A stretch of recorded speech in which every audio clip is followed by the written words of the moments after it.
monde agricole sont protégés par la MSA. Mais qui est affilié? Les exploitants et les salariés agricoles, actifs ou à la retraite, et leurs familles. Les entreprises agricoles de toute taille, exerçant une activité dans la production agricole, la transformation de produits agricoles dans des coopératives et les services à l'agriculture. Les étudiants dans l'enseignement professionnel agricole sont affiliés à la MSA en cas d'accident du travail ou de maladie professionnelle. L'originalité de la MSA, c'est qu'elle gère l'ensemble de vos droits sociaux. Vos droits santé, ce sont les remboursements de vos frais médicaux et la prise en charge des indemnités journalières en cas d'arrêt de travail, d'invalidité et congé maternité et paternité.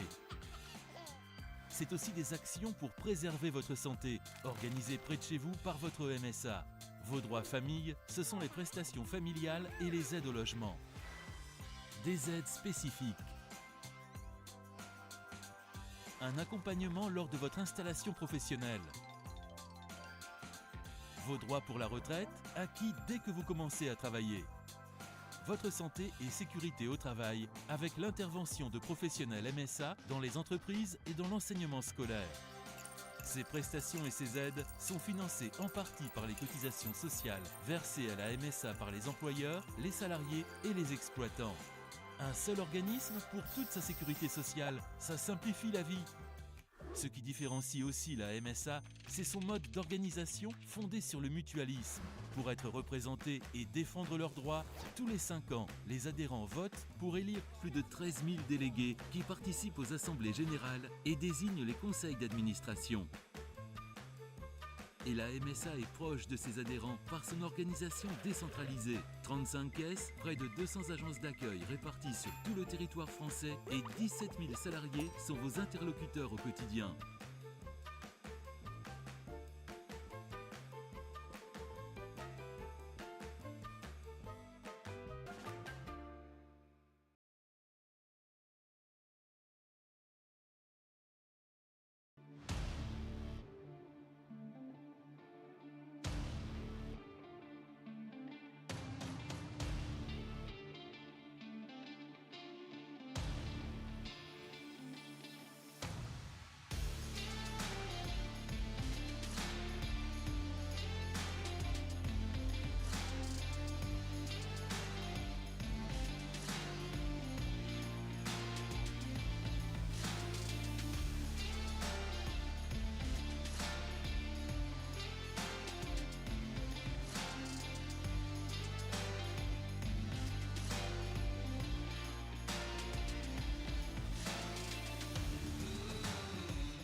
Où que vous soyez, le réseau des CCI est là pour vous accompagner. Notre ambition partagée, être le premier réseau public de proximité, accélérateur de l'économie et de la croissance durable des entreprises en France et à l'international. En Haute-Garonne, nous sommes 120 élus et 90 collaborateurs engagés pour accomplir 4 missions essentielles. Vous accompagner, vous, porteurs de projets, dans la création ou la reprise de votre entreprise. Chaque année, plus de 800 d'entre vous nous font confiance. Vous soutenir, vous, dirigeants, dans le développement de votre entreprise, comme 6000 d'entre vous qui font appel à nos services chaque année en Haute-Garonne. Nous sommes également mobilisés à vos côtés pour défendre vos intérêts dans la sphère publique, portant haut la voix des entreprises, quelle que soit leur taille ou leur secteur d'activité. Et enfin, nous contribuons activement à faire de votre territoire le terreau fertile de vos ambitions. Alors vous aussi, ayez le réflexe CCI.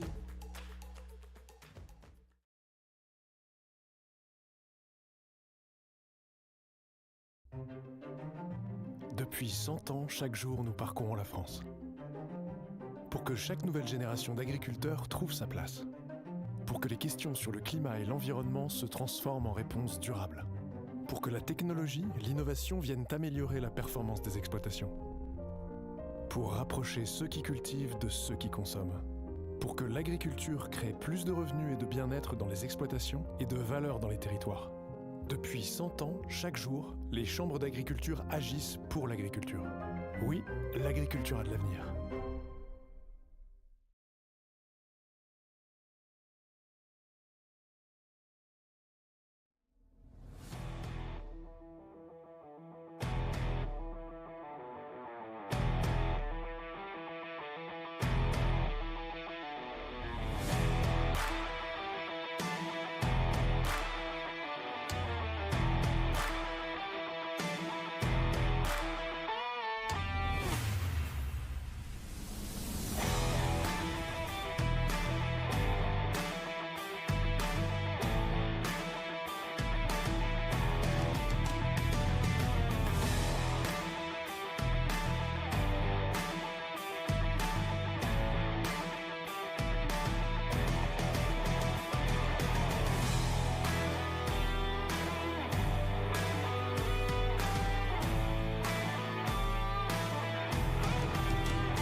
There is nothing I can do, I keep it so real. Cause I walk what I talk and I do what I say. I just stay steadily growing my force field. So let me pick it up and show you how we do here. This is still the freaking best, so let's just move it. Yeah. All in together, just I feel y'all. All in together, just I feel y'all.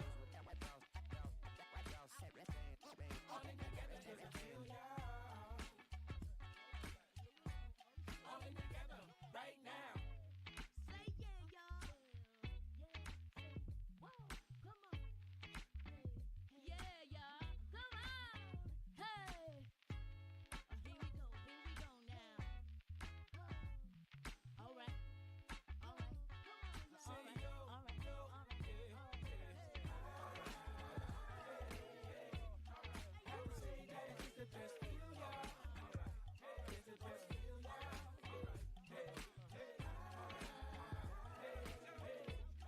Ain't no never stop being the feel, y'all. Because I feel y'all. Hey, hey.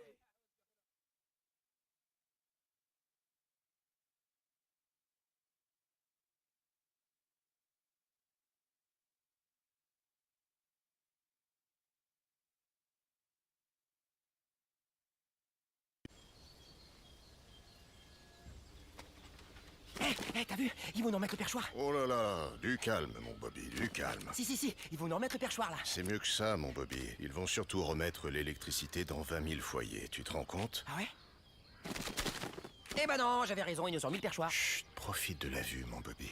Ah, je suis hyper content. En silence. Ah, je suis hyper content. En cas de tempête, les électriciens d'Enedis se mobilisent pour rétablir l'électricité en moins de 48 heures. Enedis recrute. Rejoignez-nous. Eh oh, lumière! Lumière! Qu'est-ce qui vous arrive, Maurice? Ah, la lumière, là! Mais vous allez vous calmer, oui, ça s'éteint tout seul. Ça s'éteint parce que qui c'est qui surveille? Bah, c'est Maurice. Mais ça s'éteint automatiquement tous les soirs, Maurice, y a rien à faire. Bah voilà.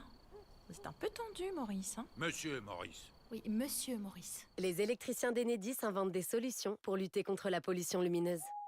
Enedis recrute. Rejoignez-nous. Oh, la belle équipe, là. Oh, Marius, viens voir un peu. Oh, c'est les recrues du Mercato. Ah, Marius, t'as pris une vitre ou bien? Ils ont des têtes de mercato, hein? Eh ben quoi, ils sont inchasubles. Eh, il y a de la future pépite, là, hein.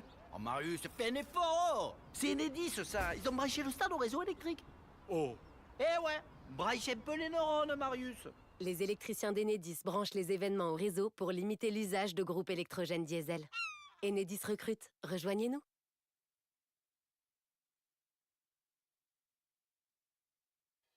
Et si l'Europe finançait votre projet? Vous êtes une association, une entreprise ou un acteur public? Vous avez un projet nouveau pour développer, enrichir, booster le territoire Comminges-Pyrénées dans les domaines de l'économie, du tourisme, de la culture, de l'agriculture, de la santé, de l'environnement, du patrimoine? Si vous remplissez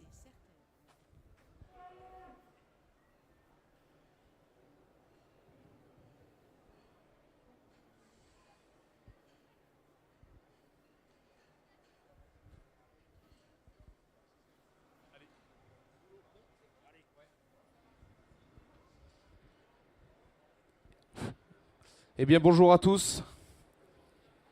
Pour les plus matinales d'entre nous, je vous invite à nous rejoindre pour la suite de ce concours Limousin. On va enchaîner avec donc, différents prix spéciaux. On va directement faire rentrer la section du meilleur mâle à Fort DM. Et donc le premier à se présenter devant nous, il porte le tag numéro 11, il s'appelle Ubix. Il est né le 18 février 2023 à l'ERL Rouille, dans les Hautes-Pyrénées. Le deuxième, il porte le tag numéro 15, il s'appelle Toast. Il est né le 13 octobre 2022 et nous est présenté par le GAEC Mazière, éleveur en Ariège.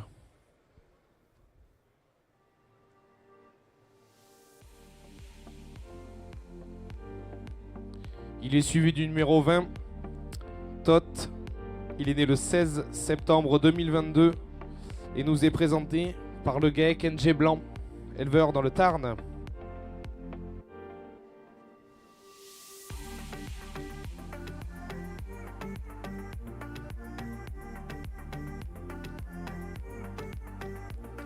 Et enfin, le dernier à concourir dans cette section, il porte le tag numéro 27, il s'appelle Stanislas.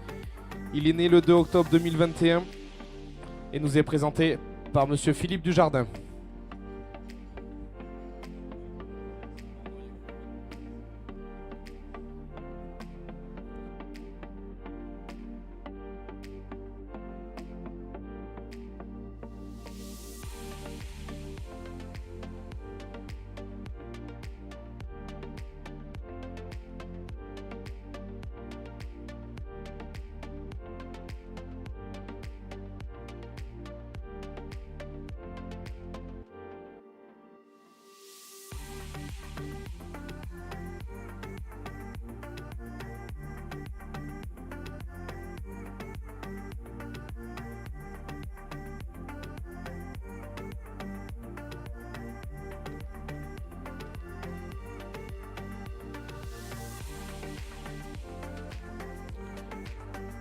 Donc voilà, comme je disais, venez nous rejoindre pour la suite de ce concours limousin.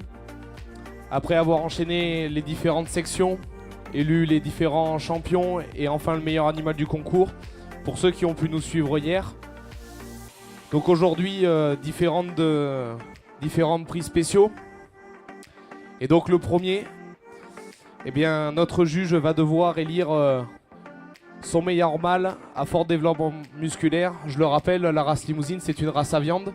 Donc on a mis en avant différents morceaux hier. On a entendu parler d'épaisseur de dessus, d'arrondi de culotte, de finesse d'os.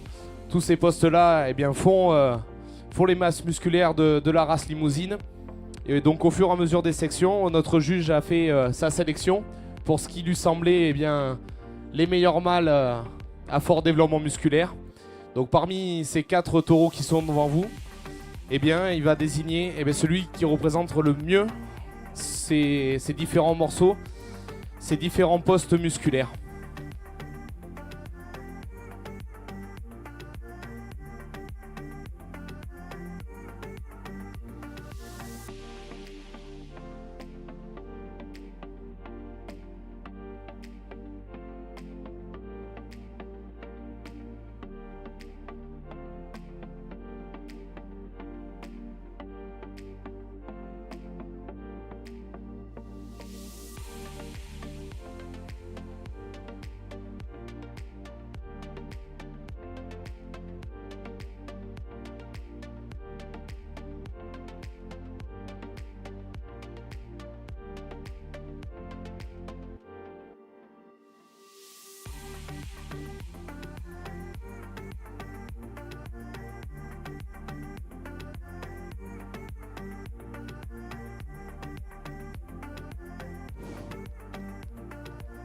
Bien, mesdames et messieurs, bonjour. Donc je vais me représenter, je m'appelle Sébastien Larafeuille, je suis éleveur en Corrèze.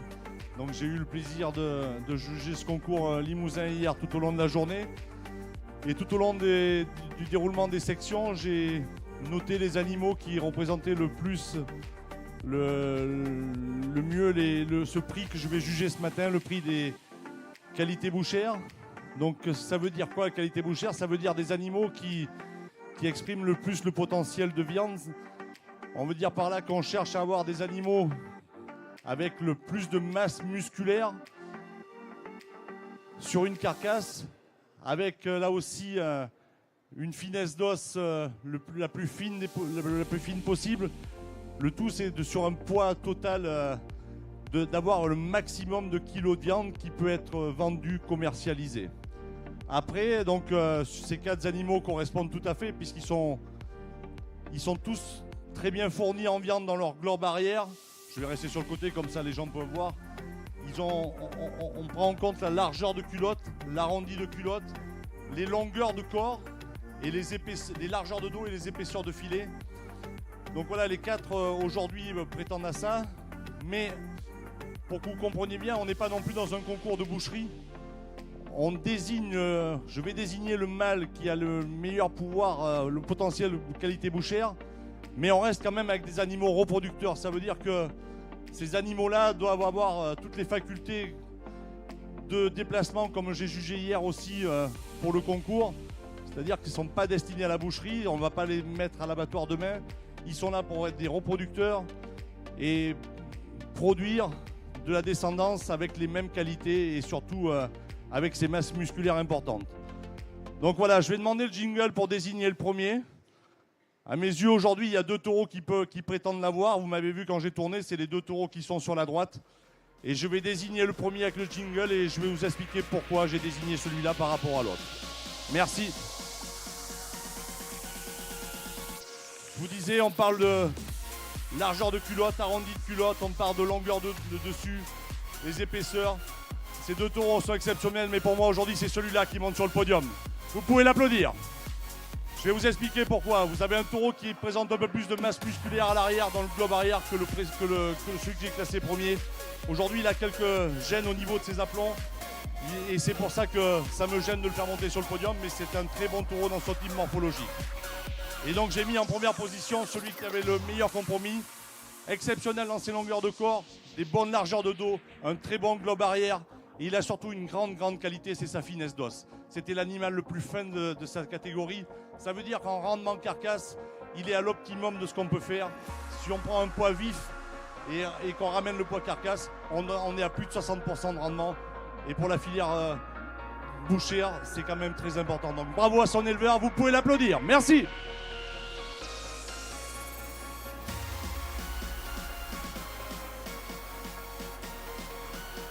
Et remporte donc ce prix du meilleur mâle à Fort DM, Stanislas. Il est né le 2 octobre 2021 et nous est présenté par monsieur Philippe Dujardin. Bravo à lui.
Allez mesdames et messieurs, quelques minutes avant le prochain prix. Donc après avoir élu le meilleur mâle, c'est au tour des femelles d'entrer sur le ring. Donc n'hésitez pas à nous rejoindre. Je vois qu'il y a encore pas mal de place au niveau des gradins, donc n'hésitez pas.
Allez, c'est parti.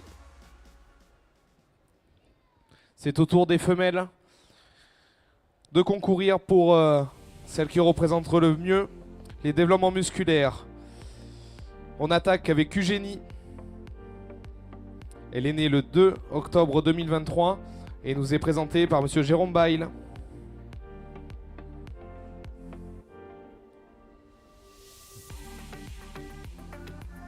Le tag numéro 56, Ursuline.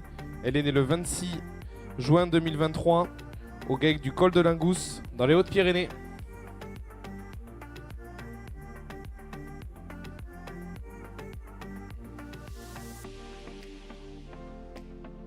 Elle est suivie par Uboline. Elle porte le tag numéro 59. Elle est née le 4 mars 2023 au GAEC des Cavasiès dans le Tarn.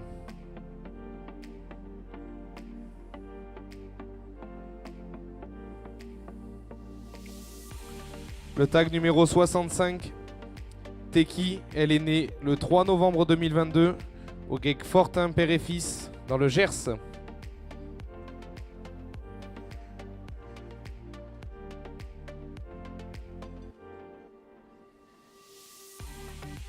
La prochaine à concourir dans cette section, elle porte le tag numéro 82, elle s'appelle Tamara. Elle est née le 8 mars 2022, c'est chez monsieur Jérôme Fourquet.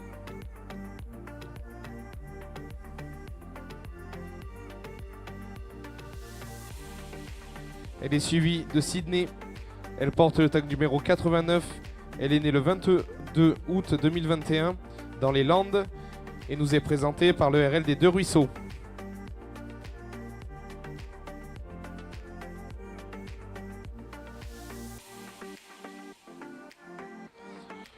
Le tag 87, Océanie. Elle est née le 6 octobre 2018 au GAEC de la Coume en Haute-Garonne.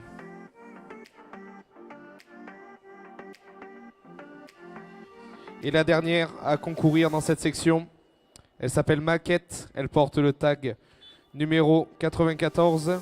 Elle est née le 8 novembre 2016 au GAEC de Pichelou.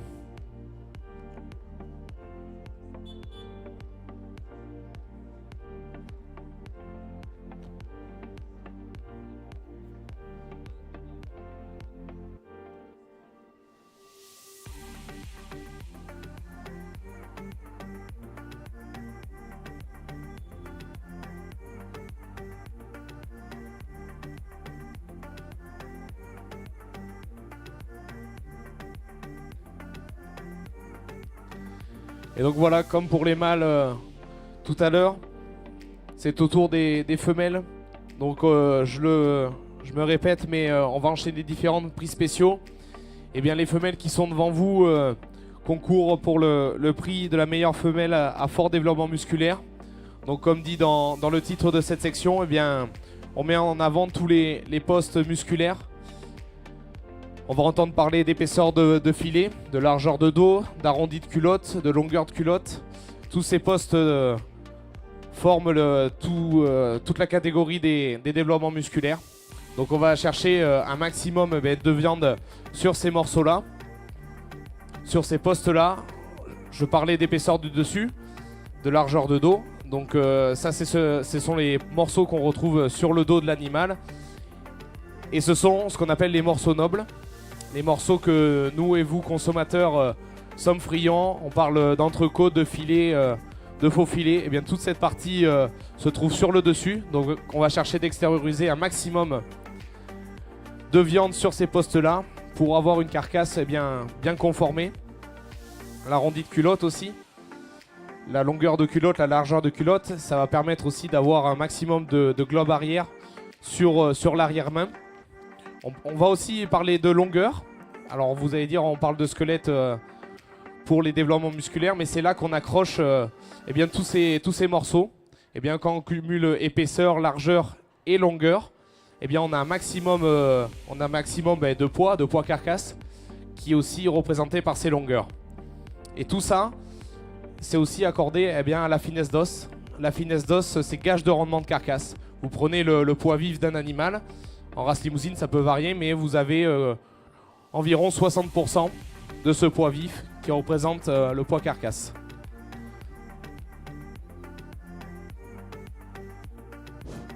Bien, mesdames et messieurs, nous poursuivons avec ce prix qualité bouchère femelle. Donc vous voyez, je me suis un peu plus régalé hier, j'en ai marqué un peu plus, parce qu'à mes yeux, il y avait plus de femelles qui portaient avec plus de masse musculaire et qui correspondaient mieux à ce titre. Parmi ce lot, donc il y a beaucoup pourraient prétendre à ce prix, mais à mes yeux, je vais faire avancer 2 animaux. Je les mettrai peut-être ici ou je les ferai venir ici. Pour moi, il y a 2 femelles qui prétendent mieux à obtenir ce titre. Les 2 vont avancer, vont venir sur le côté gauche. C'est celle-là et la dernière. Vous me les mettez là-bas, s'il vous plaît. Je sais pas que les autres n'ont pas de viande, mais c'est qu'à mon avis, ces 2 correspondent complètement à ce que l'on veut mettre en avant. Ce que vous expliquez, Nicolas. Donc 2 femelles avec... vous n'avez pas pu le voir, vous, parce que les animaux sont tournés dans l'autre sens. À la limite, même, on va peut-être les faire tourner.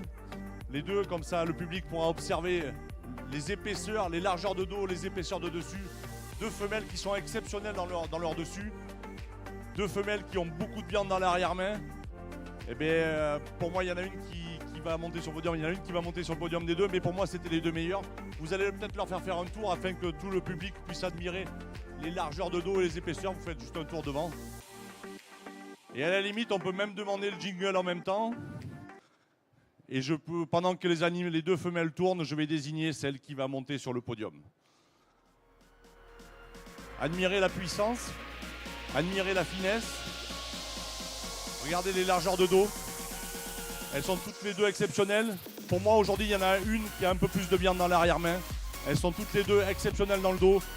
Mais pour moi, il y en a une qui porte plus de viande en bas de culotte. Et celle qui monte sur le podium, c'est celle-là. Vous pouvez l'applaudir. Voilà la différence. La différence, elle se situe sur le globe arrière. Elle est plus fournie en bas de cuisse. Elle a beaucoup plus de largeur.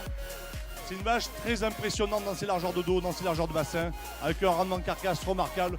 Bravo à son éleveur, vous pouvez l'applaudir. Merci.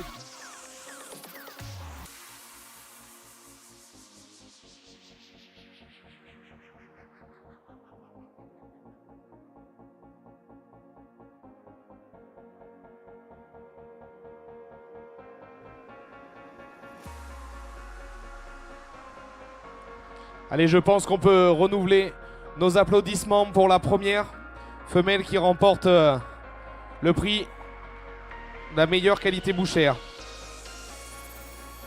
Elle s'appelle Maquette. Elle est née le 8 novembre 2016 au GEC de Pichelou, en Haute-Garonne.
Allez, mesdames et messieurs, on continue ce concours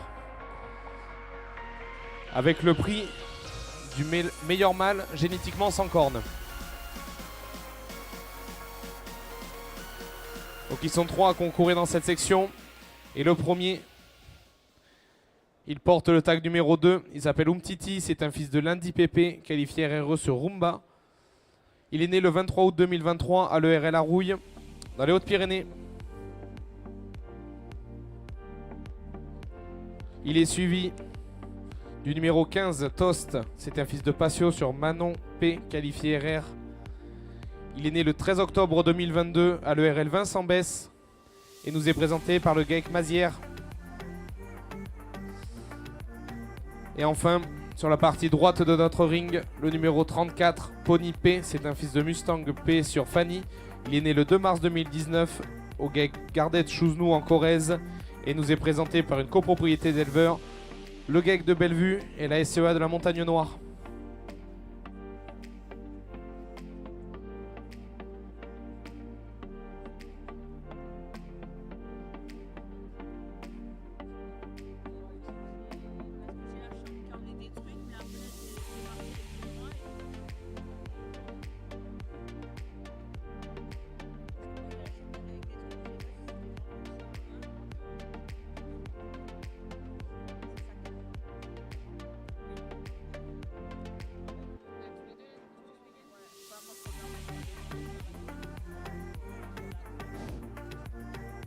Bien, mesdames et messieurs, vous avez devant vous les 3 taureaux qui sont porteurs d'un gène sans cornes.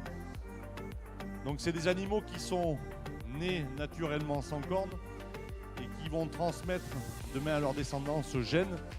Et les veaux naîtront de ces taureaux, ils naîtront sans cornes. Donc c'est quand même pour nous éleveurs, c'est quand même une avancée importante puisque depuis maintenant 25-30 ans en France, nous travaillons et nous exploitons ce gène pour des questions de, avant tout, commodité, sécurité entre les animaux, sécurité entre l'animal et l'éleveur. Et donc, depuis 30 ou 40 ans, les éleveurs avant faisaient la manipulation de décorner les jeunes veaux dès leur plus jeune âge ou les animaux un peu plus adultes en coupant les cornes. Donc depuis 30 ans, nous avons exploité ce gène qui était utilisé dans d'autres pays, mais peut-être moins en France chez nous. Et nous avons introduit ce gène dans toujours Limousin, mais sur des lignées que nous n'exploitions pas en France à l'époque. Et accoupler avec nos lignées génétiques cornues, on arrive maintenant à une qualité d'animaux sans cornes qui est similaire aux animaux cornus. Vous pouvez le voir devant vous, vous avez 3 taureaux, un jeune et un plus adulte, mais qui correspondent tout à fait à ce que nous on cherche dans le standard morphologique des animaux. C'est des animaux bien équilibrés dans les longueurs, entre les longueurs et les largeurs, des animaux avec des bonnes ouvertures de bassin, de la finesse, des animaux qui correspondent tout à fait à la qualité de produits qu'on recherche. Après, il faut faire un choix. Vous avez 3 veaux devant vous qui font plaisir à voir puisqu'ils ont tous les 3 des grosses qualités dans les largeurs et dans les longueurs. Pour moi, il y en a un qui a un petit plus au-dessus et donc je vais demander le jingle et je vais désigner celui qui va monter sur le podium.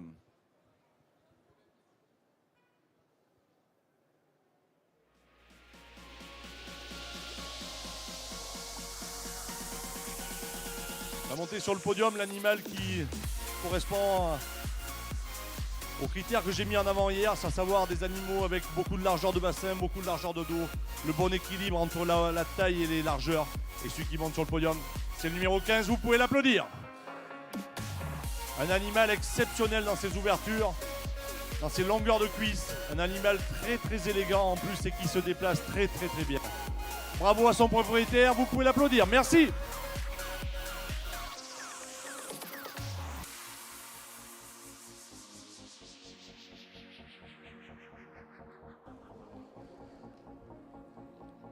Remporte donc le prix du meilleur mâle génétiquement sans cornes. C'est le tag numéro 15, Toast. C'est un fils de Patio sur Manon P, qualifié RR. Il est né à l'ERL Vincent Besse et nous est présenté par le GAEC Mazière.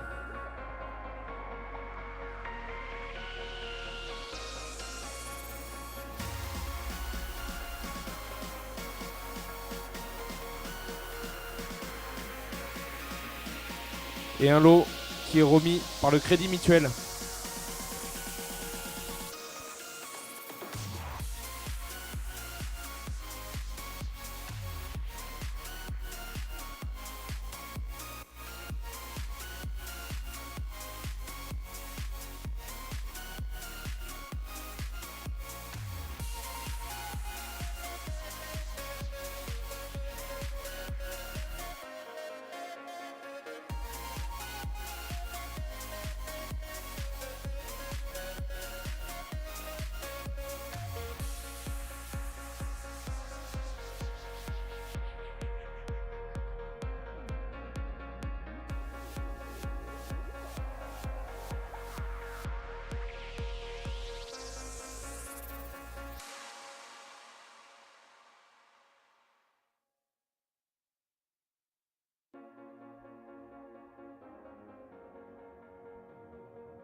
Allez, on continue avec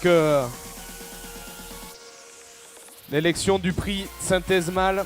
Alors qu'est-ce que c'est un prix de synthèse? On en reviendra un peu plus quand les animaux seront là. Hier on a parlé d'un schéma de sélection qui a été mis en avant par la race limousine. Et bien ce schéma de sélection permet de recruter tout simplement les meilleurs reproducteurs de France sur l'année. Et ces reproducteurs, vous allez le voir, ils ont une petite boucle rouge. Ça signifie qu'ils sont rentrés à la station nationale de l'anneau. Donc une fois qu'ils rentrent dans cette station nationale, ils sont évalués, contrôlés. Ils sont qualifiés, reproducteurs jeunes ou espoirs. Je vais revenir un peu plus en détail comment on arrive à cette qualification. Et après, ils sont vendus aux enchères. Donc ça permet à tous les éleveurs français inscrits au Airbook ou non, mais aussi des éleveurs étrangers, d'avoir la meilleure génétique française. Et donc depuis hier, on met en avant la morphologie des animaux, de par leur bassin, leur aptitude bouchère, leur finesse d'os également. Et bien là, on va faire le compromis entre la génétique et la morphologie. Une génétique qui va être donnée grâce à un index. L'index, c'est l'estimation de la valeur génétique de l'animal. Et une autre morphologie que va désigner notre juge. Et on va faire la synthèse de ces deux notes.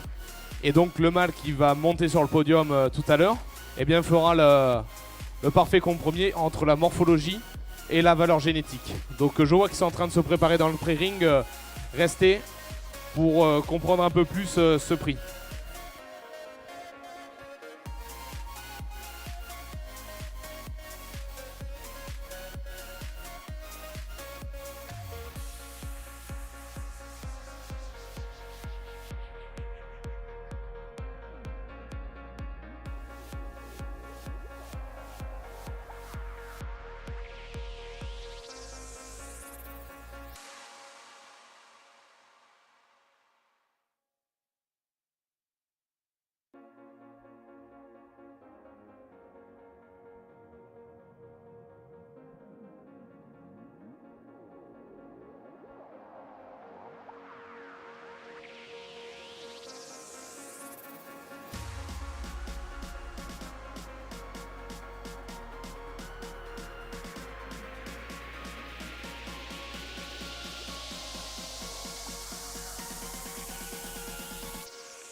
Allez, donc 4 mâles.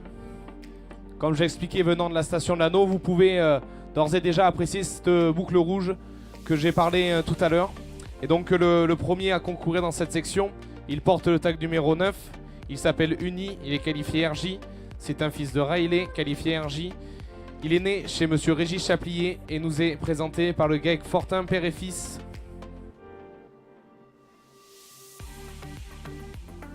Le deuxième à concourir dans cette section, il porte le tag numéro 7. Il s'appelle Turbo, il est qualifié RJ, c'est un flic de Paddington sur Hortense. Il est né à l'ERL Prairie Moreau et nous est présenté par l'ERL des Sapins et une copropriété donc avec l'ERL des Deux Ruisseaux. Rentre maintenant Titus, il est qualifié RJ. C'est un fils de Pakistan qualifié RR sur Aubergine. Il est né au GEC du Blanc à Haute-Vienne et nous est présenté par la même copropriété, l'ERL des Sapins et l'ERL des Deux Ruisseaux.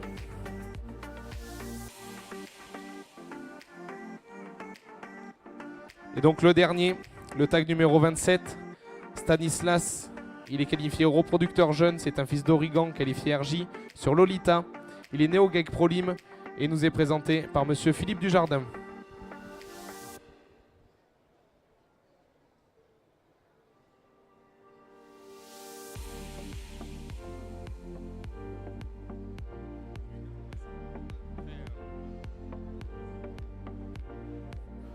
Donc voilà, ces 4 taureaux sont passés par la station nationale de qualification.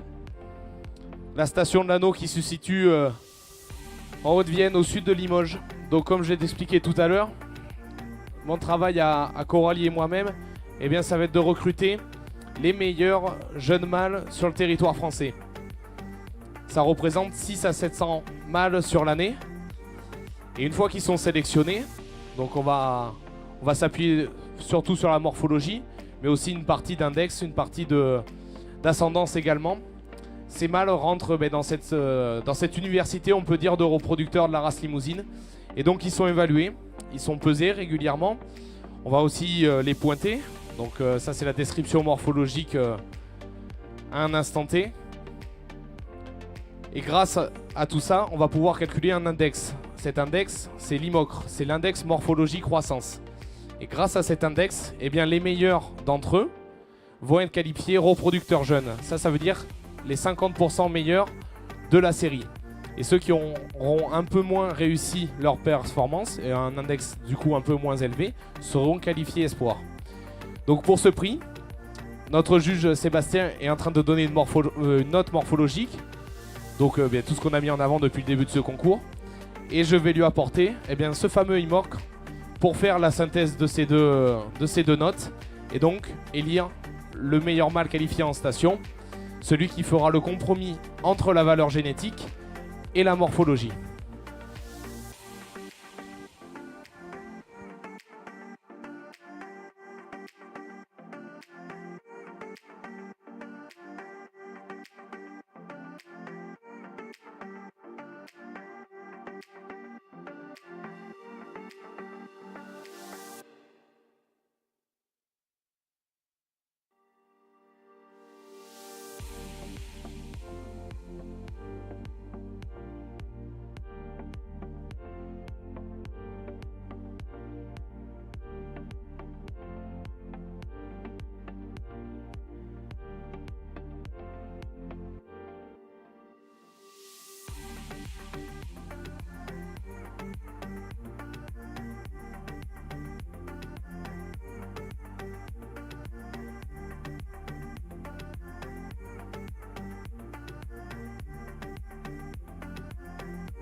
Bien, mesdames et messieurs, donc Nicolas vient de vous expliquer à quoi correspondait ce prix. C'était pour mettre en avant les animaux qui sont passés en station de qualification.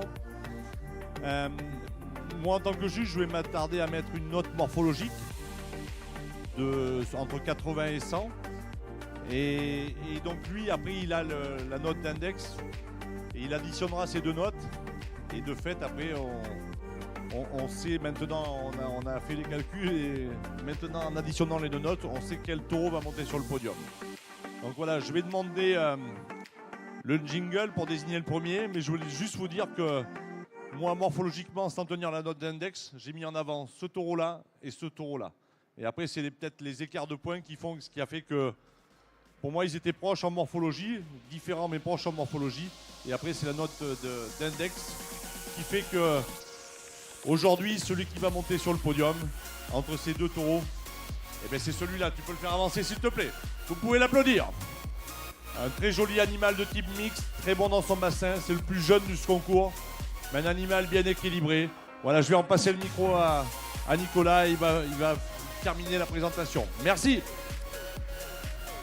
Oui, donc, ce jeune mâle, uni, il est né chez Monsieur Régis Chaplier et nous est présenté par le GEC Fortin.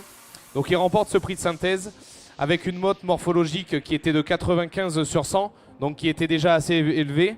Il a eu la même note morphologique que le numéro 27, mais c'est sur l'IMOCRE, sur l'index que ça s'est fait la différence.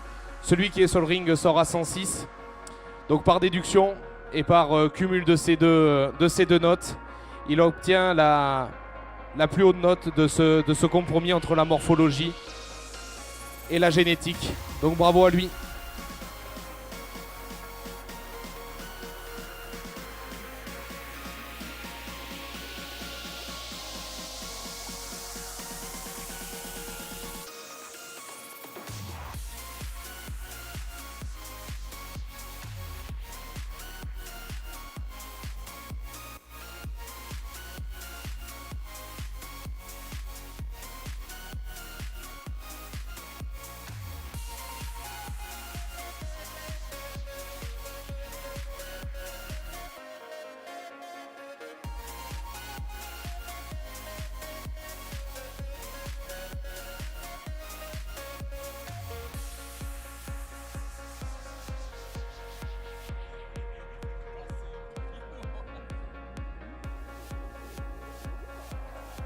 Et un prix qui a été remis par Banque Populaire Occitane.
Et c'est parti. Donc après avoir élu le meilleur mâle qualifié à la station de l'anneau, on va élire celui évalué en station locale. Donc je reviendrai un petit peu plus en détail sur ce qu'est une station locale. Et 3 jeunes taureaux concourent pour ce prix. Le premier, c'est le tag numéro 18. Il s'appelle Tartarin. Il est qualifié RCV, c'est un fils de Paco sur Margarita. Il est né au GEC Roulingue-Blagnac dans le Tarn et nous est présenté par monsieur Jérôme Fourquet. Le deuxième, le tag numéro 20, il s'appelle Tot. Il est également qualifié RCV, c'est un fils d'Orgueil qualifié RRE sur Nout. Qualifié RRE, il est né à la SE à Rome et nous est présenté par le GEC NG Blanc, éleveur dans le Tarn. Et enfin, sur la partie droite de notre ring, le numéro 25, tout à fait, il est qualifié RCV, c'est un fils de Pétunia qualifié RRE. Sur Olin, il est né à l'ERL Jean-Michel Guimonteil et nous est présenté par une copropriété d'éleveurs, le GEC de Pichelou, le RL à Rouille et monsieur Jérôme Fourquet.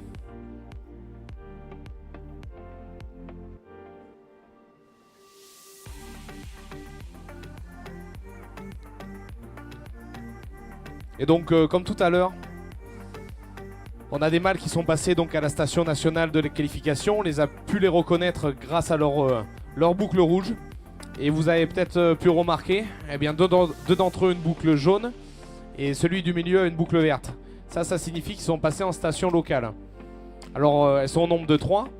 Il y a la BL en Corrèze, Gévial en Creuse et Gélioc dans l'Aveyron. Eh bien, c'est des stations qui sont mises en avant aussi pour commercialiser des animaux qui sont de morphologie plus mixte viande. On a parlé des différents types morphologiques qui existaient en race limousine. Ce sont des animaux qui favorisent plus de développement musculaire que de développement squelettique qui sont mis en avant dans ces stations locales. Donc c'est le même principe que tout à l'heure. Une mode morphologique qui a été donnée par notre juge et donc une note génétique, la note qui a été évaluée au cours des contrôles de ces différents mâles. Et donc comme tout à l'heure, on va faire la synthèse entre la morphologie et la valeur génétique, ce qui va permettre de désigner notre premier.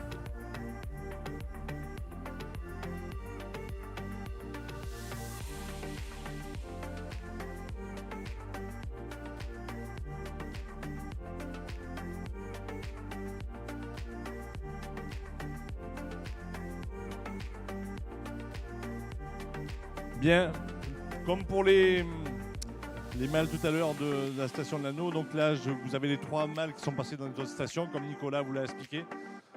3 veaux de style morphologique différents. Vous avez un animal de type mixte élevage, un animal mixte viande, un animal de type élevage. 3 bons taureaux dans leur catégorie. Donc moi je me suis attaché à mettre une note morphologique sur 100, auquel j'ai mis 90 sur 100 sur celui-là. Parce qu'aujourd'hui, il manque un peu de préparation pour aller plus loin. J'ai mis une note de 95 sur 100 et j'ai mis une note de 85 sur 100. Donc voilà, Nicolas m'a communiqué l'index. Je vais demander le jingle pour désigner par addition de ces 2 notes, celle que j'ai attribuée et celle de l'index, le taureau qui va monter sur le podium.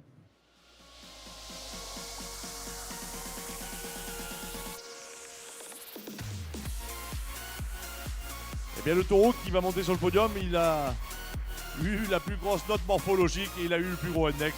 Vous pouvez l'applaudir, c'est le numéro 20. Un animal exceptionnel dans ses largeurs de corps, beaucoup de viande dans son dessus, beaucoup de viande dans son arrière-main. Il a une cuisse très très large, très rebondie et en plus il a un excellent bassin. Bravo à son propriétaire, je ne vous ai pas entendu applaudir.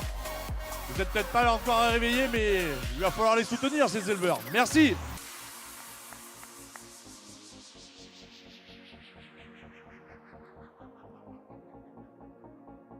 Et donc remporte le prix du meilleur mâle qualifié en station locale. Il s'appelle Tot, il est qualifié RCV, c'est un fils d'Orgueil, qualifié RRE sur Nout, qualifié RRE. Il est né à l'SE à Rome et nous est présenté par le GEC NG Blanc.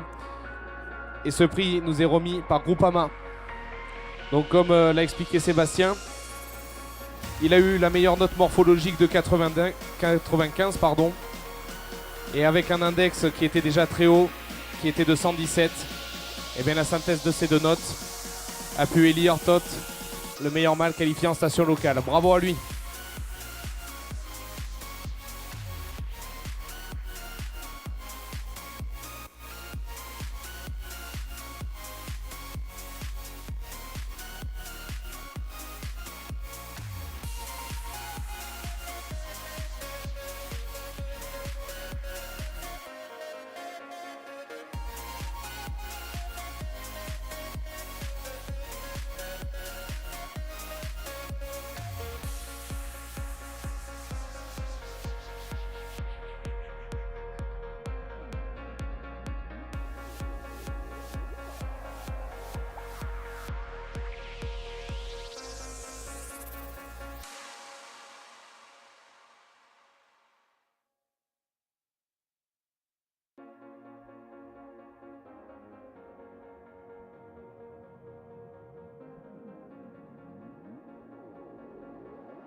Allez, dans quelques instants, le prix de synthèse femelle.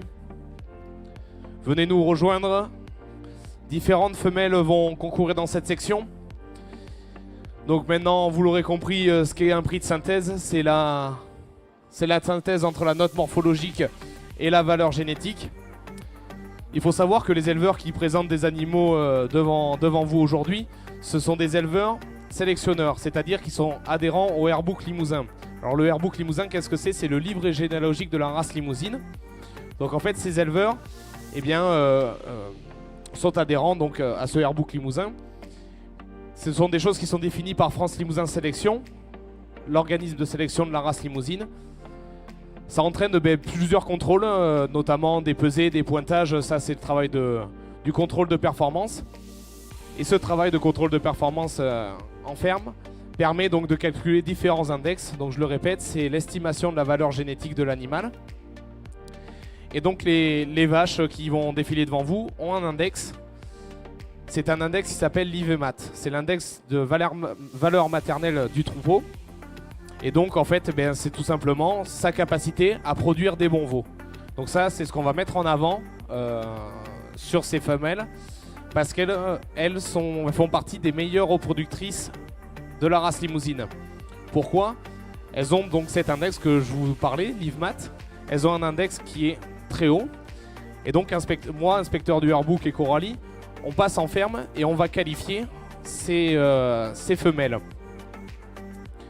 Quand je vais les présenter, il y en aura certaines qui seront qualifiées RR. Donc ça, c'est reproductrices reconnues. Ça représente 10% des meilleures femelles sur le territoire français. Et il y en aura certaines qui seront qualifiées RR. Ça, c'est des vaches recommandées. Et c'est le top 1 à 2% des meilleures reproductrices sur le territoire. Donc voilà, le but, ça va être de mettre en avant ces vaches avec de hauts index. Et donc d'associer cette note d'index à la note morphologique que va nous donner notre juge. Et je crois que ça se prépare, donc n'hésitez pas à nous rejoindre dans les tribunes pour comprendre un petit peu plus ce prix de synthèse.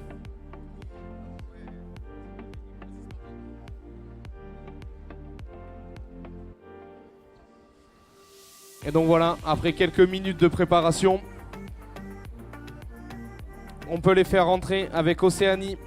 Elle est qualifiée RR, c'est une fille de Jerry sur Louange. Elle est née le 6 octobre 2018 au GEC de la Coum en Haute-Garonne.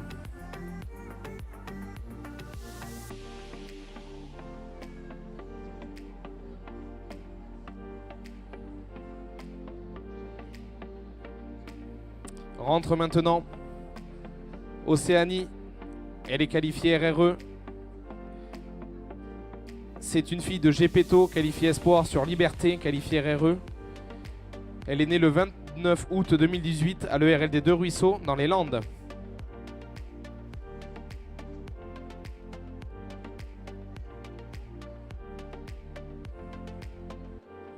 Elle est suivie par la numéro 91, Occitane. Elle est qualifiée RRE. C'est une fille de Loyal sur Liane. Elle nous est présentée par le GEC de Pichelou, éleveur en Haute-Garonne.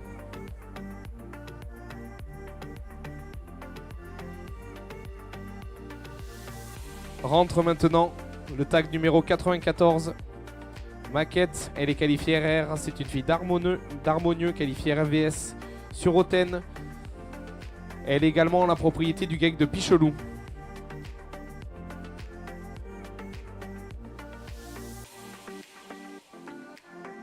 Et donc la dernière à concourir dans ce prix de synthèse, c'est le tag 95. Je viens du Sud, elle est qualifiée RRE. C'est une fille de Caméos qualifiée RRE sur Erika. Et nous est présentée par monsieur Sylvain Pourtête, éleveur dans les Hautes-Pyrénées.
Bien, mesdames et messieurs, vous avez devant vous le prix de la section des vaches qualifiées sur descendance, donc sur leur production. Vous avez 5 bonnes vaches présentes dans ce ring. Donc Nicolas vous a expliqué un petit peu les caractéristiques de ce prix. C'est-à-dire que moi, en tant que juge, j'amène une note morphologique sur les animaux.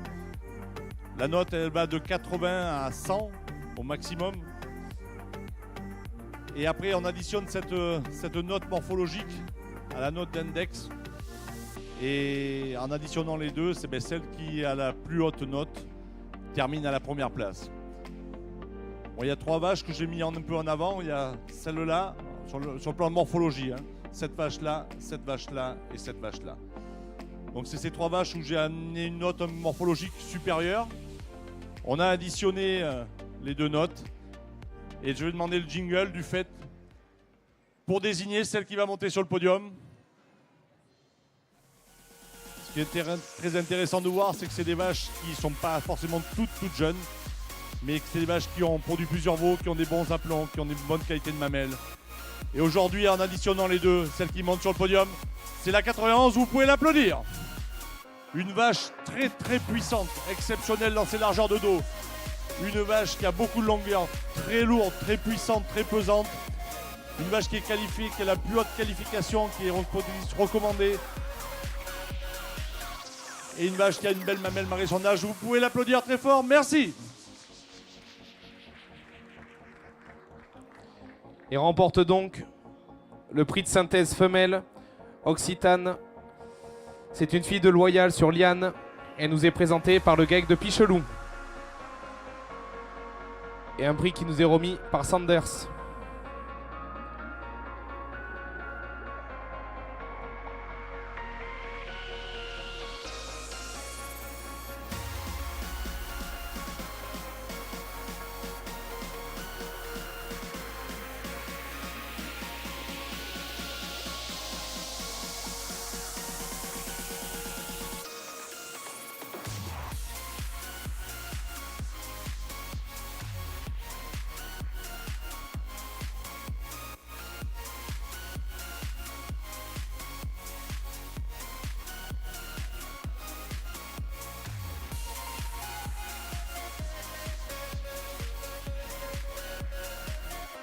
Et donc restez, on va dans quelques instants, le temps de la préparation, parce que c'est beaucoup de préparation, le prix qui va venir, c'est le prix d'élevage. Donc certains éleveurs vont amener 3 de leurs meilleures bêtes pour représenter au mieux de ce qu'ils font dans leur élevage, leur travail. Différents prix d'élevage, on va chercher l'homogénéité tout en mettant en avant ces fameux fondamentaux de la race limousine. Donc n'hésitez pas à nous rejoindre. Le temps d'un peu de préparation et on va enchaîner avec ces prix d'élevage.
Donc voilà, le temps d'un peu de mise en place, je vous l'ai dit tout à l'heure. Ces prix d'élevage sont bien compliqués un peu à mettre en place. Et bien le but de ces éleveurs, donc ils ont amené 3 de leurs animaux pour essayer de représenter un petit peu ce qu'ils font dans leur élevage, leur type aussi de sélection, leurs animaux sélectionnés. Et donc le but de cette section, et ce qui va permettre de départager ces 5 lots, eh bien ça va être d'avoir le lot le plus homogène possible, le plus complet possible bien sûr, tout en respectant ces fameux fondamentaux de la race limousine. On va essayer d'avoir 3 animaux qui s'alignent dans les bassins, dans les dessus. Ce qui peut faire aussi la différence, c'est les qualités de race. Et donc on a une habitude pour ce prix d'élevage. Eh bien tout simplement on va demander à chaque représentant de ces 5 lots de présenter leurs différents animaux qui composent leur lot. Donc je vais me diriger sur la droite du ring avec le lot de l'ERL Arouille.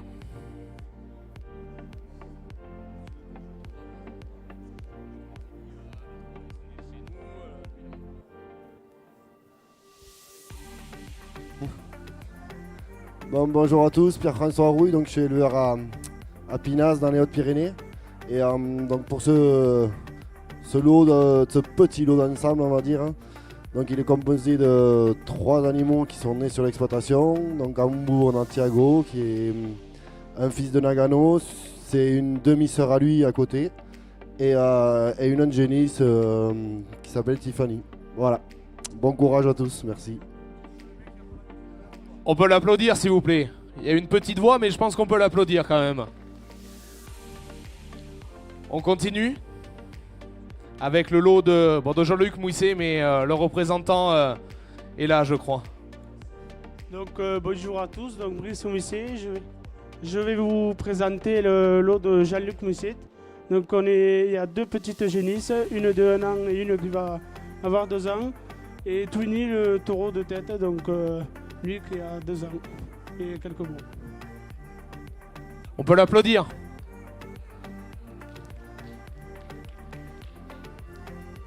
On continue. Je vais me diriger sur l'avant avec le lot de Monsieur Philippe Dujardin. Oui, bonjour à tout le monde. Donc je m'appelle Philippe Dujardin, je suis éleveur dans les Hautes-Pyrénées sur la commune de Montaigu. Devant vous, vous avez 3 animaux. Le taureau Stanislas qui vient de faire 3 ans, qui a été qualifié meilleurement à la Ford DM. Vous avez à côté une jeunisse pleine de 3 ans qui s'appelle Sixtine. Et ensuite Ulka, une toute jeune jeunisse de 14 mois avec un très très fort potentiel. Voilà. Oui, on peut l'applaudir. J'entends quelques applaudissements, mais je pense que tout le monde autour du ring peut applaudir cet élevage. On continue au GAEC de la Coum. Bonjour, donc le GAEC de la Coum, on est éleveur à Lode, juste à côté de Saint-Gaudens. Donc on a Ramsès, un taureau de 4 ans. Juste à côté, Océanie, une vache avec sa suite Vianney. Et ensuite une génisse pleine de 2 ans et demi. Merci, on peut l'applaudir. Et enfin, le GAEC de Picheloup. Merci Nicolas. Donc Pierre Dulac, GAEC de Picheloup, éleveur sur la commune de Saint-Ignan, un GAEC avec ma compagne Alise. Donc avant de vous présenter mon lot, je vais quand même remercier et féliciter tous les éleveurs qui présentent un prix d'élevage aujourd'hui. C'est pas facile de préparer des animaux pour les concours, ça prend du temps. Une fois qu'on est dans les concours, ça prend aussi du temps. Donc félicitations aux 5 élevages qui sont devant vous parce que c'est beaucoup de travail. Un grand merci également à l'entraide d'éleveurs, d'amis, d'ouvriers qui sont venus nous aider à mener les vaches parce que ça aussi c'est pas une mince affaire. Donc déjà rien que pour ça je pense que vous pouvez applaudir tout le monde pour le travail et la générosité. Merci. Donc pour vous présenter rapidement notre lot, vous avez un taureau, un jeune taureau sorti d'une station locale avec un bien ouvert en son bassin. Ensuite 2 vaches nées chez nous. 2 vaches qualifiées que vous avez pu voir dans les prix de synthèse, 2 vaches assez puissantes.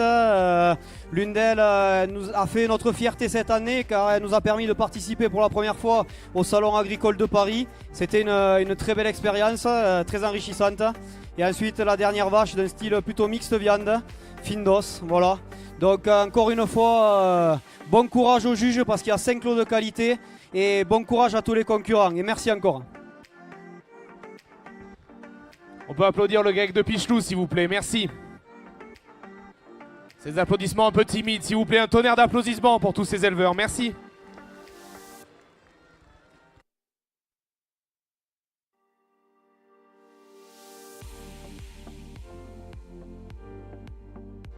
Bien, mesdames et messieurs, je viens de terminer mon classement de ces prix d'élevage. Ce prix est assez particulier parce qu'il est quand même très prestigieux.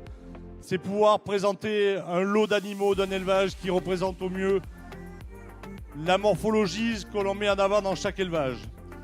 Et donc là, contrairement au concours de hier, on doit bien sûr mettre en avant les animaux qui correspondent le plus aux standards de race, c'est-à-dire mettre des animaux avec une certaine mixité, des bonnes ouvertures dans les bassins, des bonnes largeurs de dos, un bon équilibre entre la taille et la viande,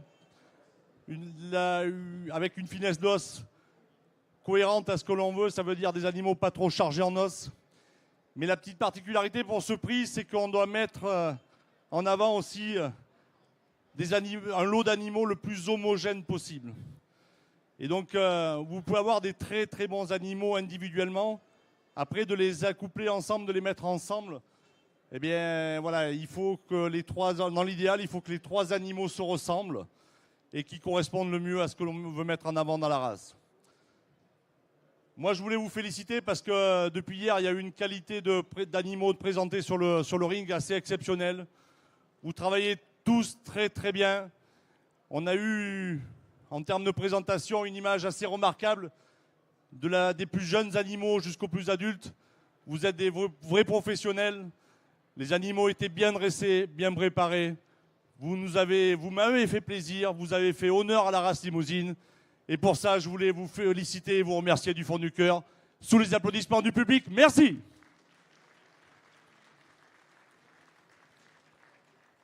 Alors, comme à l'accoutumée, je vais dérouler le classement du 5e vers le 1er.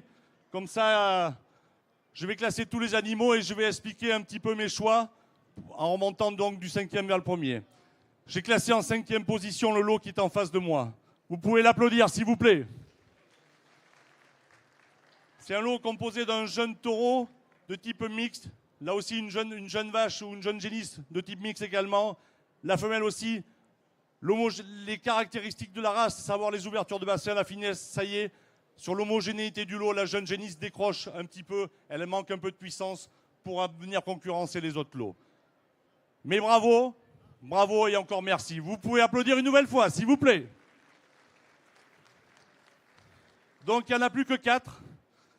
J'ai pas eu trop d'hésitation entre le 1er et le 2e. J'ai eu un peu plus d'hésitation entre le 3e et le 4e.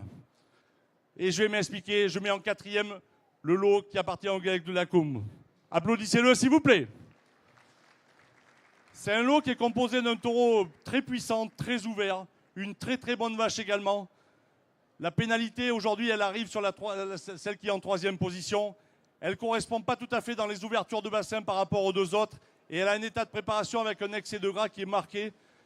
C'est elle qui pénalise vraiment le lot et qui amène le manque d'homogénéité, de régularité sur ce lot.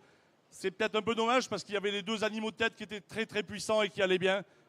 C'est la compétition, c'est le jeu. Bravo et merci pour cette belle présentation.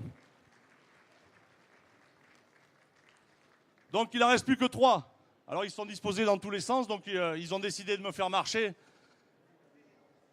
Allez, en 3e position, c'est le lot de l'Aveyron, de l'élevage Bouissé. Vous pouvez l'applaudir. Alors là, c'est un lot qui est un petit peu atypique. Je vous explique. Les 3 animaux ont des très très bons bassins. Ils sont très ouverts dans les bassins. Des animaux qui ont beaucoup de finesse d'os. Ils correspondent tout à fait à ce qu'on veut mettre en avant dans la race limousine. Si la femelle du fond avait été un petit peu plus puissante, peut-être que le lot aurait gagné peut-être une place supérieure. Mais bravo pour cette belle présentation. C'était des animaux jeunes. Je te félicite. En plus, c'est un jeune éleveur plein d'avenir. Il mérite beaucoup plus d'applaudissements, s'il vous plaît.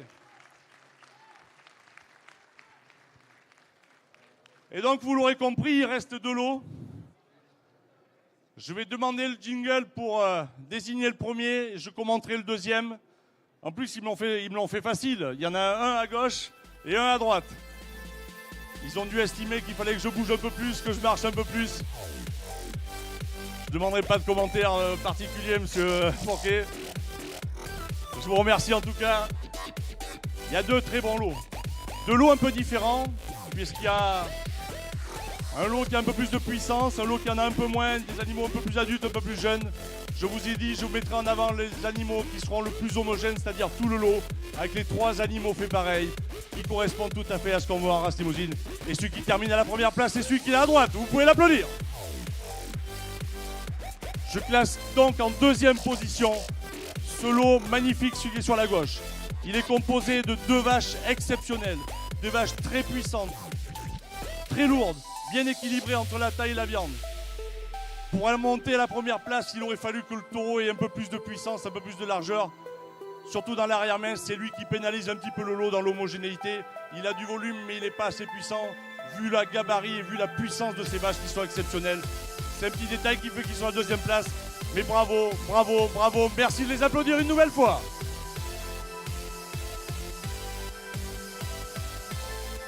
Et donc, celui qui termine en première position, c'est pas le lot le plus lourd, c'est pas le plus impressionnant, parce que c'est pas des animaux adultes. Mais regardez l'homogénéité du lot. Je vous parlais des ouvertures de bassin. Quand vous regardez les trois animaux, ils sont exceptionnels. Des cuisses très très longues, une ossature très très fine. Quand vous passez à l'avant, ils sont très très fournis et très chargés dans les dessus. Tous les morceaux nobles que je disais hier, qu'on valorise sur une carcasse, le filet, le faux filet, l'entrecôte, le noyau. Il y a beaucoup d'élégance, c'est très homogène, ils méritent vraiment mes félicitations d'une part et les félicitations du public. Merci.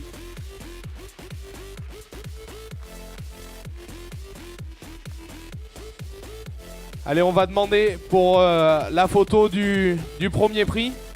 Alors, ceux qui ont fini en suivant de rejoindre les stalles.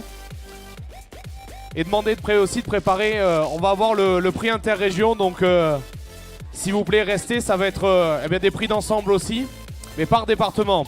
Donc l'objectif va être le même. Ça demande un peu aussi de préparation, donc n'hésitez pas à rester dans les gradins le temps qu'on prépare ce prix. Et on va demander à l'ERL Arouille qui avait fini premier de s'avancer.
Allez mesdames et messieurs, je vous invite à nous rejoindre.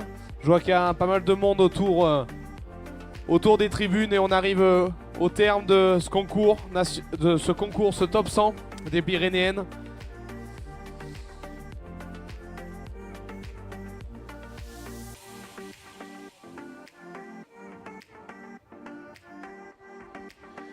Et donc, eh bien, un prix assez sympa, mais qui reste compétitif, ce qu'on appelle le prix interrégion. Donc, devant vous, eh bien, ce sont des éleveurs de chaque département qui eh bien, ont pris une bête par élevage pour, eh bien, comme tout à l'heure, les prix d'ensemble, avoir le lot le plus homogène possible, tout en gardant eh bien, ces fameux fondamentaux de la race limousine. Et donc comme pour les prix d'ensemble, on va demander à un représentant de ces prix d'ensemble de présenter leur lot départemental ou bidépartemental pour certains. On commence sur la partie gauche du ring avec le lot de la Haute-Garonne. Merci Nicolas. Donc encore une fois, avant de présenter mon lot, je vais juste avoir un petit mot pour nos amis éleveurs des Landes qui sont venus, 2 élevages qui n'ont pas pu présenter un lot de leur département par manque de main d'œuvre en étant que 2 élevages, mais ils avaient les animaux pour le faire. Donc un petit mot pour eux quand même. Les remercier d'être venus participer à ce concours avec nous. Encore une fois, remercier les autres départements de participer. Donc vous avez le département de Garonne, des Hautes-Pyrénées et l'Union du Tarn et de l'Aveyron pour pouvoir participer. Donc sans plus attendre, je vais préparer le lot de la Haute-Garonne. Donc comme l'a dit Nicolas, on avait 6 élevages de Haute-Garonne présents aujourd'hui pour présenter les animaux. Donc vous avez une bête triée par élevage. En tête de lot, on a un taureau de 7 ans. Donc je voudrais mettre en avant aussi la longévité de la race limousine. Un taureau de 7 ans qui a produit, qui a sailli de nombreuses fois, et vous pouvez voir qu'il est encore en très bon état sur ses pattes. Il se tient parfaitement, il est en très bon état, il porte beaucoup de viande dans son quartier arrière. Ensuite, en seconde position, vous avez un taureau là aussi assez exceptionnel qui était présent cette année au Salon de l'Agriculture à Paris. Une vache qui l'accompagnait également au Salon de l'Agriculture, une vache avec beaucoup de puissance. Et sur les 3 derniers, on a fait 3 adultes, 3 jeunes. Vous avez 2 genisses de 2 ans, 2 genisses d'avenir, on va dire, avec beaucoup de longueur, beaucoup de finesse. Et pour finir, c'est là aussi ce qui montre la mixité de la race limousine. Pour finir, une bête, une jeune femelle de type mixte viande. Donc je pense qu'on a un lot qui reflète parfaitement tout ce qu'on peut faire dans la race limousine. Donc je m'excuse par avance pour nos amis des autres départements si nous remportons la première place. Mais le juge, je sais, aura l'œil et saura mettre en avant le bon lot. Et je voudrais aussi mettre en avant, parce qu'on a à la fois un lot d'animaux puissants, mais je voudrais mettre en avant également, hormis Tiffany, mais la puissance de ceux qui nous tiennent les animaux. Là aussi je pense qu'on domine largement les débats. Il n'y a pas photo. Merci à tous et bon courage aux autres départements.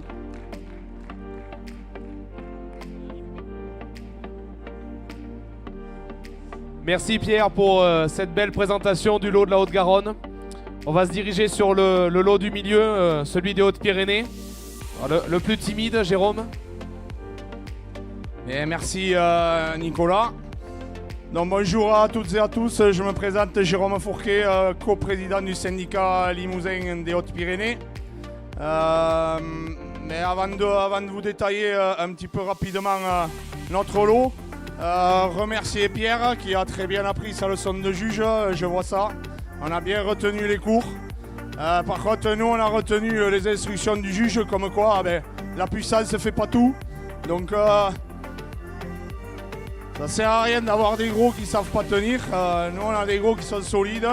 Et si vous pouvez admirer déjà la belle barre de 3e ligne qu'on a alignée. Et je pense qu'en touche vous allez galérer la Haute-Garonne, ça c'est sûr. Donc tout d'abord un petit mot pour remercier l'organisation des Pyrénéennes, le syndicat de la Haute-Garonne pour sa réception, les Pyrénéennes pour leur accueil dans ce cadre assez merveilleux. C'est quand même une fierté pour nous dans un contexte assez compliqué sanitairement et pour l'élevage français. C'est une fierté de pouvoir venir vous présenter tout ce qu'on peut faire de mieux. Donc on est très contents et très fiers. Et surtout, ce genre de prix, moi je pense que le public l'a compris, c'est le prix où on arrive à se chambrer un petit peu. Mais c'est surtout, j'appelle ça le prix des amis. C'est-à-dire que vous avez devant vous tous les éleveurs exposants, c'est-à-dire par les animaux. Chaque animal correspond à un éleveur des Hautes-Pyrénées qui est venu exposer. Et ça reste une fierté pour moi. Ça montre que les éleveurs se mobilisent. On est content de venir se retrouver. Et il ne faut pas oublier que dans notre métier, le plus important, c'est l'humain et la convivialité. Le reste, quand tout se passe bien dans ces deux secteurs-là, le reste est beaucoup plus facile et ça nous permet de vous présenter une qualité d'animaux assez exceptionnelle. Donc rien que pour ça, j'aimerais que vous applaudissiez les éleveurs, s'il vous plaît.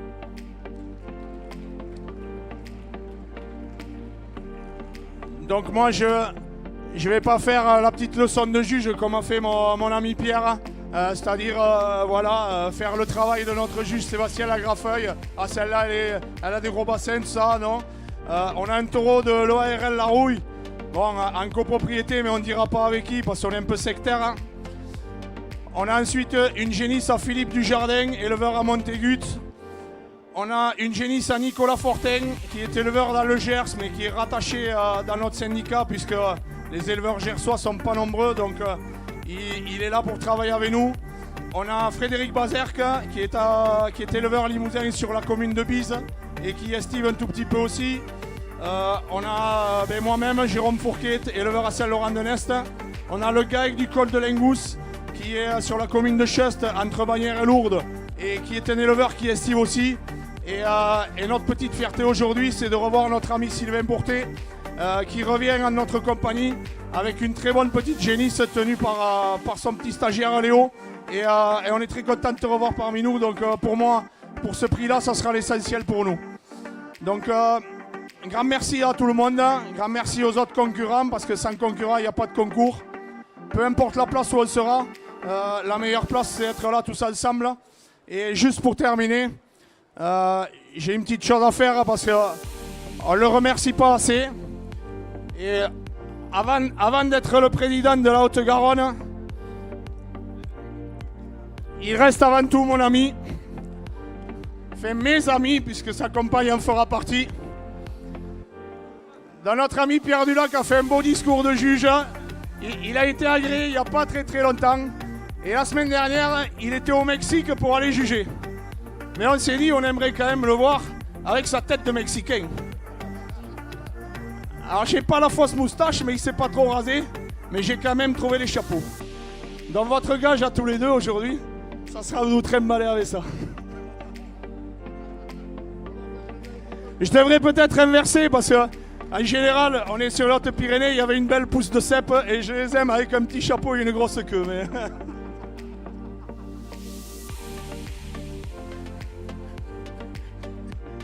Aïe, Pépito!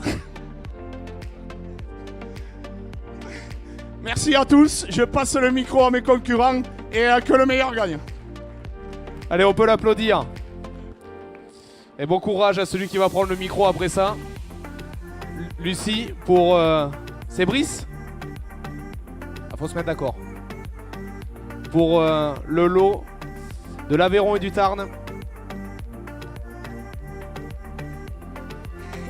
Donc je vais vous présenter le lot du Tarn et de l'Aveyron.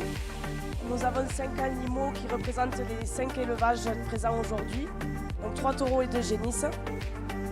Je voulais aussi remercier les organisateurs et féliciter tous les participants. Merci beaucoup, on peut l'applaudir. Et je pense que Sébastien, on avance dans le classement. C'est à toi. Merci Nicolas. Donc voilà, pour terminer ce concours limousin, comme vous pouvez le constater autour de ce ring, avec beaucoup de convivialité, beaucoup de bonne humeur. Voilà, la compétition était là. chaque élevage présentait ses animaux. Donc j'aime bien cet esprit. On est dans une région où le rugby a beaucoup de valeur et l'avantage dans ces concours limousins, c'est qu'on retrouve cette même fraternité, cette même qualité. C'est-à-dire que la compétition, elle est là. Chaque éleveur, bien sûr, quand il rentre sur le ring, essaye de donner le meilleur de lui-même, pour arriver aux meilleures places. Mais en respectant toujours ses collègues et pour donner le meilleur et la meilleure image au final de la race.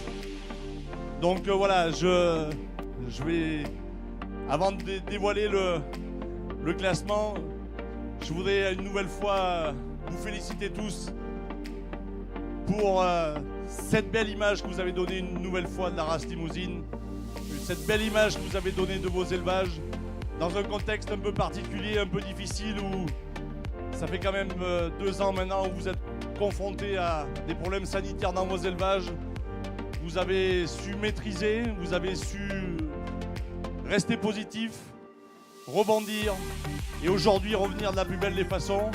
Même si tous les matchs ne sont pas encore gagnés, on sait qu'on pourra être encore embêté quelque temps par ces maladies.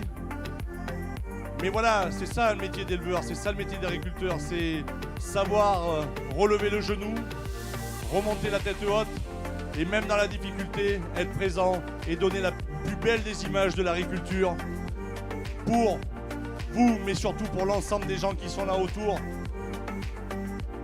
Bien mettre en avant que ce métier est un des plus beaux métiers du monde. Bien sûr, il est difficile, bien sûr, il est très contraignant, il est très attachant, mais je pense quand même, on peut le dire, moi j'ai pas honte de le dire, on fait le plus beau métier du monde, en contact avec la nature, en contact avec les animaux, et on est des hommes, des femmes et des hommes de terrain, vraiment au contact de la nature. Et qui sait mieux que nous entretenir les prairies, qui sait mieux que nous soigner les animaux, et qui sait mieux que nous pérenniser la souveraineté alimentaire dans notre pays. Certaines personnes politiques en ont pris conscience, je pense encore pas tous.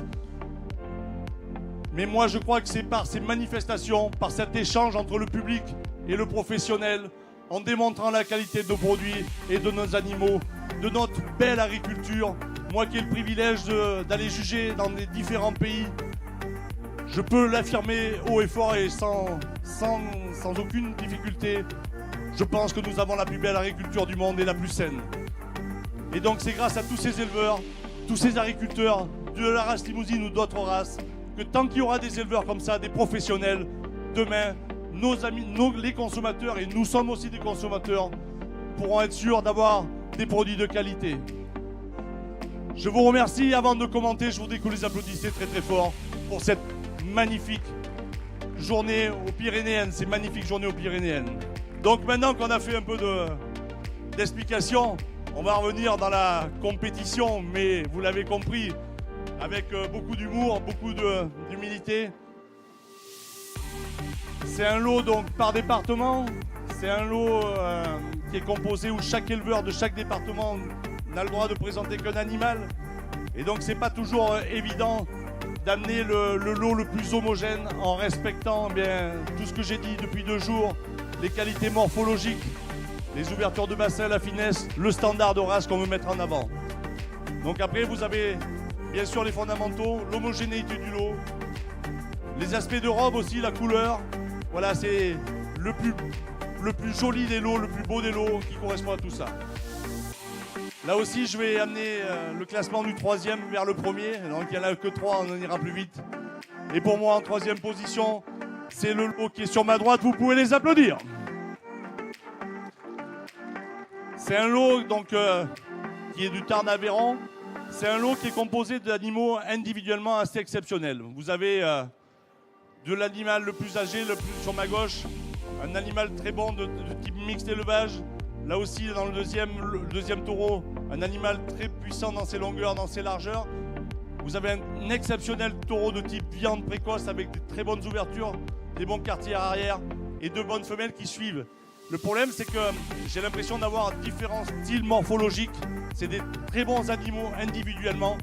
Mais pour faire l'homogénéité, j'aurais préféré que tous les animaux soient sur le même style. Mais bravo pour cette magnifique présentation. Vous pouvez les applaudir.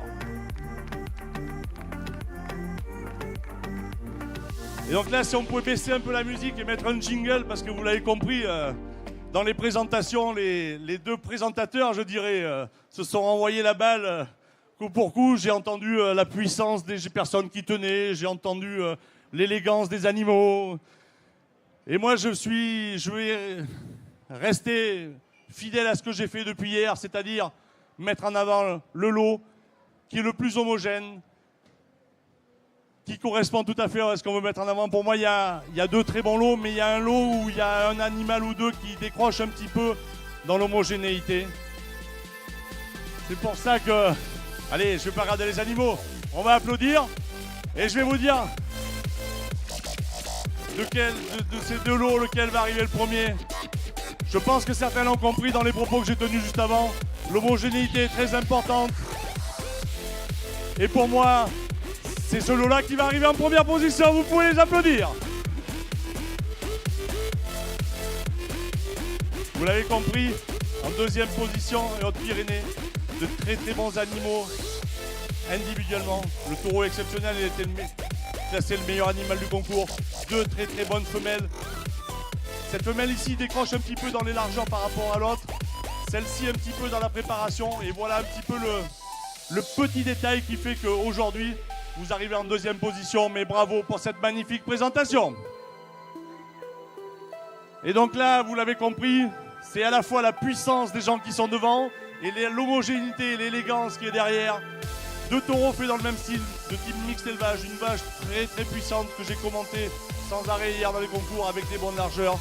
Des bons applaudissements sur l'ensemble des animaux. Bravo et merci une nouvelle fois pour cette magnifique présentation. Un tonnerre d'applaudissements s'il vous plaît.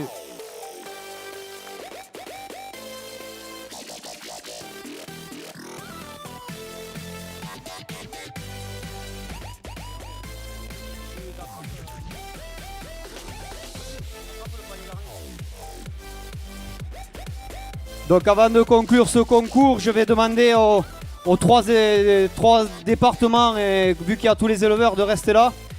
Je vais demander à Sébastien, notre juge, de venir me rejoindre sur le podium.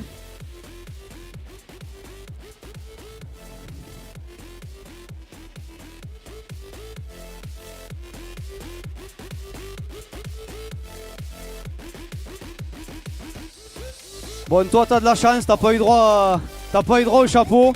Mais pour te remercier d'être venu passer ces 2 jours à juger notre concours, voilà, nous venons t'offrir un petit cadeau, un petit panier garni de produits locaux de Haute-Garonne. Voilà, je pense que tu ne devrais pas mourir de faim et tu devrais te régaler. Et prendre un peu d'embonpoint peut-être. Merci à toi, vous pouvez l'applaudir, notre juge. Merci beaucoup.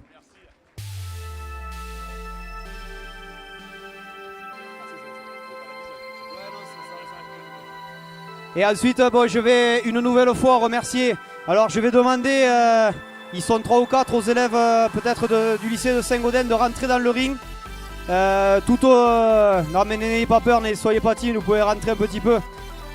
Tout au long de cette foire, nous sommes aidés par les lycées agricoles. Donc hier j'ai dit un petit mot sur le campus Saint-Christophe à Masseube qui nous a aidés. Aujourd'hui c'est le lycée agricole de Saint-Gaudens. Donc vous les avez vus aujourd'hui faire la circulation des animaux. Ce que vous voyez pas, c'est qu'à partir de 6 h, ils sont dans les chapiteaux pour assurer le nettoyage et l'alimentation des animaux. C'est ce qui nous permet nous d'avoir plus de temps pour nous occuper de nos bêtes, de les laver. C'est une main d'œuvre qui est vraiment très utile et ils sont là bénévolement. Ce sont des étudiants lycéens. Vous pouvez venir avec moi sur le podium. Et rien que pour leur travail, leur bonne volonté ce matin, à 6 h 40, toutes les allées du chapiteau Limousin étaient nettoyées, tout était paillé, tout était nickel. Donc vraiment merci à vous, vous assurez. C'est une grande aide pour nous de vous avoir à nos côtés à chaque édition. Donc un tonnerre d'applaudissements pour les jeunes des lycées agricoles. C'est eux peut-être qui dans quelques années seront à la place de nous devant les vaches. Donc rien que pour ça, vous pouvez les féliciter et les applaudir. Merci à vous. Je vais remercier à mon tour l'organisation des Pyrénéennes pour nous avoir permis d'organiser ce Top 100 Limousin. On a tenu cette année à élargir un peu les frontières habituelles du concours qu'on organise. Alors c'est pas anodin, comme je l'ai dit hier, la Haute-Garonne s'est positionnée pour accueillir le concours national Limousin de 2027 ici même aux Pyrénéennes. Et je pense qu'aujourd'hui nous avons donné, comme j'ai dit hier, une très belle image de la limousine du Sud-Ouest. Donc je vais remercier tous les départements, nos amis landais qui sont venus, un élevage des Pyrénées-Atlantiques, des élevages du Tarn, un élevage de l'Aveyron, bien sûr nos amis des Hautes-Pyrénées, Gers, les Ariégeois, l'Ariège et bien entendu les éleveurs de l'Haute-Garonne. Vous pouvez être fiers du travail que vous avez fait, de la présentation que vous avez fait. C'est un timing un peu compliqué. La semaine dernière, il y avait le concours national Limousin. Dans 10 jours, il y a la sommet d'élevage à Cournon. Mais vous avez amené des animaux prêts, des animaux de qualité. Vous vous êtes pas moqué du public. Et vous avez respecté la manifestation, vous avez respecté la race.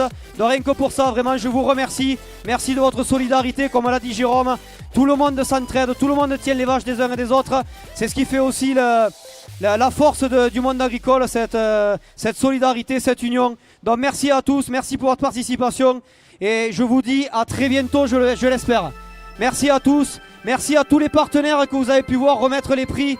Donc je ne vais pas les reciter, ils ont été cités, mais ça aussi c'est une grande aide pour nous pour pouvoir gérer ce qui est restauration, tout ça, pour pouvoir offrir le maximum de repas. Merci à eux, merci à la Chambre d'agriculture pour la mise à disposition des techniciens. Encore un grand merci aux Pyrénéennes. Et je vous dis à dans 3 ans. Merci à tous et rendez-vous demain pour la présentation des champions. Merci.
Depuis plus de 70 ans, les salariés, les exploitants et les entreprises du monde agricole sont protégés par la MSA. Mais qui est affilié ?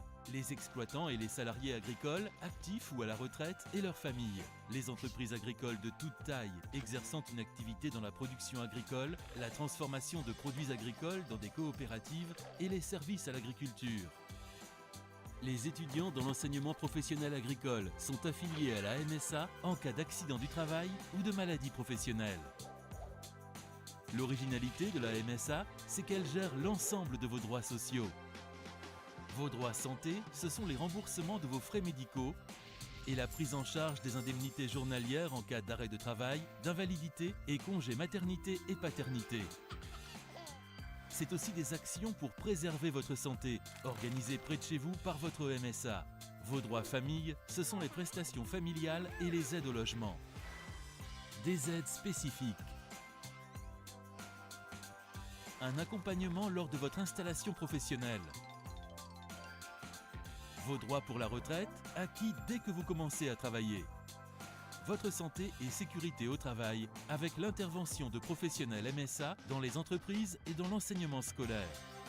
Ces prestations et ces aides sont financées en partie par les cotisations sociales versées à la MSA par les employeurs, les salariés et les exploitants.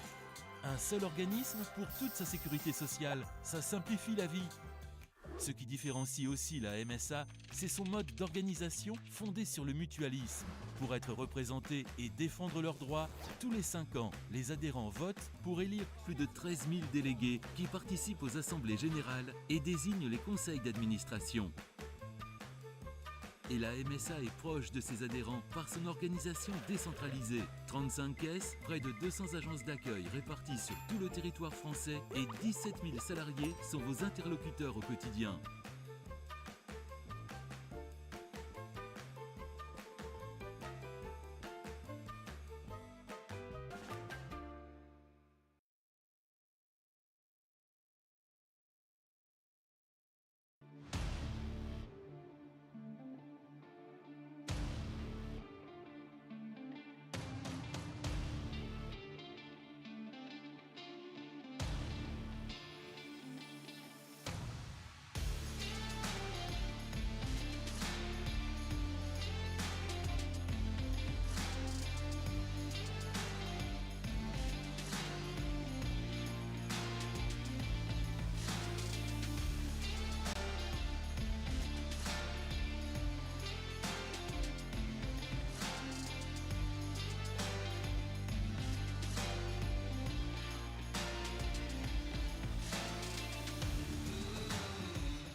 Où que vous soyez, le réseau des CCI est là pour vous accompagner. Notre ambition partagée, être le premier réseau public de proximité, accélérateur de l'économie et de la croissance durable des entreprises en France et à l'international. En Haute-Garonne, nous sommes 120 élus et 90 collaborateurs engagés pour accomplir 4 missions essentielles. Vous accompagner, vous, porteurs de projets, dans la création ou la reprise de votre entreprise. Chaque année, plus de 800 d'entre vous nous font confiance. Vous soutenir, vous, dirigeants, dans le développement de votre entreprise, comme 6000 d'entre vous qui font appel à nos services chaque année en Haute-Garonne. Nous sommes également mobilisés à vos côtés pour défendre vos intérêts dans la sphère publique, portant haut la voix des entreprises, quelle que soit leur taille ou leur secteur d'activité. Et enfin, nous contribuons activement à faire de votre territoire le terreau fertile de vos ambitions. Alors vous aussi, ayez le réflexe CCI.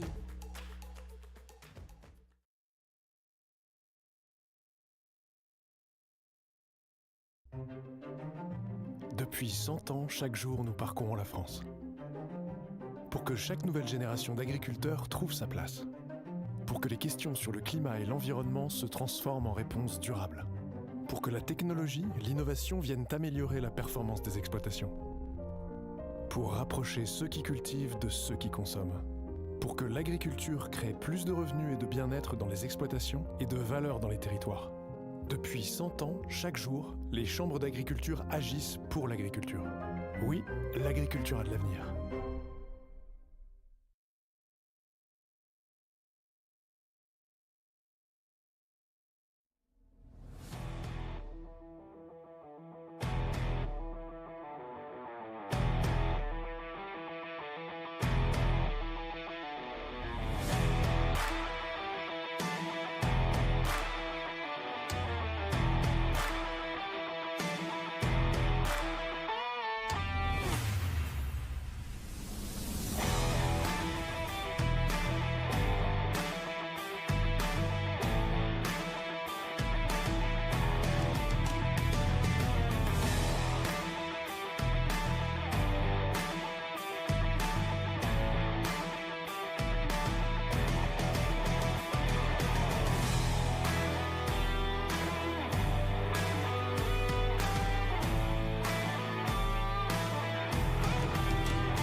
there is nothing I can do, I keep it so real. Cause I walk what I talk and I do what I say. I just stay steadily growing my force field. So let me pick it up and show you how we do here. This is still the freaking best, so let's just move it. Yeah.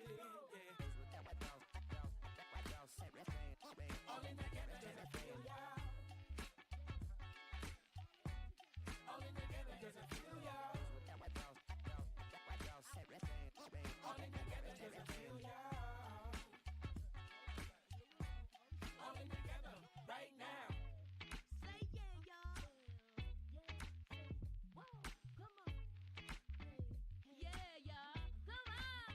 Hey. Here we go now.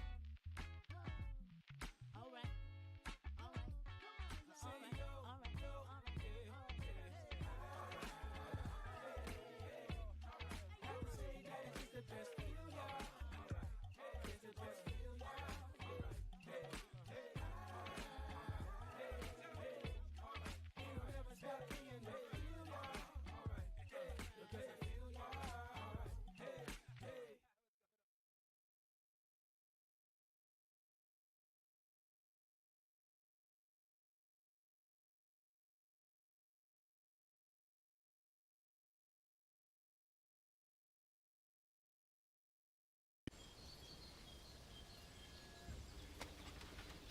T'as vu? Ils vont nous remettre le perchoir. Oh là là, du calme, mon Bobby, du calme. Si, ils vont nous remettre le perchoir là. C'est mieux que ça, mon Bobby. Ils vont surtout remettre l'électricité dans 20 000 foyers. Tu te rends compte? Ah ouais?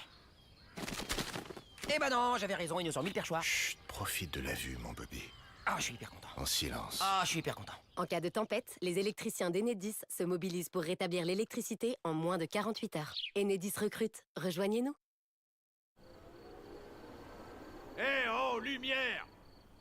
Lumière! Qu'est-ce qui vous arrive, Maurice? Ah, la lumière, là! Mais vous allez vous calmer, oui, ça s'éteint tout seul. Ça s'éteint parce que qui c'est qui surveille? Ben, c'est Maurice. Mais ça s'éteint automatiquement tous les soirs, Maurice, y a rien à faire.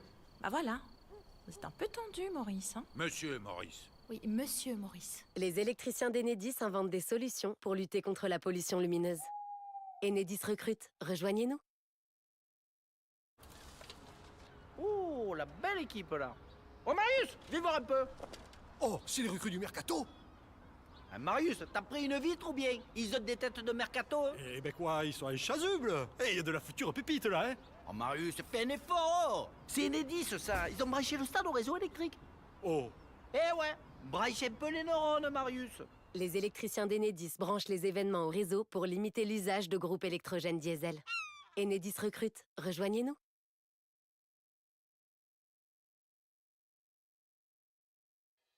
Et si l'Europe finançait votre projet? Vous êtes une association, une entreprise ou un acteur public? Vous avez un projet nouveau pour développer, enrichir, booster le territoire Comminges-Pyrénées dans les domaines de l'économie, du tourisme, de la culture, de l'agriculture, de la santé, de l'environnement, du patrimoine? Si vous remplissez certaines conditions, vous pouvez peut-être bénéficier d'une aide financière des fonds européens LEADER. Sa particularité? Il soutient des projets innovants en milieu rural. Les projets sont sélectionnés localement par un groupe d'élus et de partenaires acteurs du Comminges. L'équipe du pays Comminges-Pyrénées vous accompagne dans les démarches. Et si l'Europe finançait votre projet? Contactez l'équipe leader du pays Comminges-Pyrénées, payscommingespyrénées.fr.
d'Île-de-France vous présente les produits d'Occitanie. Régalez-vous. Découvrez nos vignerons et nos vigneronnes. Découvrez notre territoire. Et goûtez à l'Occitanie.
Mesdames et messieurs, bonjour. Notre temps de vol sera aujourd'hui d'1h30 à destination de...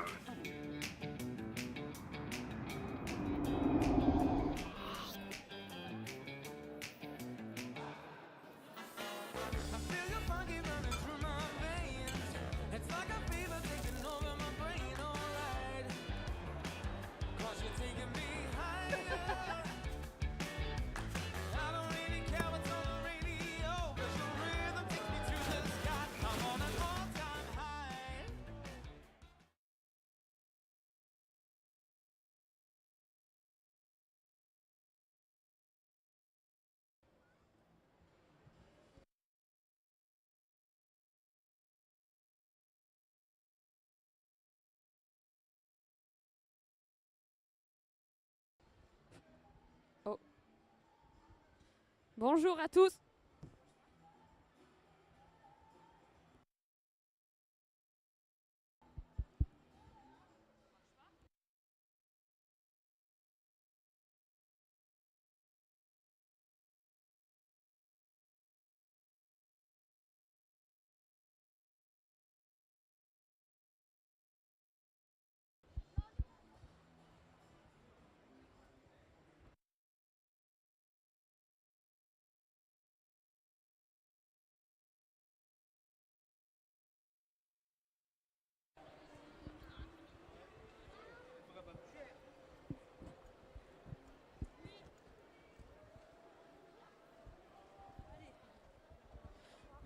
Bonjour à tous, bonjour à toutes.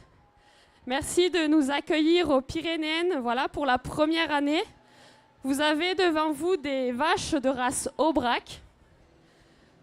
Donc ces vaches viennent du plateau qui porte le même nom, le plateau de l'Aubrac. Donc c'est un plateau qui se situe entre la Lozère, l'Aveyron et le Cantal. C'est un plateau rustique. Un plateau où il fait froid l'hiver, oui, continue, et où il fait plutôt chaud l'été. Donc on est en présence d'animaux rustiques, en présence d'animaux qui s'adaptent à leur territoire.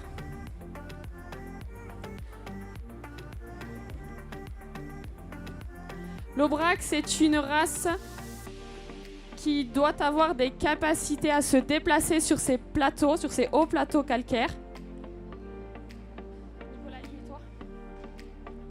Donc il lui faut des bons aplombs. Donc vous êtes en train de les voir se déplacer. Donc des bons aplombs pour marcher sur ce plateau de l'Aubrac durant l'été. Donc elles sont en estive, en transhumance. Donc c'est des vaches qui transhument du 15 mai au 15 octobre. Elles sont sur ces durs plateaux de l'Aubrac. Et l'hiver, les vaches redescendent à la ferme. Donc elles sont l'hiver à la tâche dans les étables. Et c'est des étables où souvent les vaches sont attachées. Donc c'est-à-dire qu'elles sont dans des conditions assez dures. Elles sont rarement dans la paille. D'où l'importance d'avoir des bons aplombs. L'Aubrac, c'est une race allaitante, c'est-à-dire qu'elle est élevée pour nourrir son veau. Merci Clément. C'est une race donc pour nourrir le veau. Le veau est vendu au sevrage en principe à 9 ou 10 mois. Il a été allaité à la montagne par la vache tout l'été. Et c'est des veaux qui font en moyenne 1 kg à 1,4 kg de croissance par jour. Donc vous êtes en présence de plusieurs éleveurs qui viennent du sud, donc plutôt du côté des Pyrénées. Certaines bêtes sont nées par chez nous, en Aveyron, en Lozère ou dans le Cantal. Et ils ont fait l'effort de présenter les animaux, donc rien que pour ça, déjà applaudissez-les s'il vous plaît. Pour la première année les Aubrac, allez-y, merci. Loïc, est-ce que tu peux nous présenter ton élevage un petit peu? Dis-nous où tu es et comment ça se fait que tu aies des Aubrac à la maison. Bon, ben voilà, on se présente, on est le GAEC de l'Oussouette. On est donc situé entre Bagnères et Lourdes, sur le pied du Montaigu. Pourquoi l'Aubrac? Parce que c'est une vache qui va valoriser en fait facilement le fourrage présent sur le pied du Montaigu, voilà pour nous. C'est des qualités maternelles qu'on va rechercher avec du lait, des veaux faciles à naître et qui vont facilement croître. Voilà, donc pour nous qui sommes en vente directe, ces carcasses-là nous conviennent très bien. C'est des veaux qui, sortis de l'abattoir, vont peser dans les 160 kg, donc facile à écouler pour nous sur les marchés. Et voilà, donc c'est mon beau papa qui a décidé de changer pour cette race rustique qui a que des avantages et qui nous permettent du coup de valoriser au mieux nos terres. Merci Loïc. Donc il vous a parlé de la facilité de vélage. C'est un grand sujet en race Aubrac. Elle est élevée pour sa facilité d'élevage et de vélage, il vous l'a bien dit. Les veaux naissent très facilement, on veut conserver ça en race Aubrac, et ils s'élèvent très bien sous la mer. Donc l'objectif c'est un veau par vache et par an. Donc il faut que le veau premièrement naisse bien, grandisse bien et évolue bien sous la mer. Donc on fait énormément attention aux facilités de vélage. Donc si je ne me trompe pas, c'est un fils d'héritier. Ton taureau héritier, c'est un taureau d'insémination qui a été utilisé pour les facilités de vélage. Voilà, c'est le taureau le plus utilisé en race Aubrac. Et donc on a des produits comme ton taureau. Vas-y, avance et va sur le ring, merci. On peut présenter des produits comme ça, comme ce taureau. C'est un taureau qui est né petit. Donc il est né facile et il produit des veaux de gabarit moyen modéré, donc petit gabarit plutôt. C'est ce qu'on recherche en race Aubrac. On ne veut pas des grandes vaches, on ne veut pas des naines, c'est pas ce que je vous explique. On veut des vaches, merci, et des taureaux de gabarit modéré et surtout des bêtes très profondes, très proches du sol. Parce qu'on veut 2 tiers de corps et 1 tiers d'air. Personne ne mange l'air. Donc on veut du corps, des côtes longues. Tu peux avancer, merci. Donc une bête qui se déplace bien, comme je vous ai expliqué tout à l'heure. Une bête profonde et sans oublier un bon bassin. Un très bon bassin pour cette facilité de vélage dont je vous ai parlé. Ensuite, on va passer à l'élevage de la bruyante. La famille Coy et Coulet, Clément. Bonjour à tous, bonjour à toutes. Voilà, nous sommes éleveurs sur la commune de Le Plat, en Ariège. Pourquoi l'Aubrac? Mon père avait des Aubracs depuis une trentaine d'années. Et suite à une cessation d'activité de mon père, moi je suis parti dans l'Ariège pour faire une reprise avec le cheptel de mon père en Aubrac. Et donc voilà, on a continué avec la race Aubrac pour toutes ces qualités maternelles et d'allaitement qu'on a pu vous évoquer depuis le début de ce salon. Et aussi, nous sommes un tout beau transhumant avec 70 mères. Voilà. Merci Clément. Clément, avance s'il te plaît. Il nous présente un taureau d'âge. Il a 11 ans, joli. 11 ans pour un taureau, je ne sais pas si vous vous rendez compte, mais c'est vieux. Et vous pouvez voir quand même que ce joli taureau, né dans l'Aveyron chez Maxime Delrieux, est un taureau de 11 ans qui se déplace, qui transhume, qui saillit les vaches. Que demander mieux? Donc c'est ce que je vous expliquais. Ce taureau correspond à tout ce qu'on veut dans la race Aubrac. C'est un taureau profond, qui se déplace bien, qui est bien ouvert dans son bassin, qui est très racé. 11 ans, il a produit des filles depuis qu'il a 1 an à peu près. Donc ça fait 10 ans qu'il produit ce taureau. Donc rien que pour la rusticité, la longévité, applaudissez le taureau s'il vous plaît.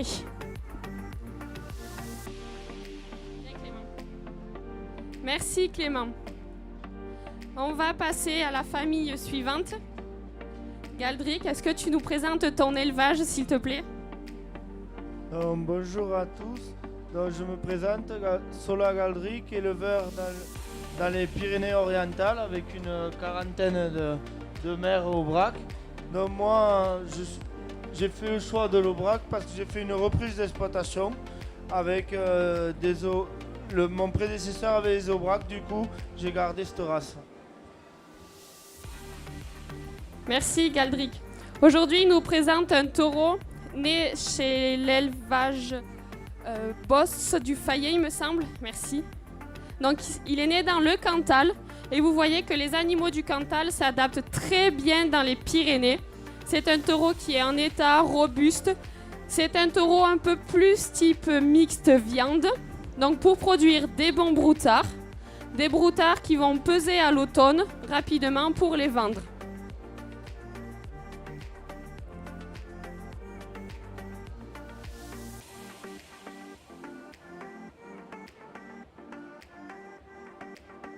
L'Aubrac, c'est aussi une race très très docile, très sage. Vous voyez le comportement des animaux, le comportement des taureaux. Aucun taureau ne bouge. Voilà, ton taureau est très sage, Galdric, je te remercie. Je précise aussi que tous les éleveurs ici sont inscrits au Airbook ou en cours d'inscription au Airbook de la race Aubrac. Donc c'est des gens qui font une démarche de qualité au niveau de la génétique. Donc je les remercie pour leur engagement auprès de la race.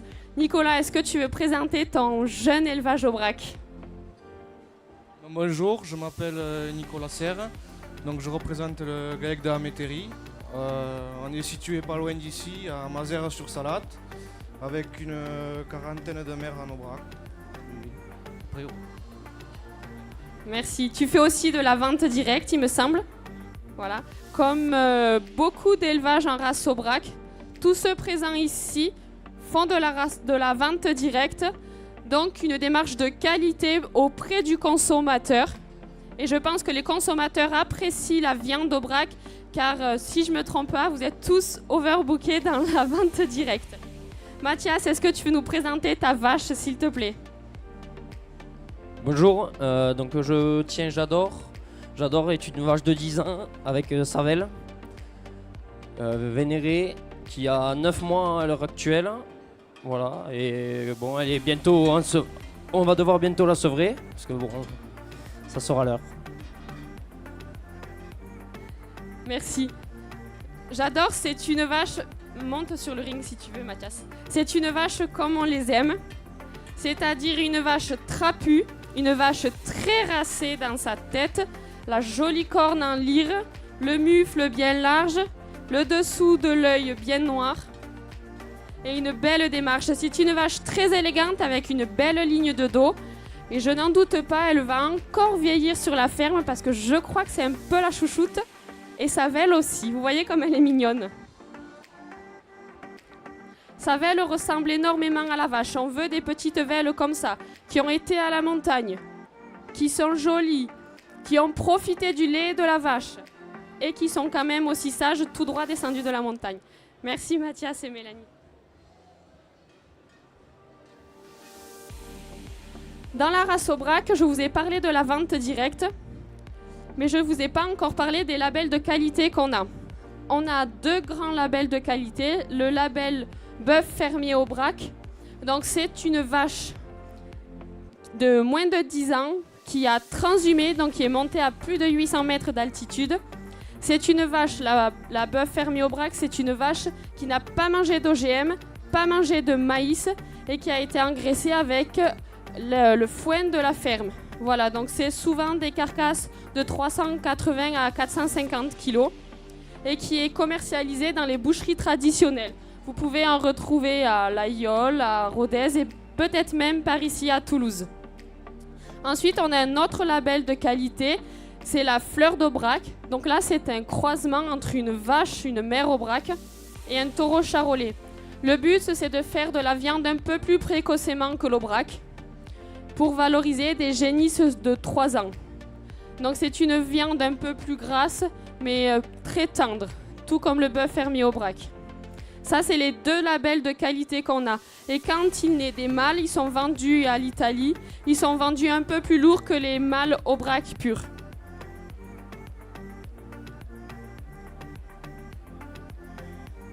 Je vais demander aux éleveurs de refaire un défilé pour que vous puissiez apprécier cette race, apprécier la démarche et la qualité des animaux. Vas-y Dominique, tu peux faire un tour, merci.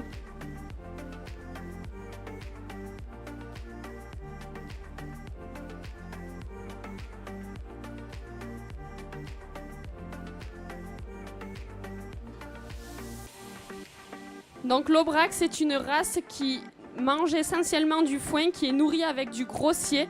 C'est pour ça qu'elle a une bonne profondeur de poitrine, une bonne capacité d'ingestion.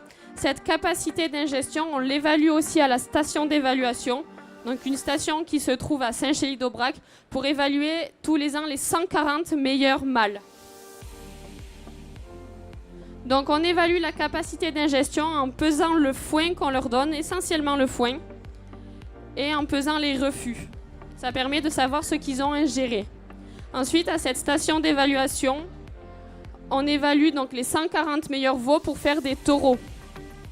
Et de ces 140 meilleurs en sortent 3 ou 4 à l'insémination, et les autres sont vendus aux enchères au printemps, fin mars, début avril.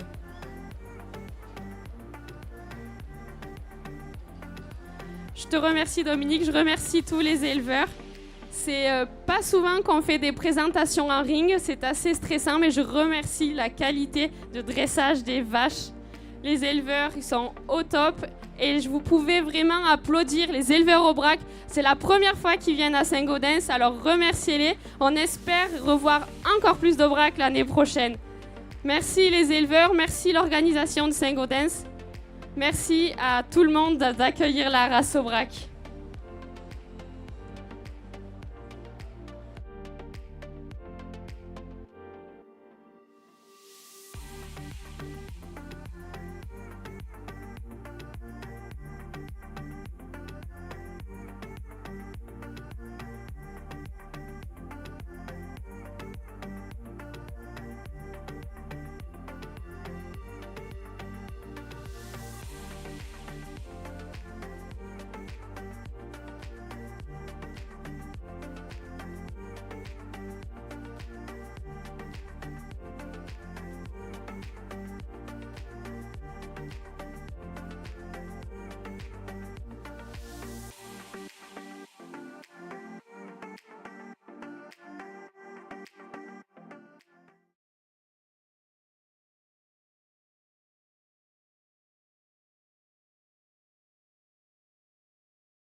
Depuis plus de 70 ans, les salariés, les exploitants et les entreprises du monde agricole sont protégés par la MSA. Mais qui est affilié ? Les exploitants et les salariés agricoles, actifs ou à la retraite, et leurs familles. Les entreprises agricoles de toute taille, exerçant une activité dans la production agricole, la transformation de produits agricoles dans des coopératives et les services à l'agriculture.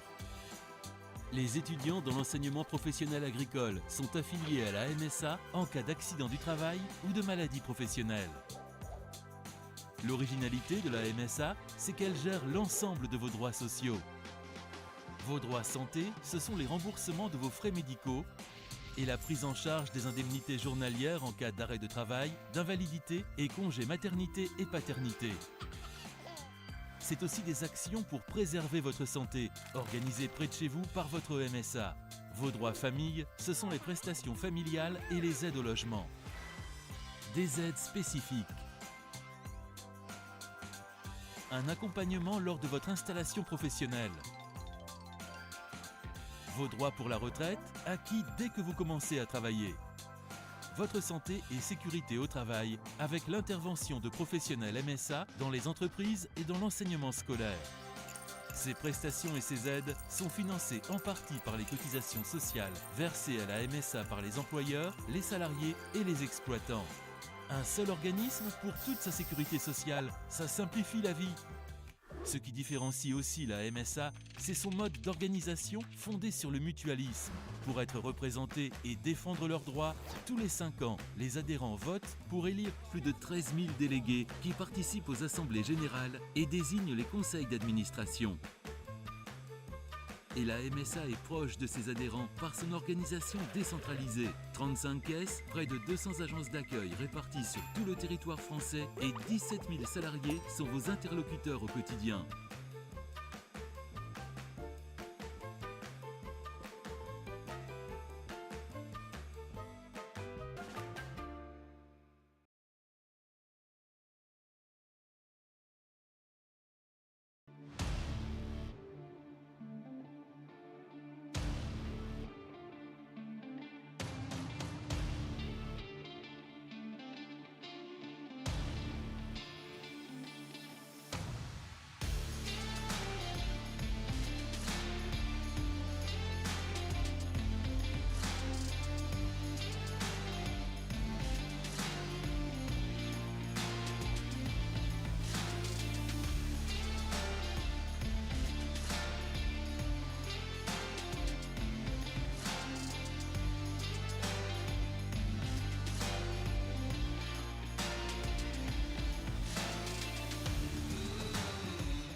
Où que vous soyez, le réseau des CCI est là pour vous accompagner.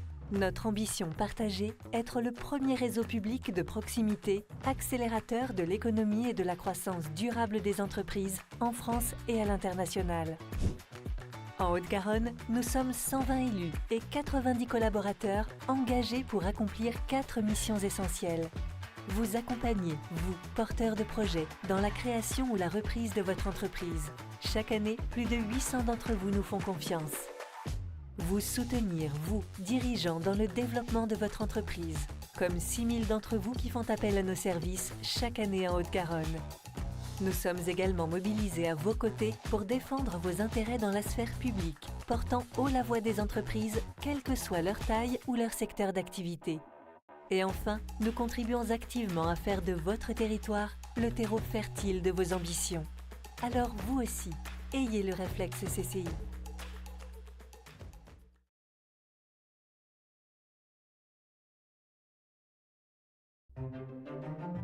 Depuis 100 ans, chaque jour, nous parcourons la France. Pour que chaque nouvelle génération d'agriculteurs trouve sa place. Pour que les questions sur le climat et l'environnement se transforment en réponses durables. Pour que la technologie, l'innovation viennent améliorer la performance des exploitations. Pour rapprocher ceux qui cultivent de ceux qui consomment. Pour que l'agriculture crée plus de revenus et de bien-être dans les exploitations et de valeur dans les territoires. Depuis 100 ans, chaque jour, les chambres d'agriculture agissent pour l'agriculture. Oui, l'agriculture a de l'avenir.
There is nothing I can do, I keep it so real. Cause I walk what I talk and I do what I say. I still stay steadily growing my force field. So let me pick it up and show you how we do here. This is still the freaking best, so let's just move it. Yeah.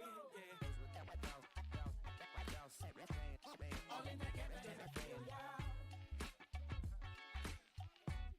All in together, does it feel y'all? All in together, does it feel y'all? All in together, right now. Say yeah, y'all. Whoa, come on. Yeah, y'all. Come on. Hey. Here we go now. All right. All right. All right. All right.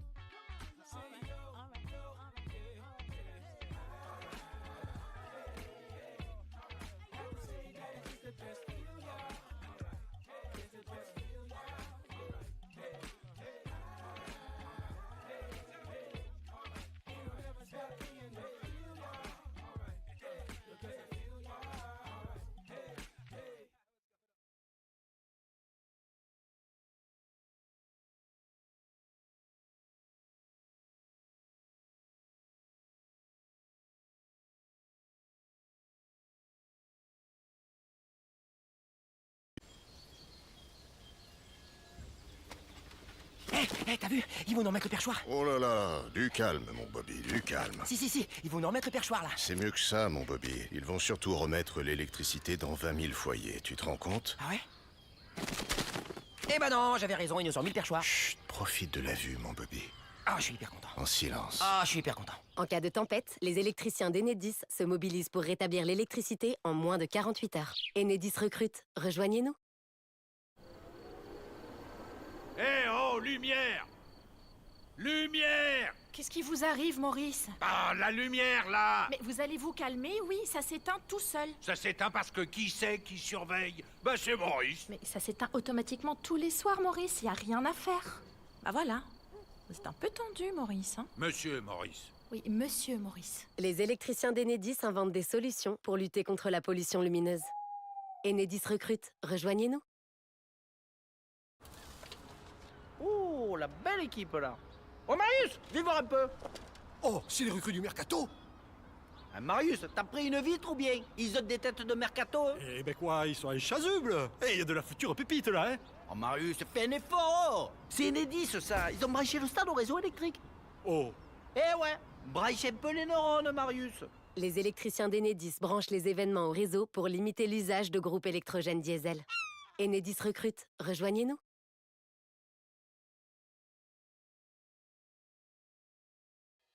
Et si l'Europe finançait votre projet? Vous êtes une association, une entreprise ou un acteur public? Vous avez un projet nouveau pour développer, enrichir, booster le territoire Comminges-Pyrénées dans les domaines de l'économie, du tourisme, de la culture, de l'agriculture, de la santé, de l'environnement, du patrimoine? Si vous remplissez certaines conditions, vous pouvez peut-être bénéficier d'une aide financière des fonds européens LEADER. Sa particularité, il soutient des projets innovants en milieu rural. Les projets sont sélectionnés localement par un groupe d'élus et de partenaires acteurs du Comminges. L'équipe du pays Comminges-Pyrénées vous accompagne dans les démarches. Et si l'Europe finançait votre projet? Contactez l'équipe leader du pays Comminges-Pyrénées, payscommingespyrénées.fr.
de France vous présente les produits d'Occitanie. Régalez-vous. Découvrez nos vignerons et nos vigneronnes. Découvrez notre territoire. Et goûtez à l'Occitanie.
Mesdames et messieurs, bonjour. Notre temps de vol sera aujourd'hui d'1h30 à destination de...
Température extérieure est de 26 degrés.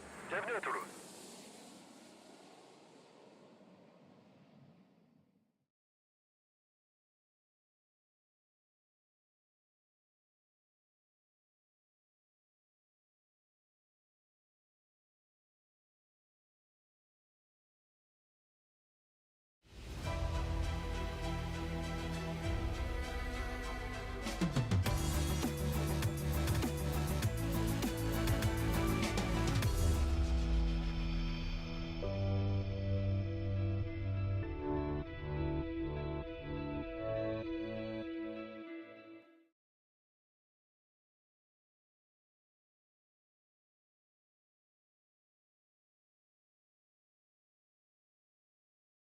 Faites vibrer vos papilles avec les produits Sud de France. Rencontrez nos producteurs et productrices. Goûtez à notre territoire. Goûtez à nos produits. Goûtez à l'Occitanie.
C'est si bon de mettre un visage derrière les produits qu'on aime.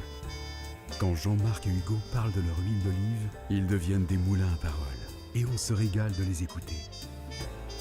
Avec Agathe, on se régale 2 fois, avec ses huîtres et avec sa personnalité. Guylaine aime régaler ses enfants et les grands enfants que nous devenons devant ses gourmandises. L'Occitanie, fière de ses agriculteurs.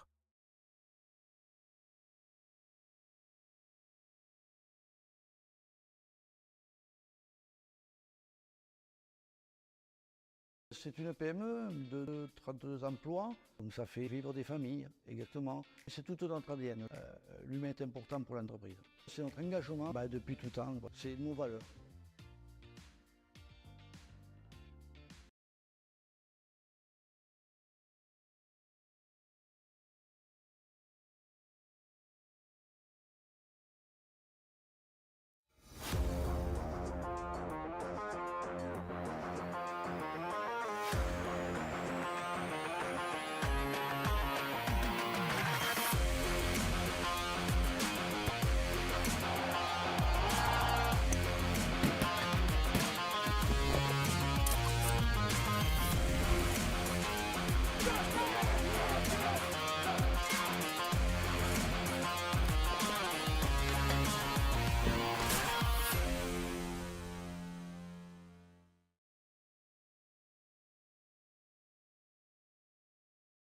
Parce que derrière chaque produit, il y a des hommes, il y a des emplois, et que venir le déguster sur place, c'est pas que pittoresque, c'est aussi se plonger dans notre quotidien.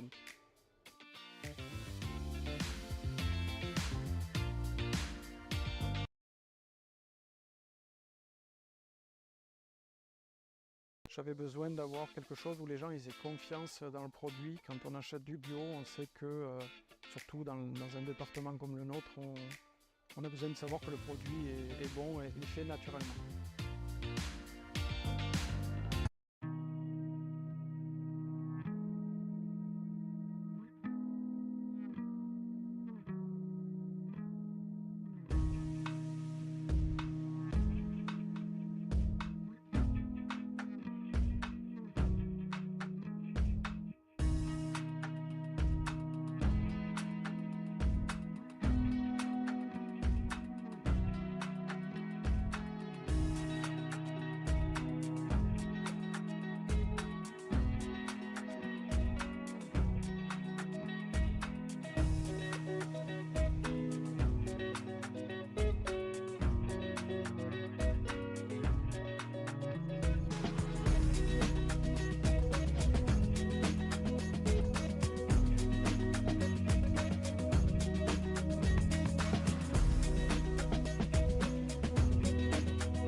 Depuis plus de 70 ans, les salariés, les exploitants et les entreprises du monde agricole sont protégés par la MSA. Mais qui est affilié ?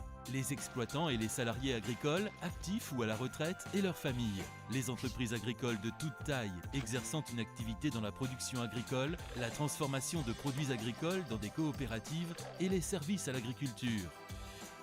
Les étudiants dans l'enseignement professionnel agricole sont affiliés à la MSA en cas d'accident du travail ou de maladie professionnelle. L'originalité de la MSA, c'est qu'elle gère l'ensemble de vos droits sociaux. Vos droits santé, ce sont les remboursements de vos frais médicaux et la prise en charge des indemnités journalières en cas d'arrêt de travail, d'invalidité et congé maternité et paternité. C'est aussi des actions pour préserver votre santé, organisées près de chez vous par votre MSA. Vos droits famille, ce sont les prestations familiales et les aides au logement. Des aides spécifiques. Un accompagnement lors de votre installation professionnelle.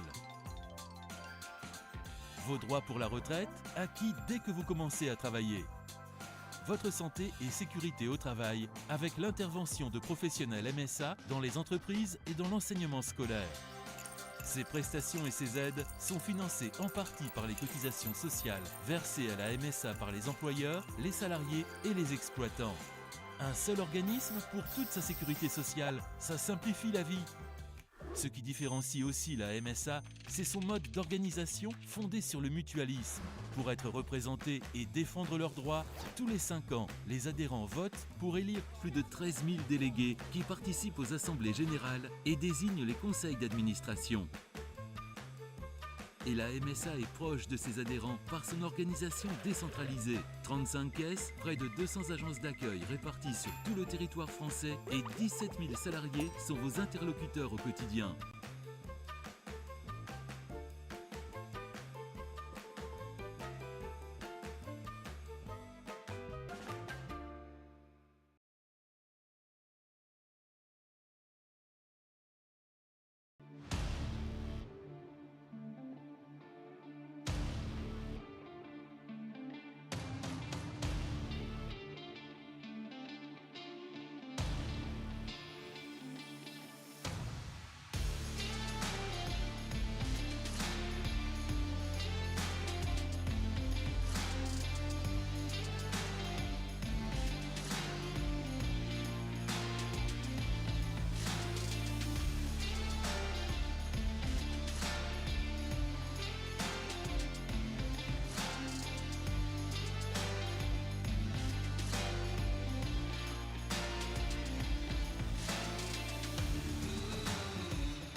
Où que vous soyez, le réseau des CCI est là pour vous accompagner.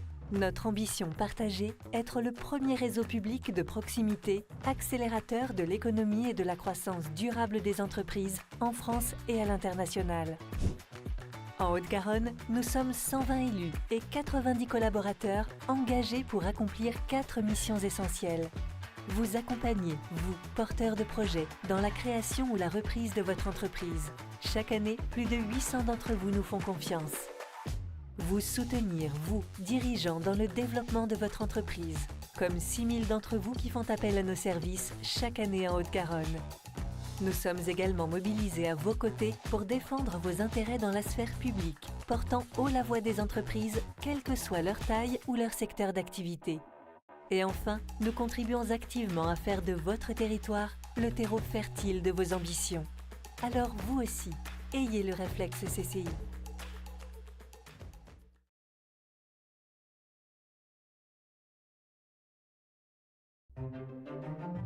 Depuis 100 ans, chaque jour, nous parcourons la France. Pour que chaque nouvelle génération d'agriculteurs trouve sa place.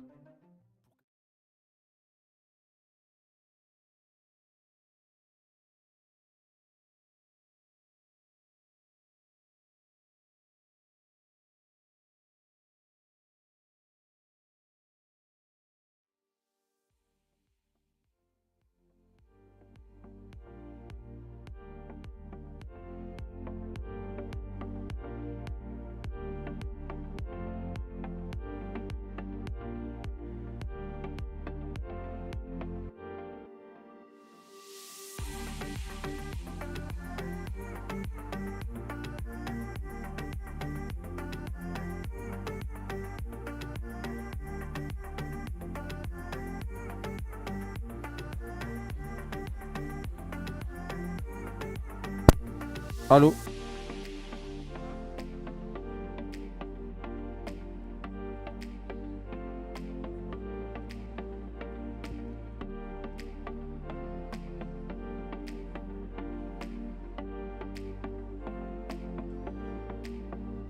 Eh bien, bonjour à tous. Donc nous sommes là pour vous présenter la race Abondance. Donc un peu de changement par rapport à ce matin. On n'est pas du tout sur les mêmes formats. Donc la race Abondance nous vient de Haute-Savoie, sur la commune d'Abondance, comme le nom l'indique. On peut faire une petite présentation historique. Donc c'est une race de montagne. Vous n'en verrez pas beaucoup dans les Pyrénées parce qu'elle commence à s'implanter maintenant. Donc la race Abondance est née en 1891. Elle a été reconnue officiellement à cette date-là.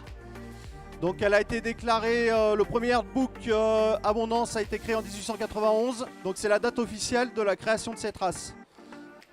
Donc historiquement, elle était dans la vallée d'Abondance sur la Haute-Savoie, c'est dans le Haut-Chablais, jusqu'en 1800. Une fois la création, la race reconnue, elle a commencé à se développer, donc à sortir de cette vallée. Donc en commençant à déborder sur tout le département de la Haute-Savoie, la Savoie, ensuite l'Isère, la Drôme, l'Ardèche. Ensuite, à partir des années 50, elle a commencé à se développer au niveau du Massif central. Massif central, et ensuite pour arriver dans les Pyrénées jusqu'à aujourd'hui. Donc la race Abondance, c'est une race laitière, mais qui a la particularité d'être mixte. Donc c'est-à-dire que sa principale qualité, c'est la production de lait, mais elle est aussi capable d'avoir une production de viande soutenue. C'est-à-dire que c'est une race qui a une quantité de lait importante, tout en pouvant garder un état corporel satisfaisant. Elle est capable de vivre dans des conditions difficiles dans les alpages. C'est pour ça que c'est une race qui se développe essentiellement sur les principaux massifs montagneux. Et c'est pour ça qu'on la voit aussi apparaître dans les Pyrénées aujourd'hui. Donc en principale caractéristique, c'est une vache qui va mesurer 1,42 m au sacrum en moyenne. Donc le sacrum, hein, on va le trouver, si la vache bouge pas trop. On va aller sur une plus calme. Le sacrum, donc on le trouve, c'est à l'intersection de la pointe des deux hanches. Donc c'est une vache qui mesure 1,42 m en moyenne, j'ai dit. Elle pèse à peu près 650 kg en moyenne. Par rapport aux autres races laitières françaises, on va dire, c'est une dimension, plutôt une petite vache. Ses productions laitières se situent au niveau national en moyenne à 5700 litres par an, à un niveau en TB de 36. Donc le TB, c'est la matière grasse, la richesse du lait, et en TP à 33,3. Donc le TP, c'est plus la matière protéique, la quantité de fromage. Elle a la particularité d'avoir un rapport justement entre ces deux taux de 1,09. C'est particulièrement recherché par les fromagers parce que ça rend le lait très fromageable et de grande qualité. Donc c'est une race qu'on retrouve dans plusieurs appellations au niveau français, donc exactement dans 14 AOP. Donc forcément on la retrouve surtout sur les appellations savoyardes. On retrouve en majorité la première appellation, ça va être le fromage d'Abondance, qui a été créé en AOP en 1990. Donc c'est vraiment, donc on dit même une race, un fromage, un territoire. Donc ça c'est vraiment sa première appellation. Ensuite on va la retrouver forcément dans le reblochon, qui est le premier produit sur la Haute-Savoie. On en retrouve également sur la Savoie, dans le Beaufort, sur la zone Beaufort. Et donc sur le Massif central, dans les Saint-Nectaire, Cantal. Et ensuite, c'est une race qui s'adapte très bien dans les systèmes biologiques, grâce à sa qualité notamment de résistance aux cellules. Donc c'est pour ça que c'est une race qu'on arrive à développer très bien hors berceau, parce que c'est une race solide, sans problème. C'est elle qui affiche également la plus haute longévité de toutes les races françaises laitières. C'est-à-dire que sur 23 vaches présentes dans les troupeaux au niveau national, on en a une qui est à plus de 8 lactations. Donc si on compare aux grandes races laitières françaises, on est plutôt à un rapport de 1 pour 200. Voilà, donc c'est une race aussi donc, qui est plutôt solide dans les pattes. Donc c'est pour ça qu'on la retrouve, c'est une race qui doit aller dans les alpages, donc qui doit pouvoir marcher, qui doit pouvoir aussi exploiter le pâturage. C'est une race qu'on retrouve essentiellement en extérieur, hein. C'est des vaches qui broutent, qui pâturent. Donc tout ce compromis fait qu'on peut la retrouver dans pas mal de systèmes différents. La particularité de notre race aussi, c'est que on la trouve en plaine, en montagne, dans des systèmes biologiques, donc extensifs, intensifs. C'est une race qui sait s'adapter. Donc aujourd'hui, la présentation qu'on va vous faire, elle nous vient d'un élevage local. Donc c'est l'élevage à l'ERL d'Or, à Cédric, qui se présentera tout à l'heure. Donc c'est l'élevage local, hein, il est à quelques kilomètres d'ici. On a 6 vaches en présentation, donc on va vous proposer une espèce de mini concours avec une section de vaches plus jeunes et une section de vaches plus âgées. Donc on va vous les présenter une par une. Donc c'est moi qui vais m'occuper du jugement. Donc on va les faire tourner, on commencera par la section jaune qu'on fera tourner. Une fois que j'aurai établi mon jugement, je vous les présenterai une par une. Et je vous expliquerai aussi pourquoi la telle est troisième, deuxième et première. Et ensuite, dans chaque section, nous désignerons la meilleure mamelle. Donc il y aura une mamelle jaune, meilleure mamelle jaune et une meilleure mamelle adulte. Donc on va essayer de reproduire un peu les situations des concours que nous avons un peu sur la zone du berceau, et ainsi qu'à Paris ou au sommet de l'élevage où nous sommes présents. Voilà, donc je propose qu'on commence à écarter les vaches adultes. On va commencer par la section jaune. Donc on va les faire tourner. Et pendant qu'elles tournent et que je juge, Cédric va se présenter et expliquer un peu les particularités de son élevage et ce qui lui a fait choisir cette race.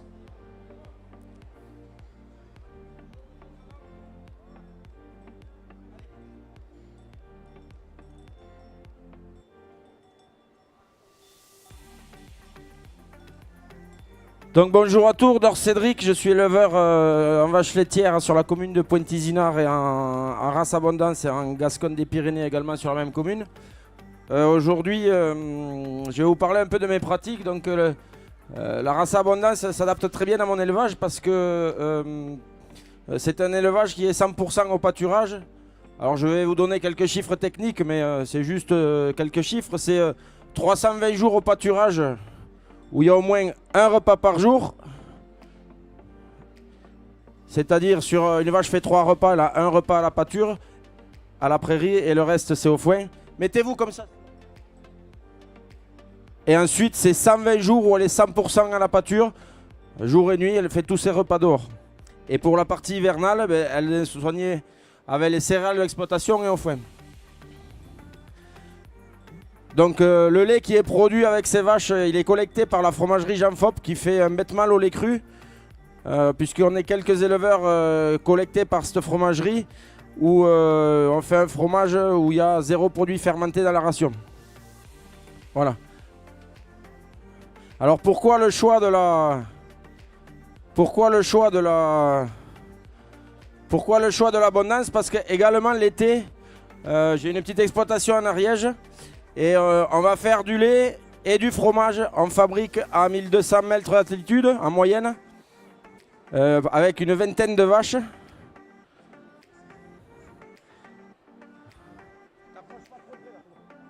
Avec une vingtaine de vaches et on fabrique un fromage qui est vendu localement pendant 4-5 mois de l'année. Alors cette race est très bien adaptée à la montagne et aussi à la plaine. Donc c'est pour ça que j'ai fait le choix de cette race. Ce sont des vaches pas très grandes, puissantes, qui marchent beaucoup, qui valorisent très bien l'herbe. Et dans le système qui est choisi par mon exploitation, c'est un animal très bien adapté. Après aujourd'hui, je tiens aussi à remercier mes enfants, ma femme qui sont là aujourd'hui pour m'aider à faire cette présentation, et des amis. Et je voulais aussi, je ne sais pas si vous avez remarqué, il n'y a que des filles qui tiennent des vaches. C'était aussi un clin d'œil pour montrer la place de la femme dans l'agriculture. Parce qu'aujourd'hui, il y a de plus en plus de femmes qui viennent dans l'agriculture. Donc je pense que déjà, on peut les applaudir.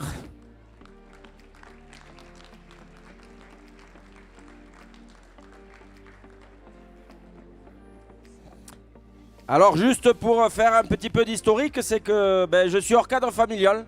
Je suis pas fils d'agriculteur. C'était ma passion et j'en ai fait mon métier.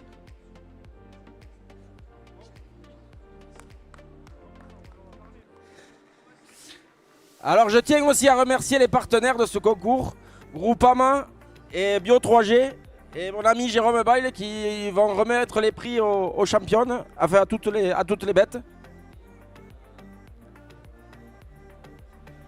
Donc le jugement a été fait, je laisse la place au juge pour faire monter la troisième.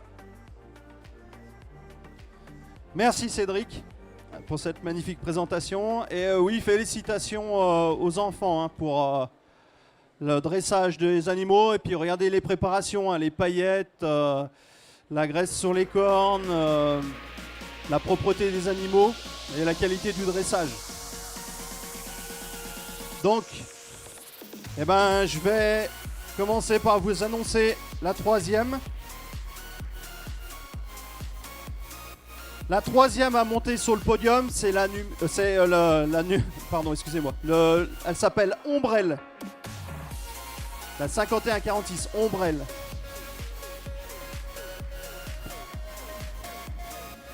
Allez, il faut l'encourager, elle est un peu timide.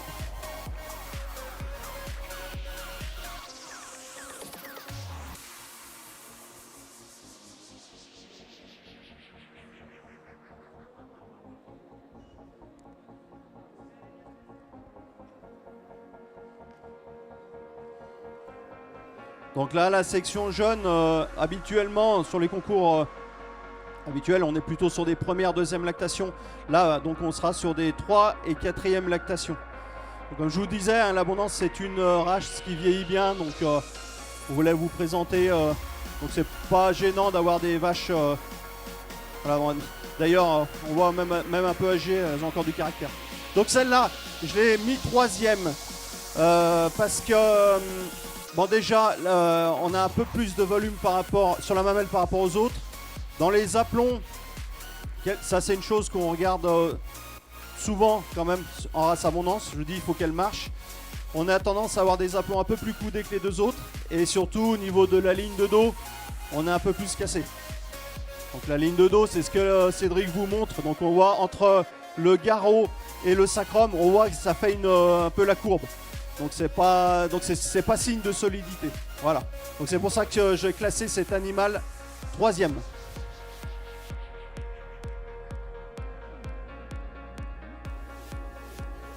Donc la plaque sera... Oui, les plaques, faut que je les rentre.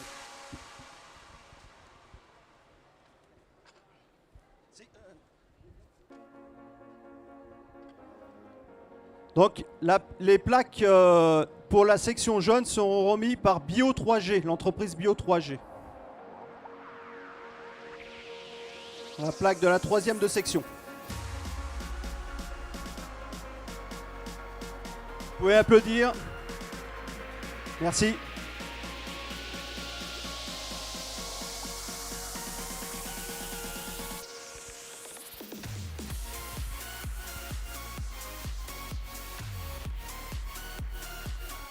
La deuxième de cette section sera la vache Nadja.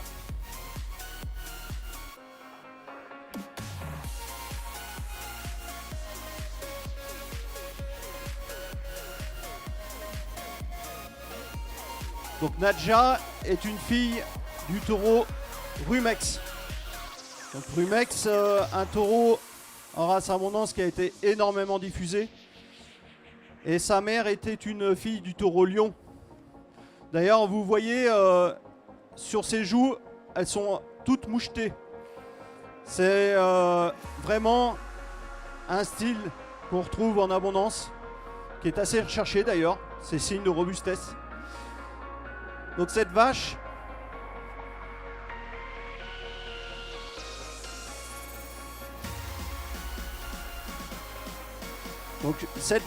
je l'ai classée deuxième à cause, donc elle est plus homogène que la précédente. Hein. On a des meilleures lignes de dos, on le voit, on a des meilleurs aplombs, mais en termes de gabarit, elle est un petit peu en dessous. Donc c'est pour ça qu'elle accroche le prix de deuxième prix de section qui sera remis par Groupama.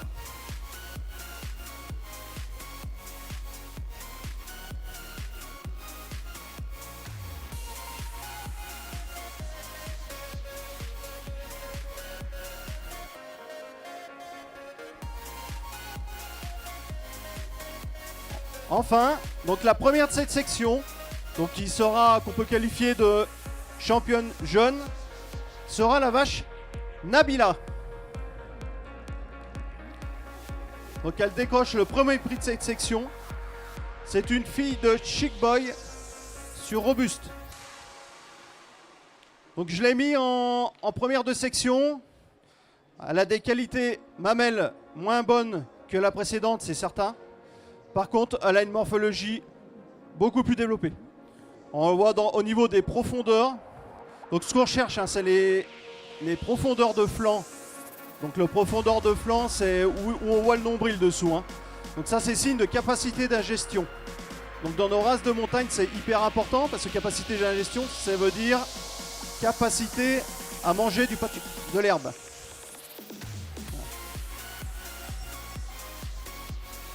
On va la laisser reprendre sa place.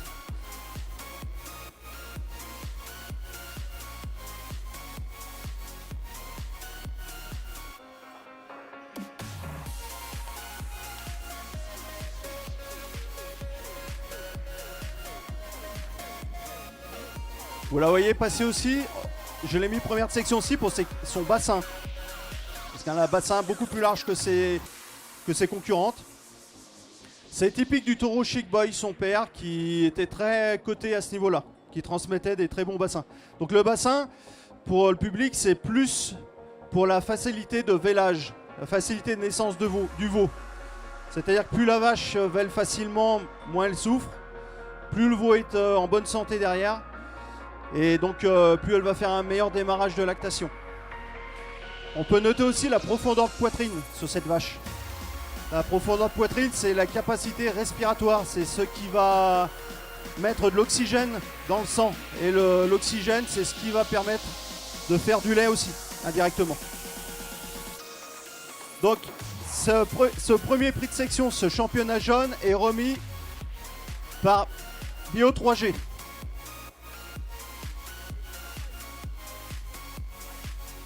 Et Jérôme Bail.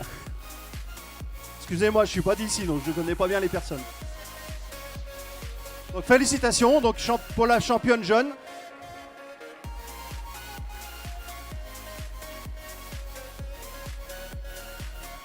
Donc dans cette section, maintenant, je vais vous désigner la meilleure mamelle.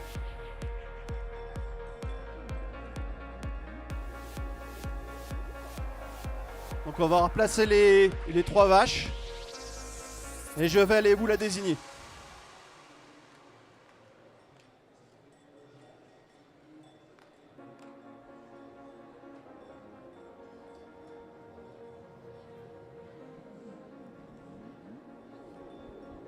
Voilà.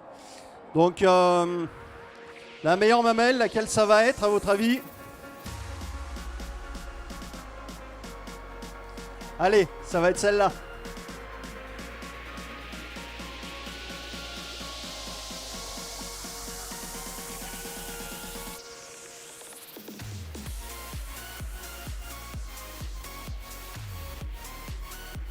Donc cette fois-ci, pour le prix de meilleure mamelle, on va se concentrer uniquement sur le poste donc mamelle. Hein. Donc le poste mamelle, qu'est-ce qu'on va regarder? On va regarder le volume. Le volume, pour juger du volume, il faut se placer vers le jarret. Plus elle est élevée au-dessus du jarret, moins elle a du volume, plus c'est recherché. Après, ce qu'on va rechercher, c'est la hauteur d'attache arrière qui se situe là. Plus elle est haute, plus la mamelle va vieillir dans le temps. On va regarder le treillon. On va regarder l'attache avant. L'attache avant, c'est le pli qui est accroché sous le ventre. Enfin, tous ces postes-là, c'est le poste le plus important sur une vache laitière. En race abondance, donc on mesure les vaches. Donc c'est ce qui va pouvoir déterminer derrière les index, l'indexation, vous avez dû en entendre ce matin, c'est l'estimation de la valeur génétique de l'animal. Et sur une race laitière comme l'abondance, ça représente 10 postes. C'est le poste le plus mesuré, où il y a le plus de points. Donc, pour cette meilleure mamelle jaune, la plaque sera remise par Groupama. Félicitations à l'éleveur. Félicitations. Donc je vous rappelle qu'on est sur une vache qui est en 3e lactation. Donc par rapport au volume qu'elle met, c'est très bien.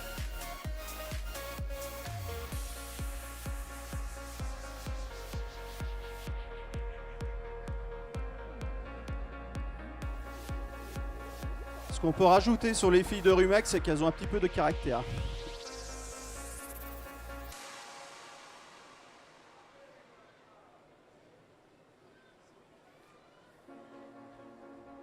Voilà, donc ce que je propose maintenant, c'est de ranger les 3 vaches de la section jaune de côté. Et nous commencerons à faire tourner les 3 vaches de la section adulte pour poursuivre le jugement.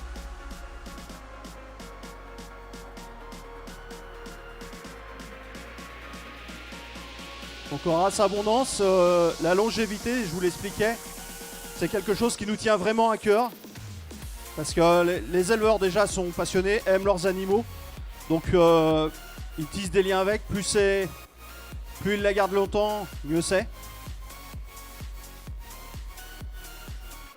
Et donc pour cela, il faut viser donc des bonnes mamelles comme on l'a vu sur la section précédente. Plus on démarre avec une bonne mamelle, plus la vache va vieillir. On va regarder les aplombs. Et l'état général de la vache. Pour que la vache vieillisse, il faut qu'elle ait un bon état corporel, de la réserve, pour passer surtout des saisons de plus en plus difficiles comme on voit. Bon, cette année on n'a pas eu trop de réchauffement climatique, mais l'année prochaine on ne sait pas à quoi s'attendre. Donc c'est une race qui est plutôt bien adaptée à ces changements. Voilà. Donc je pense que je vais repasser le micro à Cédric pendant que je vais établir mon jugement. Voilà.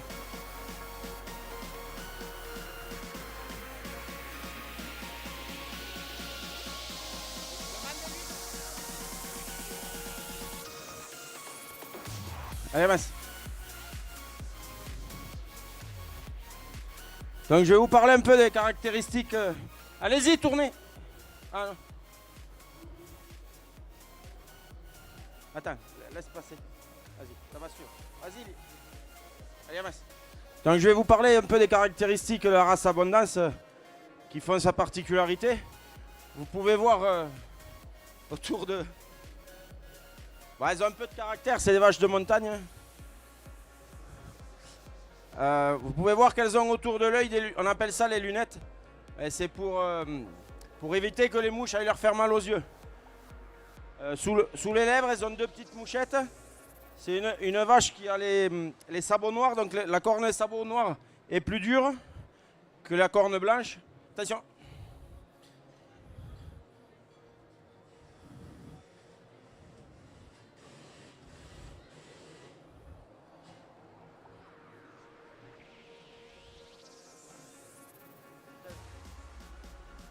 C'est bon?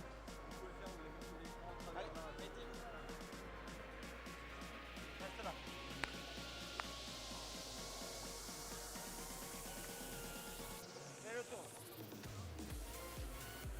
Ce putain d'écran qui va pas là.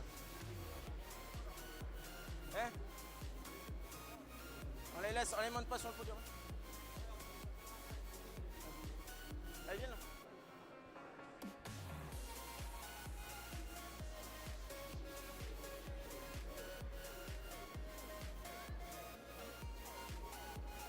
Qu'est-ce qu'il y a?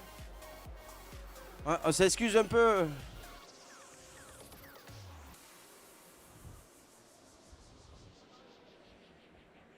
C'est bon, reste. Vas-y, tourne-toi, allonge-toi, juste.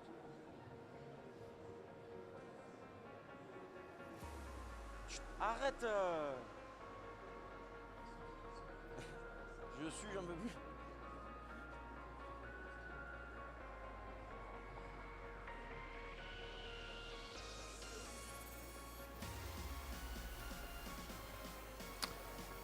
Donc j'expliquais un peu les caractéristiques de la race. Les sabots noirs, les trayons colorés comme vous pouvez voir sur cette vache pour éviter les coups de soleil en montagne. Et ensuite, ce qui fait rire les gens d'habitude, c'est toutes les parties qui peuvent être en contact avec la neige, c'est-à-dire sous le ventre, au-dessus des sabots, sous la tête, doivent être blanches. Donc on peut quand même applaudir toutes les meneuses parce que les animaux avec l'écran, la musique, le monde sont un peu difficiles. Du coup, tout le monde se stresse un peu, les animaux et les meneurs, et ça devient un peu plus difficile. Jusque-là, elles étaient très gentilles, mais elles ne sont pas encore habituées au public.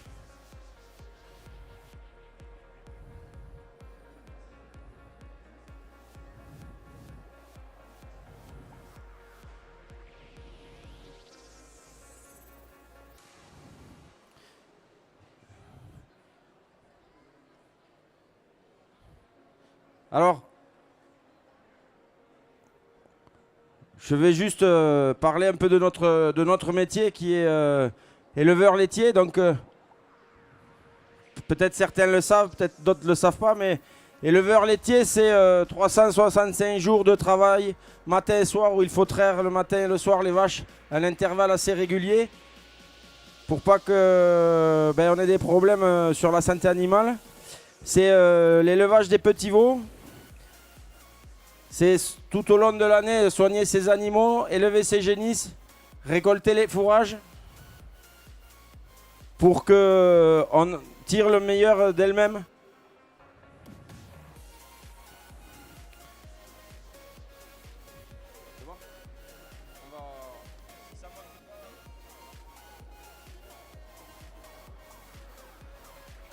Voilà, donc j'ai fini mon jugement. Donc je m'en encourager encore ces jeunes meneuses parce que c'est pas toujours facile.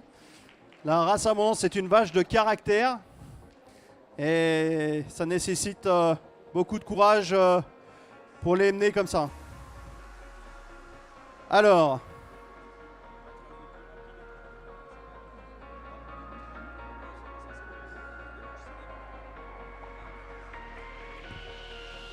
allez. La troisième de cette section.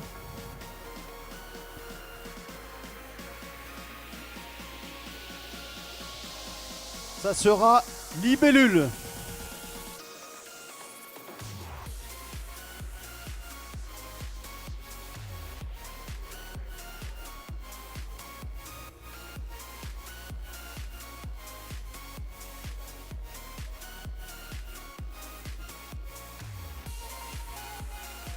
Donc il n'y avait pas trop d'écart entre la troisième et la deuxième, il a fallu faire un choix. C'est un peu la mamelle qui a déterminé. Donc c'est une vache qui affiche mine de rien beaucoup de qualité. notamment au niveau de la ligne de dos, du bassin et des aplombs.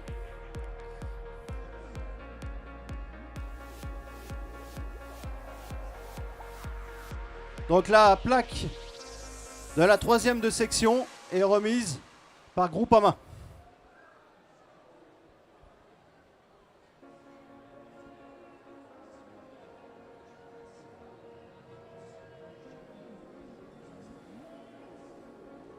Donc Cédric vous expliquait tout à l'heure les lunettes. Hein.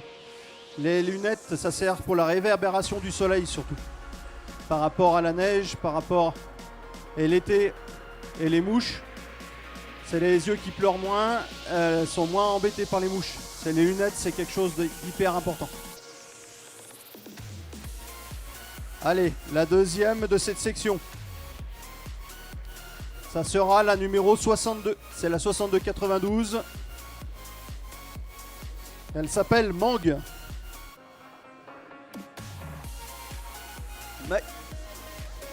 Maïs, excusez-moi. Mon papier est pas à jour. Donc c'est la vache Maïs. Donc je l'ai placée en 2e de cette section car elle affiche un gabarit similaire à la précédente mais avec des meilleures qualités mamelles.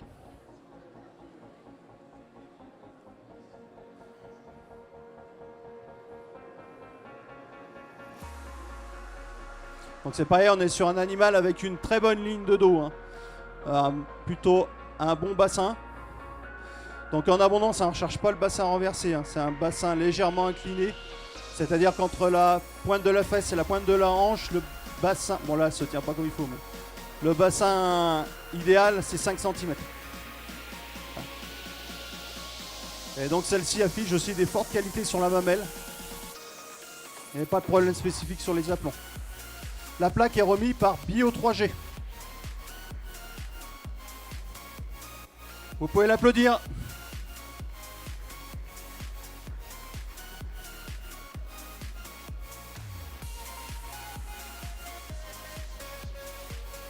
Allez, on va enchaîner avec la première de cette section. Donc ça sera notre championne adulte de cet après-midi.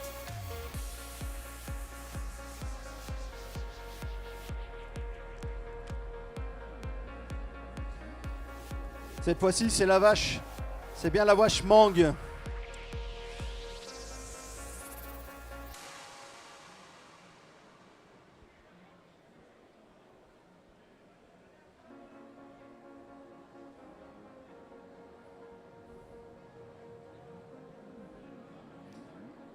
La vache Mang. Donc, également une fille de Rumex. Donc, le même père que la meilleure mamelle jaune de tout à l'heure. Donc un taureau qui a vraiment marqué en abondance.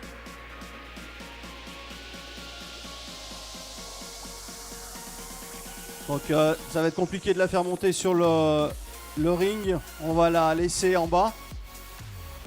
Donc je vais vous expliquer pourquoi je la place première. Donc bah c'est essentiellement dû à son gabarit. On regarde sur toutes les coutures, hein, le bassin, la largeur de bassin, l'inclinaison et au niveau des profondeurs. Donc Mang, c'est quand même une 6e lactation. Hein.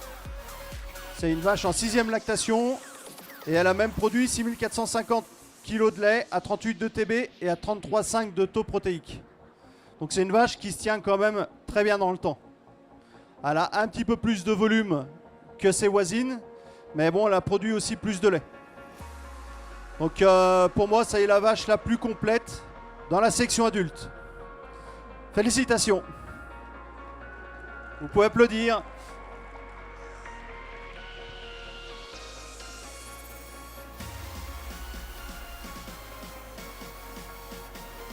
Donc, je vais vous sélectionner la meilleure mamelle.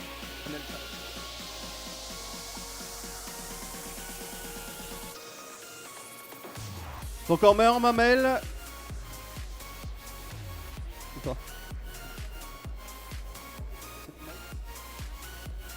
Ok, en meilleure mamelle, je vais sélectionner la vache Maïs.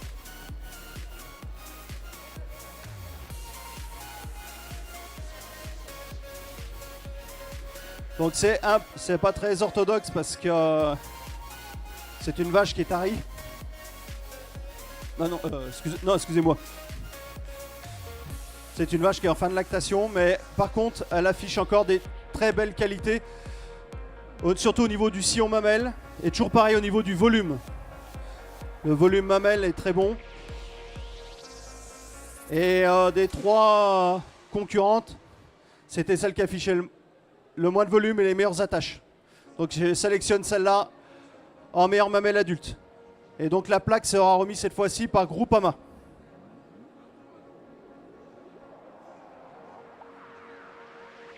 Ah, excusez-moi. Donc Groupama et l'entreprise Bio 3G.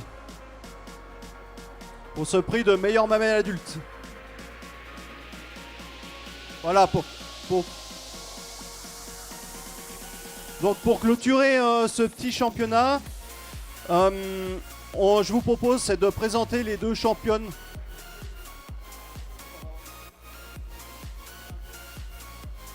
Bon, ça va être compliqué de faire la photo de famille. D'accord. Donc bon, on va suivre ce que l'éleveur décide.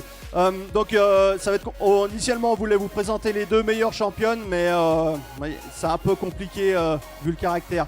Donc je vous demande de quand même féliciter ces jeunes meneurs qui ont fait ce qu'ils ont pu. Et je vous propose aussi, si vous voulez retrouver de l'abondance, c'est le prochain, c'est le sommet de l'élevage à Cournon, qui se situera le 3 octobre. Donc nous aurons, si tout va bien, d'ici là, 23 vaches en présentation. Et ça sera des vaches du Massif central. Voilà. Je vous remercie pour votre attention. J'espère que j'aurai pu vous faire un peu découvrir l'abondance dans une zone très éloignée de la Haute-Savoie.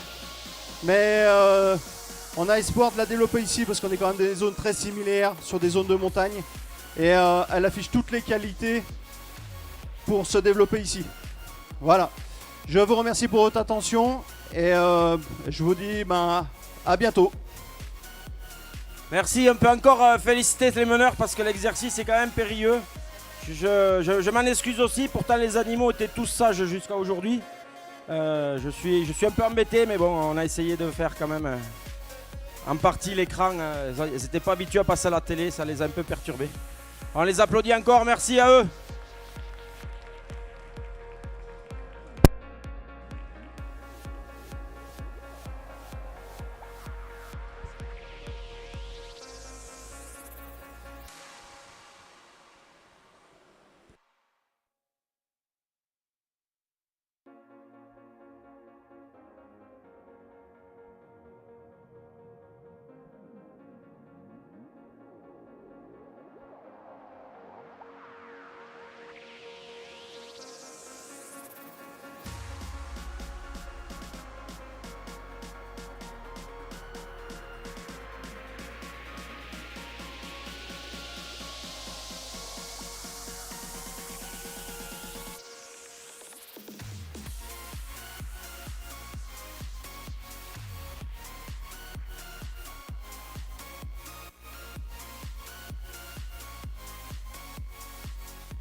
Des exploitations.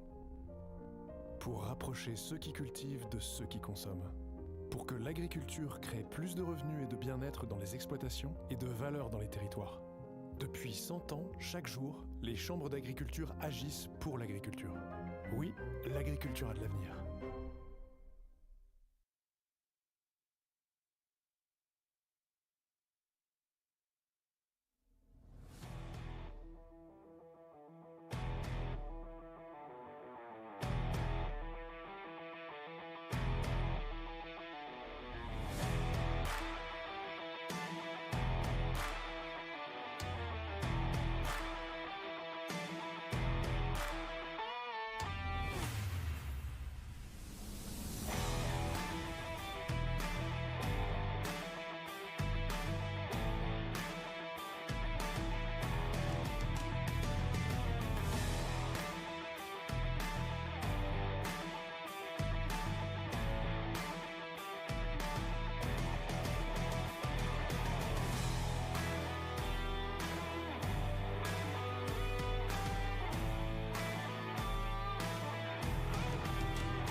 t'as vu? Ils vont nous remettre le perchoir. Oh là là, du calme, mon Bobby, du calme. Si, ils vont nous remettre le perchoir, là. C'est mieux que ça, mon Bobby. Ils vont surtout remettre l'électricité dans 20 000 foyers. Tu te rends compte? Ah ouais? Eh ben non, j'avais raison, ils nous ont mis le perchoir. Chut, profite de la vue, mon Bobby. Ah, je suis hyper content. En silence. Ah, je suis hyper content. En cas de tempête, les électriciens d'Enedis se mobilisent pour rétablir l'électricité en moins de 48 heures. Enedis recrute. Rejoignez-nous.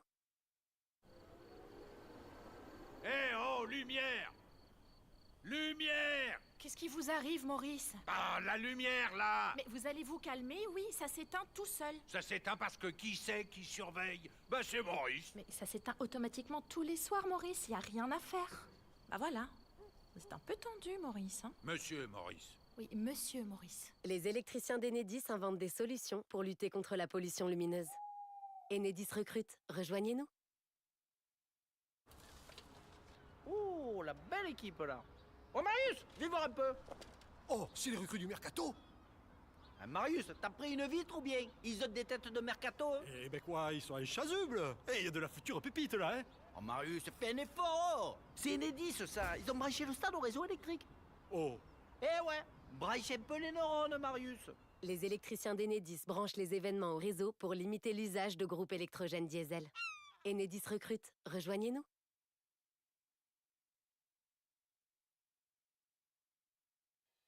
Et si l'Europe finançait votre projet? Vous êtes une association, une entreprise ou un acteur public? Vous avez un projet nouveau pour développer, enrichir, booster le territoire Comminges-Pyrénées dans les domaines de l'économie, du tourisme, de la culture, de l'agriculture, de la santé, de l'environnement, du patrimoine? Si vous remplissez certaines conditions, vous pouvez peut-être bénéficier d'une aide financière des fonds européens LEADER. Sa particularité, il soutient des projets innovants en milieu rural. Les projets sont sélectionnés localement par un groupe d'élus et de partenaires acteurs du Comminges. L'équipe du pays Comminges-Pyrénées vous accompagne dans les démarches. Et si l'Europe finançait votre projet? Contactez l'équipe leader du pays Comminges-Pyrénées, payscommingespyrénées.fr.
de France vous présente les produits d'Occitanie. Régalez-vous. Découvrez nos vignerons et nos vigneronnes. Découvrez notre territoire. Et goûtez à l'Occitanie.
Bonjour à tous. Bienvenue sur ce grand ring habituellement destiné aux bovins.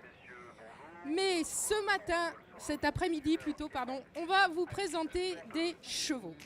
Nos merveilleux chevaux de Mérins, nos chevaux ariégeois, nos chevaux de montagne, avec cette robe si particulière, toute noire.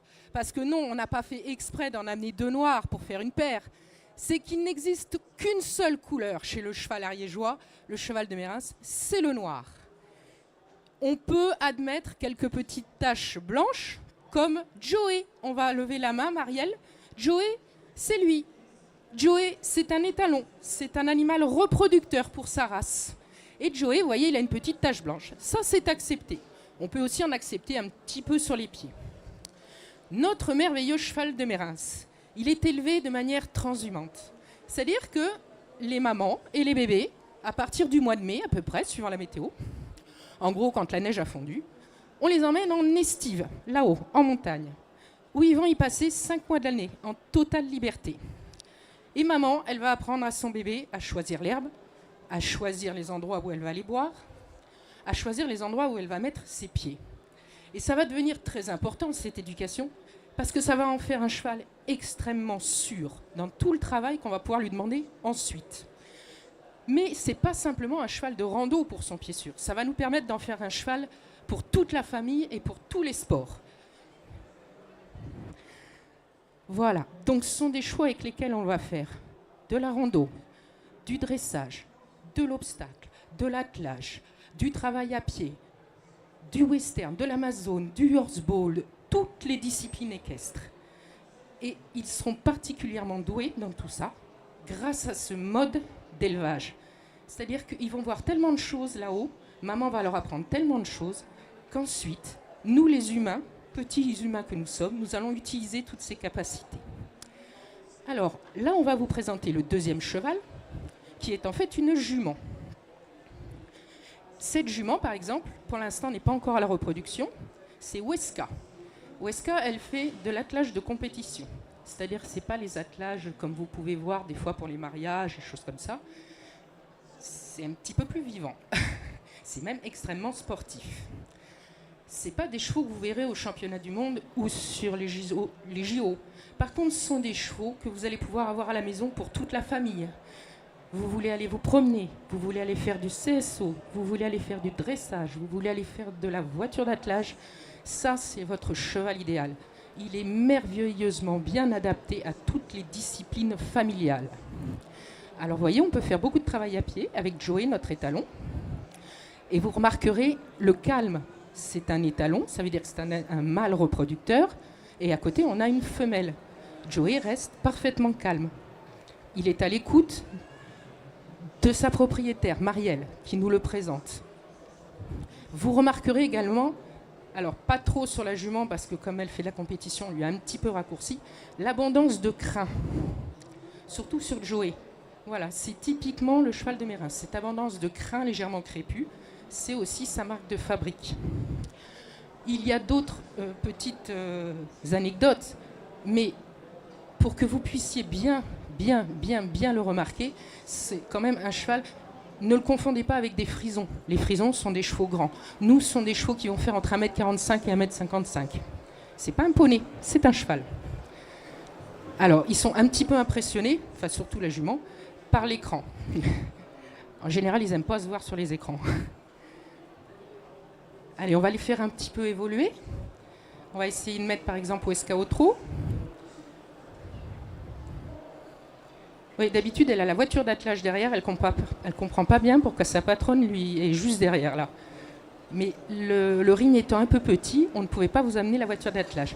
Par contre, je vous invite fortement à aller visiter le pôle équin qui se trouve après le matériel agricole. D'abord parce qu'on en a d'autres, des chevaux de Mérins, à vous montrer, et ensuite on peut vous montrer toutes les disciplines dans lesquelles ils excellent, et y compris le saut d'obstacle, l'attelage et ainsi de suite, parce que l'endroit s'y prête. Donc si vous avez des questions, si vous voulez en voir plus, n'hésitez pas à venir au pôle équin. Nous avons également le plaisir de vous présenter là-bas une poulinière suitée, c'est-à-dire que vous allez voir la différence de morphologie entre les chevaux sportifs qui travaillent, et par exemple la poulinière qui est structurée et morphologiquement adaptée à ce qu'on va lui demander, c'est-à-dire faire des bébés. Et il y a également un petit poulain.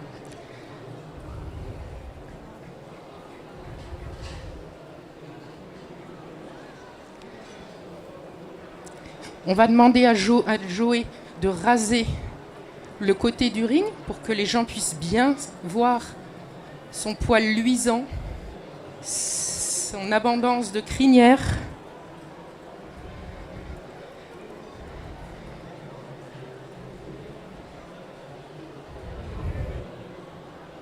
Allez, on va demander à Weska d'en faire autant de son côté, d'aller au bord. Alors Weska, elle a la crinière plus courte, c'est parce qu'on l'a volontairement raccourcie. C'est parce que c'est une sportive et sinon elle transpire beaucoup. Voilà. Mais par exemple, sur la queue, vous pouvez voir que la queue, elle est très fournie et abondante. Alors la petite tache blanche qu'elle a derrière, c'est pas une tache de naissance, c'est pas du blanc, c'est parce qu'elle a eu une petite blessure. Voilà, je tiens à le préciser. Sinon, elle est entièrement noire.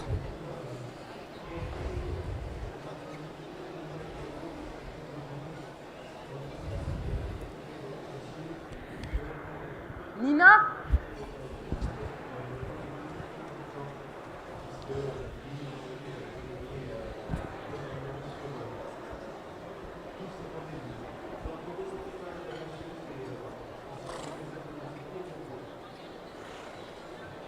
Oui, mais si t'es là, tu passes, attention. T'as quelqu'un ? Sinon, je la présente ou toi tu pars ? Allez, on va avancer. Attends, ils vont passer bien, Nalou.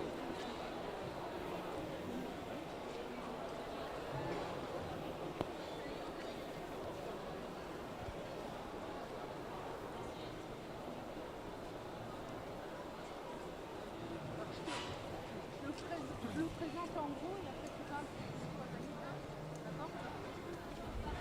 Allez, on va dire au revoir à nos merveilleux chevaux de Mérins. Encore une fois, je vous invite vraiment à aller sur le pôle équin voir les autres. Allez voir la poulinière et sa pouliche, parce que c'est une pouliche qui s'appelle Olympica. Et pour le coup, nous allons laisser la place à un cheval basque. C'est-à-dire que là, on était en Ariège avec le cheval ariégeois, le cheval de Mérins, Pyrénées centrales. Et là, on va aller carrément de l'autre côté, côté basque, avec le Potioc.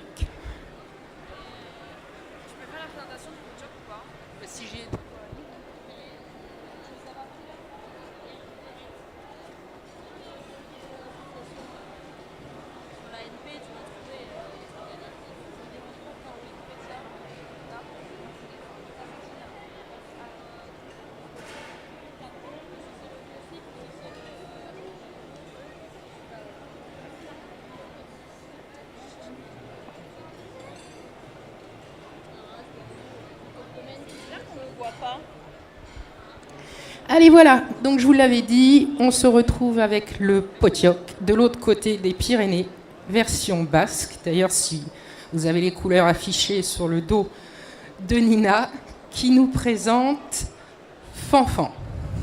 Il a un petit nom derrière, Fanfan, si je me souviens plus, c'est... Alors, je vais le laisser prononcer, parce que sinon je vais faire une bêtise. Unaikoa. Voilà, typiquement basque. Je parle pas le basque. Alors, le Potioc, il est implanté dans nos merveilleuses montagnes depuis des millénaires. Hein. Il a une morphologie évidemment petite, qui est adaptée à ses conditions de vie très rudes, puisqu'il passe une bonne partie de l'année accroché aux montagnes. C'est comme le Mérins qu'on a vu avant, c'est une race primitive.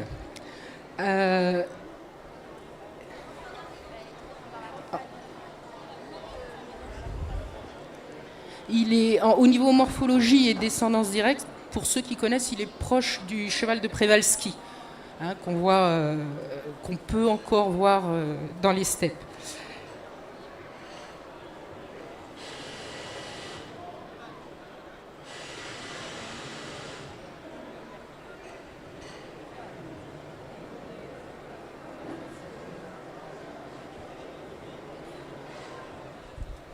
Alors, sa petite taille, enfin il n'est pas si petit que ça, mais sa petite taille en fait lui a permis, entre guillemets, de se sauvegarder tout seul. en sachant quand même qu'il y a des éleveurs qui ont eu la sagesse de les garder, mais surtout, il a permis d'aller travailler dans les mines. Ah, ça glisse. Bon, après, je vous rassure, elle s'est absolument pas fait mal, mais le sol est extrêmement glissant. Vous voyez, la rusticité s'est relevée, elle est repartie, aucun souci, hein, ça ne lui a pas posé de problème.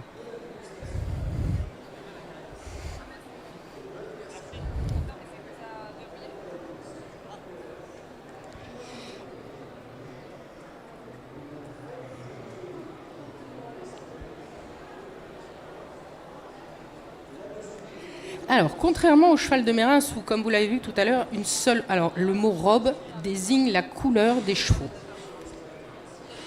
Quand on parle de robe, c'est la couleur des chevaux, donc peu importe la race. Alors, chez le Potioc, contrairement au Mérins qui est tout noir, qu'on avait vu juste avant, il n'y a pas vraiment de typicité. On accepte l'alezan. Alezan, c'est le roux. C'est tous les chevaux roux que vous voyez, ça c'est ce qu'on appelle alezan. Le B, c'est quand ils sont marrons un peu foncés. Le noir pie, le noir pie, vous l'avez devant vous. Quand on parle de pie, c'est qu'il y a deux couleurs. Et là, nous avons Fanfan noir pie. Il y a le noir alezan également, et toutes les déclinaisons, noir, gris, grise, et ainsi de suite. Donc le Potioc, vous n'allez pas forcément pouvoir le reconnaître à sa robe. Par contre, vous allez le reconnaître, voilà, sa morphologie. En fait, c'est un petit cheval. Il a les allures d'un cheval et la taille d'un poney. Alors, en club, forcément, il fait le bonheur des enfants qui sont des fois un peu impressionnés de monter sur un cheval, mais le Potioc, lui, il est à leur taille. Il est adapté également à toutes les disciplines, que ce soit l'obstacle, l'attelage, le dressage. Il permet à beaucoup d'enfants de commencer les disciplines équestres, quelles qu'elles soient. Ça reste également un poney extrêmement rustique, facile à élever, qui ne demande pas un entretien énorme. Et voilà, il peut même dresser, déplacements latéraux.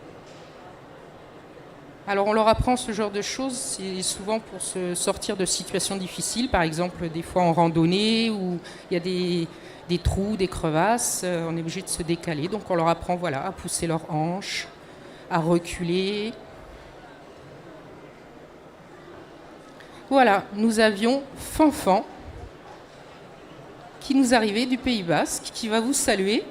Voilà, sous vos applaudissements, s'il vous plaît. Ah bah si, il a fait le plaisir de vous saluer. Vous pouvez le lui rendre quand même. Est-ce qu'il va se coucher, Fanfan? Parce qu'il sait faire normalement. Il sait faire normalement. Allez, Fanfan, montre-nous. Montre-nous que tu sais faire. Ah. Et surtout dans le sable, il va adorer. Enfin, dans cette espèce de copeau là. Hein? Attends, un petit caca d'abord. C'est très important. Ah, il hésite.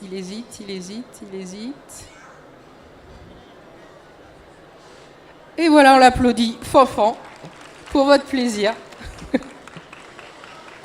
Je vous remercie de votre patience. Alors, vous ne vous sauvez pas, nous avons d'autres races de chevaux qui vont arriver et qui vont vous régaler également.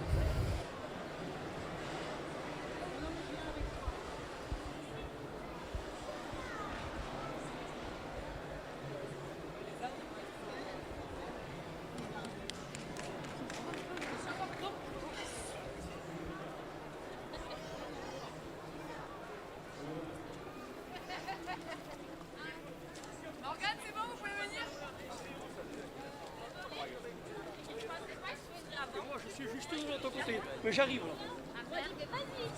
En fait, on est arrivé, mais. Et je sais pas, c'est moi? Non, il n'y a pas Sylvain? Ah, je sais pas. Il n'y a pas Sylvain? Tu peux les annoncer déjà? Ouais. Vas-y, tu peux rentrer. Maintenant, on laisse place au cheval de Castillon.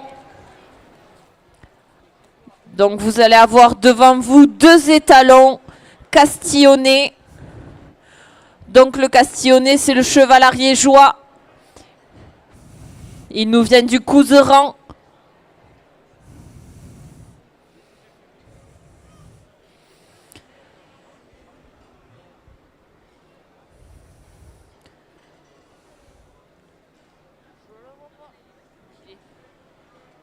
tu me tiens le verre, s'il te plaît? S'il y a pas... Il est pas là, Sylvain? Hein?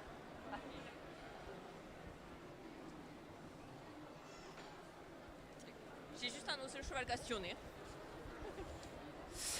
Mesdames et messieurs, vous pouvez voir deux mâles castillonnés, un qui est déjà étalon agréé, que vous avez actuellement sur le ring, Yoga, qui appartient au GAEX en Dussoularac, et l'autre jeune mâle, un jeune mâle de 3 ans, Laozeto de Léane, qui est présenté par son éleveuse et qui n'est pas encore agréé, qui sera au concours national de la race le 20 octobre dans le berceau de la race, c'est-à-dire dans le Couserans, à Prat-Bon-Repos. Donc vous pouvez venir les admirer à Prat-Bon-Repos lors du concours national. On vous invite chaleureusement à venir voir cette race extraordinaire. Ils sont descendus pour vous des montagnes. C'est la seule race de chevaux qui dispose d'un label montagne, c'est-à-dire que tous les animaux qui partent au moins 2 années consécutives en estive, vivre une vie semi-naturelle gardée par le pâtre dans les montagnes,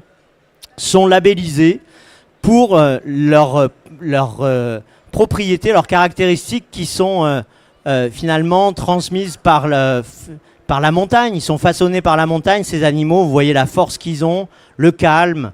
Et puis pour les éleveurs, la sobriété, la rusticité, le pied sûr. C'est des animaux particulièrement adaptés à l'équitation de loisirs, à l'équitation d'extérieur, qui sont froids dans leur tête. Vous voyez quand même un jeune mâle de 3 ans et un étalon actif qui est plus habitué à saillir des juments qu'à se présenter sur le ring des Pyrénéennes. On voit très bien qu'ils restent très calmes, posés, et c'est une des caractéristiques importantes de ces animaux.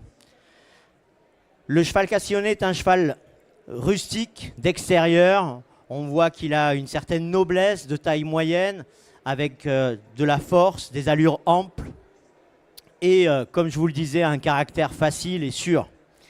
Il est destiné à l'utilisation montée, mais on peut le voir aussi attelé dans l'attelage de loisirs, ou même attelé pour de la traction animale, ou des activités rurales de portage, de bas, comme on peut les voir en montagne.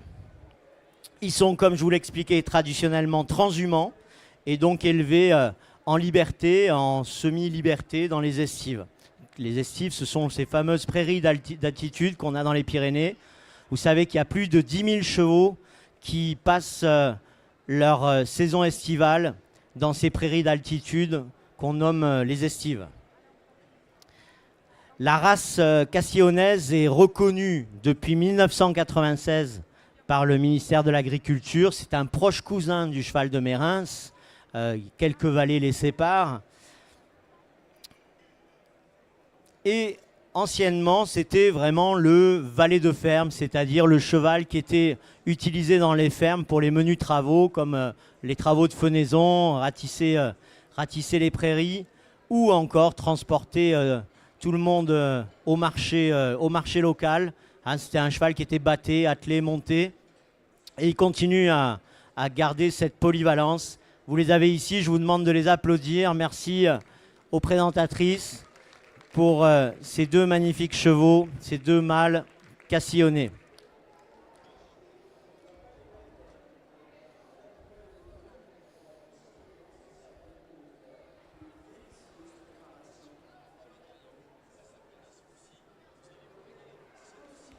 Bravo encore, merci. À qui ?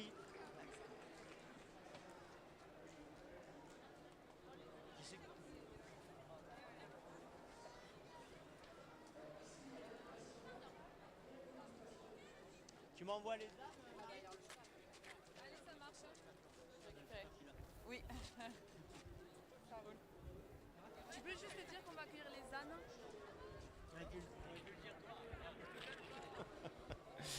Et dans quelques instants, on va voir 2 habitués aussi de nos montagnes pyrénéennes, que sont les ânes des Pyrénées et les mules des Pyrénées, qui là aussi ont largement œuvré pour les fermes des Pyrénées.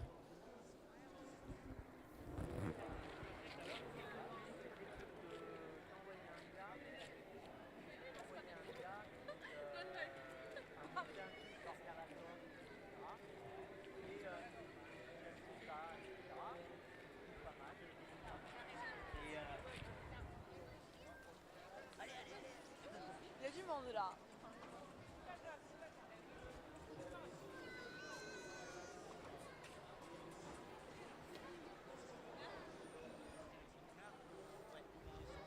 Faut bien mettre le micro près. Merci. Ça marche pas. On a combien de temps? Faites ce que vous voulez.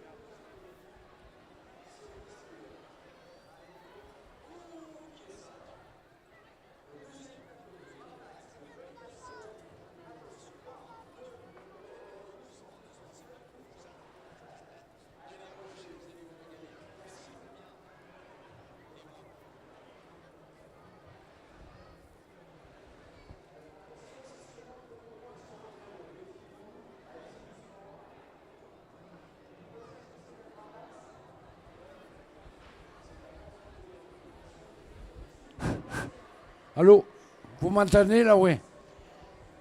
Tout d'abord, bonjour à tous, à toutes et à tous, bien sûr. Merci à ce nombreux public. A priori, on en reparlera après. À condition que les gradins ne se vident pas à la fin de mon commentaire ou avant. Ça voudrait dire que, évidemment, notre race et mes commentaires n'ont aucun intérêt pour vous. Un peu plus vrai, on m'a dit. Allez, bon, je vais corriger. Bien, écoutez, alors je me présente, Jean-Claude Echêne, de l'Ariège, éleveur d'ânes des Pyrénées, depuis 27 ans. Et je représente devant vous la race des Pyrénées, au nom de l'Association nationale des ânes et des mules des Pyrénées. Voilà. Tout d'abord, un peu d'histoire. Pour vous dire que notre race eh bien, a été redécouverte, elle est très ancienne, dès lors de la... On a des écrits qui datent de la deuxième moitié du 19e siècle. Bon, cela dit, en 2050, dans les années 50, 1950, eh bien, la motorisation, les tracteurs ont bien failli faire disparaître cette belle race. Évidemment, avec le tracteur, le rendement était meilleur et la fatigue est moindre, évidemment. Donc, une race qui n'est plus utilisée, qui n'a plus d'utilité, est devenue désuète, inutile, et dont les effectifs de part et d'autre des Pyrénées eh bien, ont diminué au point que la race était devenue en voie d'extinction, presque, voilà, en voie d'extinction.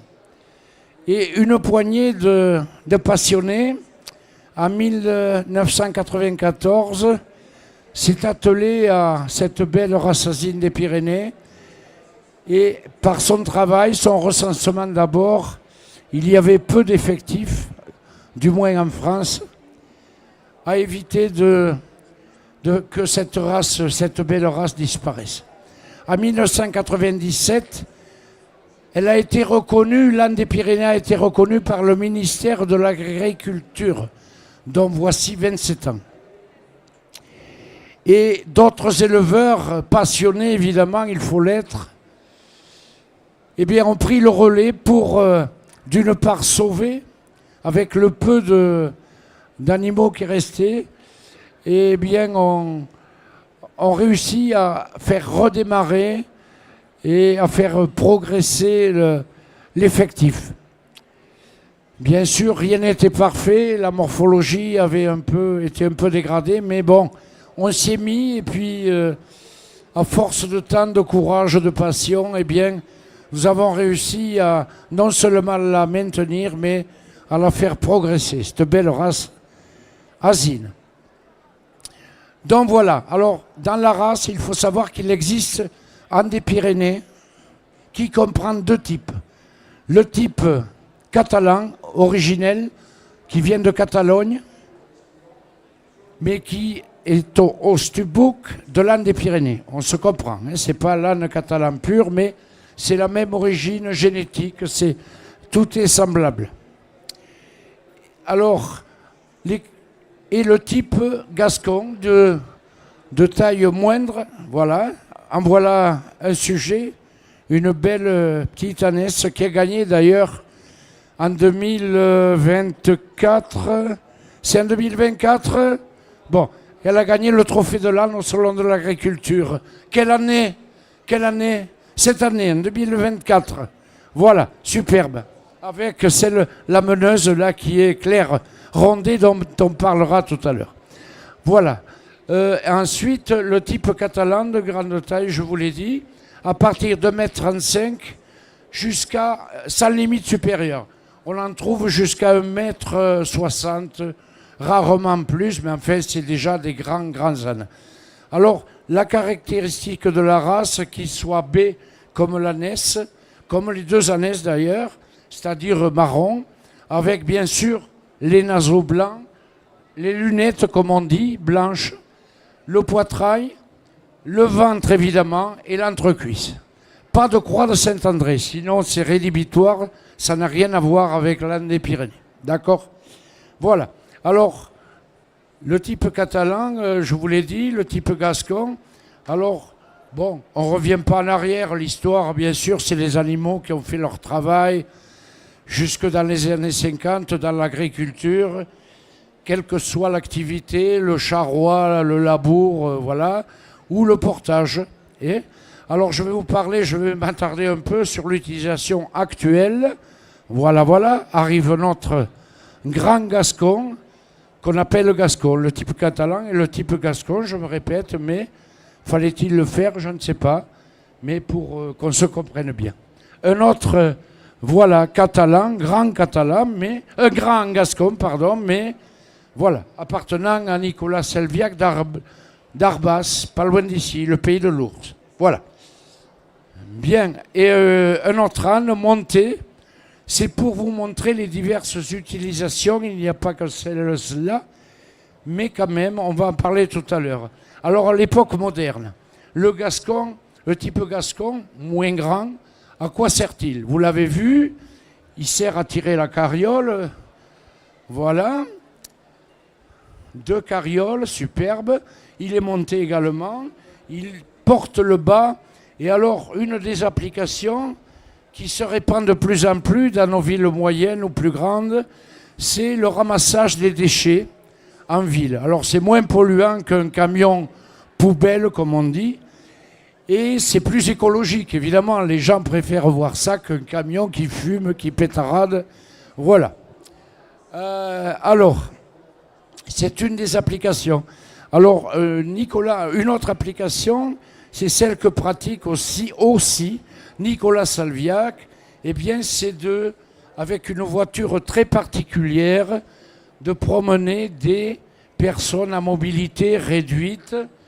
Elles aussi ont droit au plaisir de l'âne et c'est tout à fait louable, bien sûr. Cette dame, je pense, en profite et a l'air heureuse en tout cas de se promener avec un âne, sans aucun danger évidemment. C'était très agréable, m'a-t-elle dit. Évidemment, donc les personnes, quelquefois âgées ou à mobilité réduite, ont droit à ce genre de plaisir, évidemment. Bravo à vous. Alors, ils peuvent être aussi montés, les gascons. Voilà la fille de Nicolas Salviac. Cette âne, hongre, c'est-à-dire castré, bien monté, et voilà. Alors, au niveau caractère, l'âne des Pyrénées a de l'énergie, mais il est quand même facile à dresser, il est maniable et il a un très bon caractère. Voilà. Tout le monde, ou à peu près, est capable de posséder et d'utiliser un âne des Pyrénées. Voilà. Pour l'âne, autre application... Bon, on va parler de l'âne catalan, parce que là, voilà, l'âne gascon a la particularité, de par sa taille un peu réduite et sa morphologie, on dit que c'est un porteur. Et après, vous avez compris, il est attelé, monté aussi, comme l'âne catalan d'ailleurs, dont on parlera juste après. Mais voilà, d'autres applications, c'est l'équithérapie. Alors, l'Asie-thérapie me dit, Claire, où es-tu? Elle est partie. Elle va vous en parler. Elle pratique l'Asie-thérapie. C'est comme ça qu'on dit, Claire? L'asinothérapie. Pardonne-moi si j'ai écorné ton activité. Bonjour à tous. Donc du coup, nous on est situé sur Pau et notre structure propose des accompagnements pour les personnes handicapées. Du coup, que ce soit de la médiation, des accompagnements montés, attelés ou alors éventuellement de l'attelage. Et on se sert des ânes et des mules des Pyrénées pour les mettre en valeur lors de nos activités. Voilà, et du coup, vous avez notre mule qui est présente ici à l'entrée, qui est utilisée sur nos activités, et Dizabi qui est ici présente, qui nous accompagne tout au long de nos séances. Merci de tes explications. Elle est toujours modeste et un peu laconique dans ses explications, mais je pense qu'elle a dit l'essentiel, voilà. Alors, on va passer maintenant... Alors oui, une autre activité, il n'y a pas, on appelle ça les laitiers.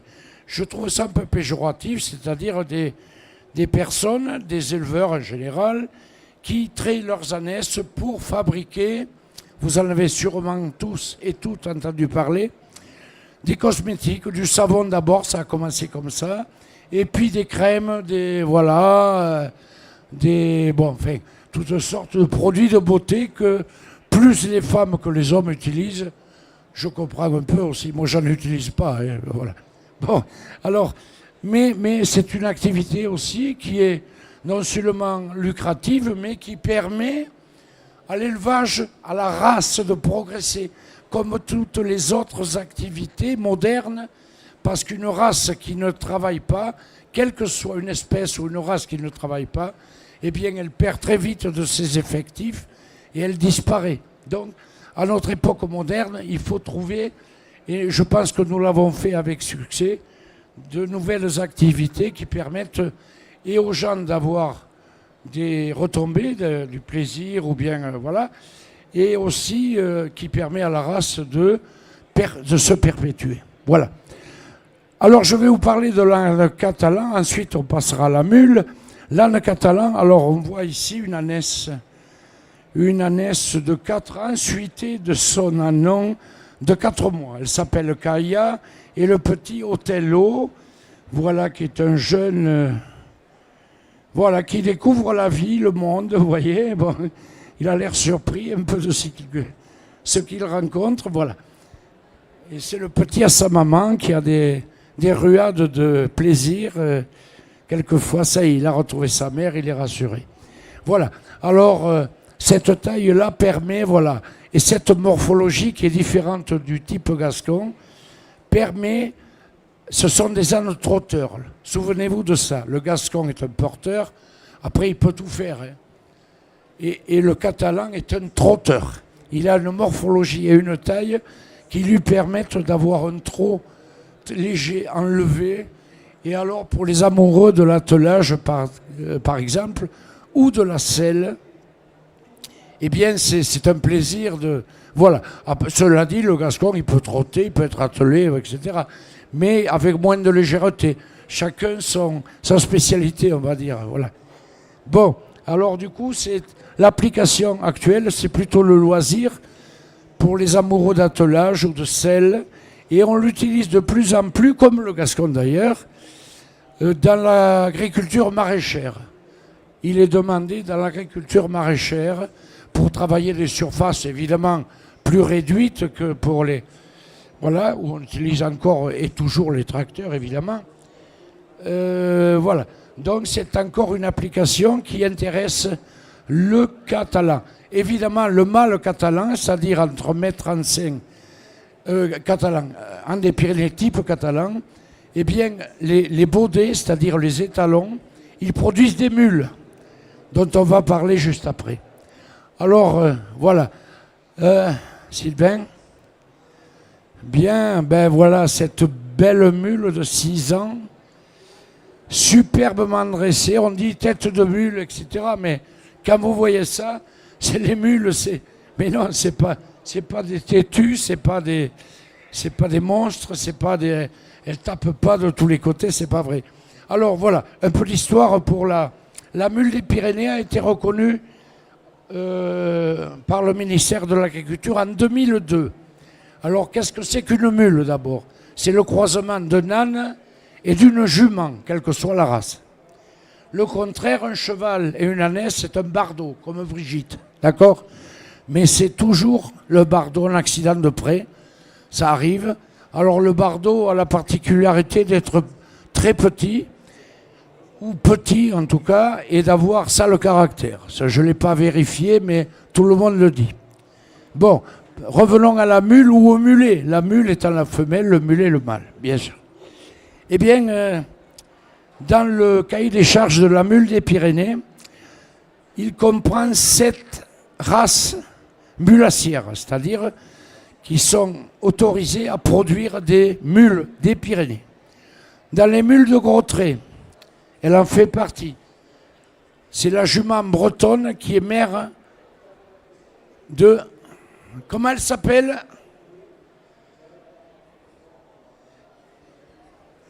J'oublie toujours son nom. Idyllique. En plus, le nom est porteur.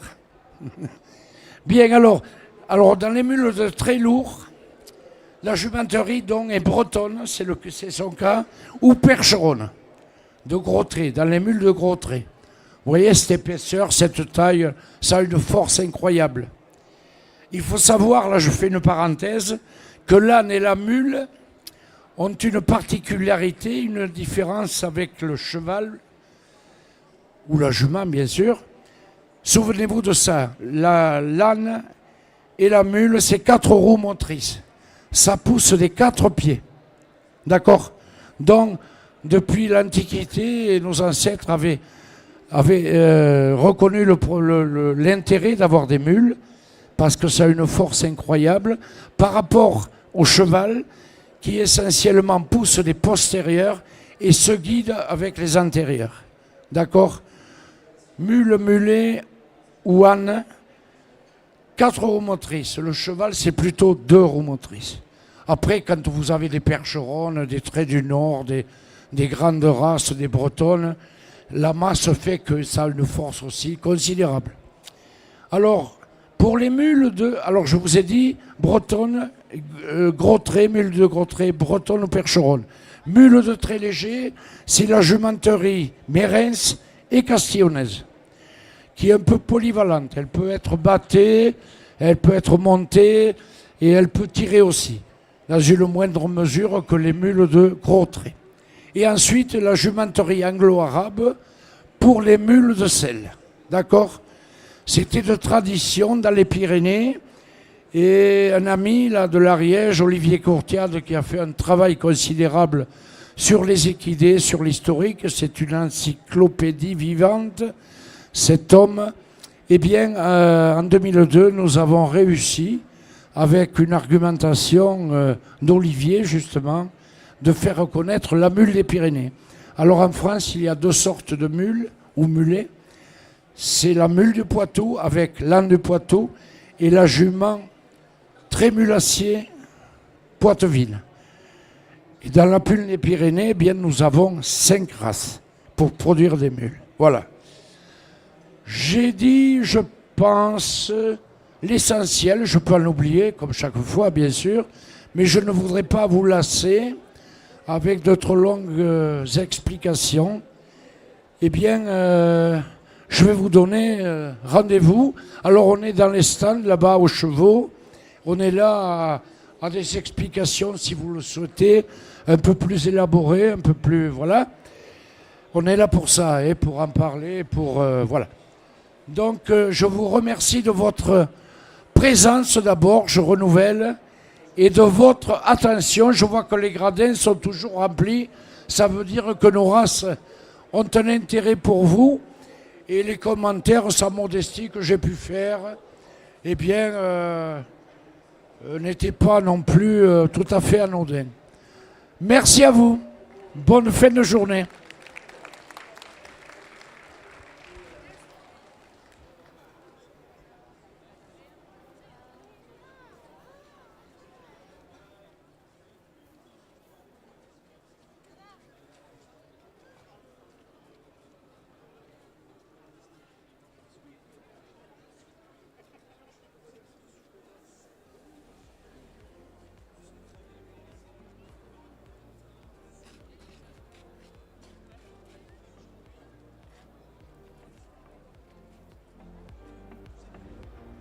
Vous allez avoir maintenant une présentation de Monte en Amazone.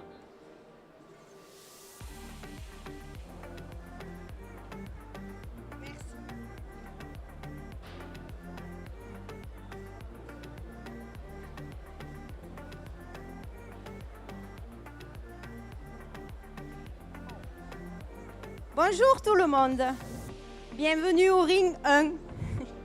Je vais vous faire une petite démonstration de monte en Amazone, mais surtout je vais vous raconter l'histoire de la monte en Amazone. Pourquoi les dames montaient en Amazone et pourquoi elles montaient de cette façon-là.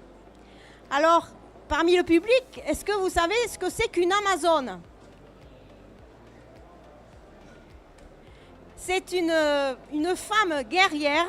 Alors ça date de l'Antiquité. Ils ont retrouvé des dessins sur des potiches avec des femmes à cheval qui montaient à califourchon et à cru. Alors califourchon, c'est une jambe de chaque côté et à cru, c'est sans selle. Et ce nom-là a été gardé pour toutes les dames qui montent à cheval avec les deux jambes du côté gauche. Alors pourquoi le côté gauche et pas le droit? En fait, ça vient des soldats qui portent un épée à gauche, donc ils montent à cheval à gauche. Tout le monde monte à cheval à gauche. Alors après l'Antiquité, au Moyen-Âge, les dames montaient sur des sambus. Les sambus, c'était des selles, des fauteuils qu'on mettait sur le dos des chevaux. Et elles étaient complètement retournées sur le côté gauche. Pas comme je suis, mais complètement retournées sur le côté gauche. Alors un micro, c'est pas pratique pour faire du cheval. Oh. Et alors elles étaient complètement retournées sur le côté gauche et elles avaient les deux pieds parallèles posés sur une planchette. Mais voilà. Non, non, non, non, non. Pas pratique. C'est pas pratique. Là. Oh. Alors je reviens. La sambu. Alors les dames ne pouvaient faire ni du trot ni du galop, elles ne pouvaient faire que du pas.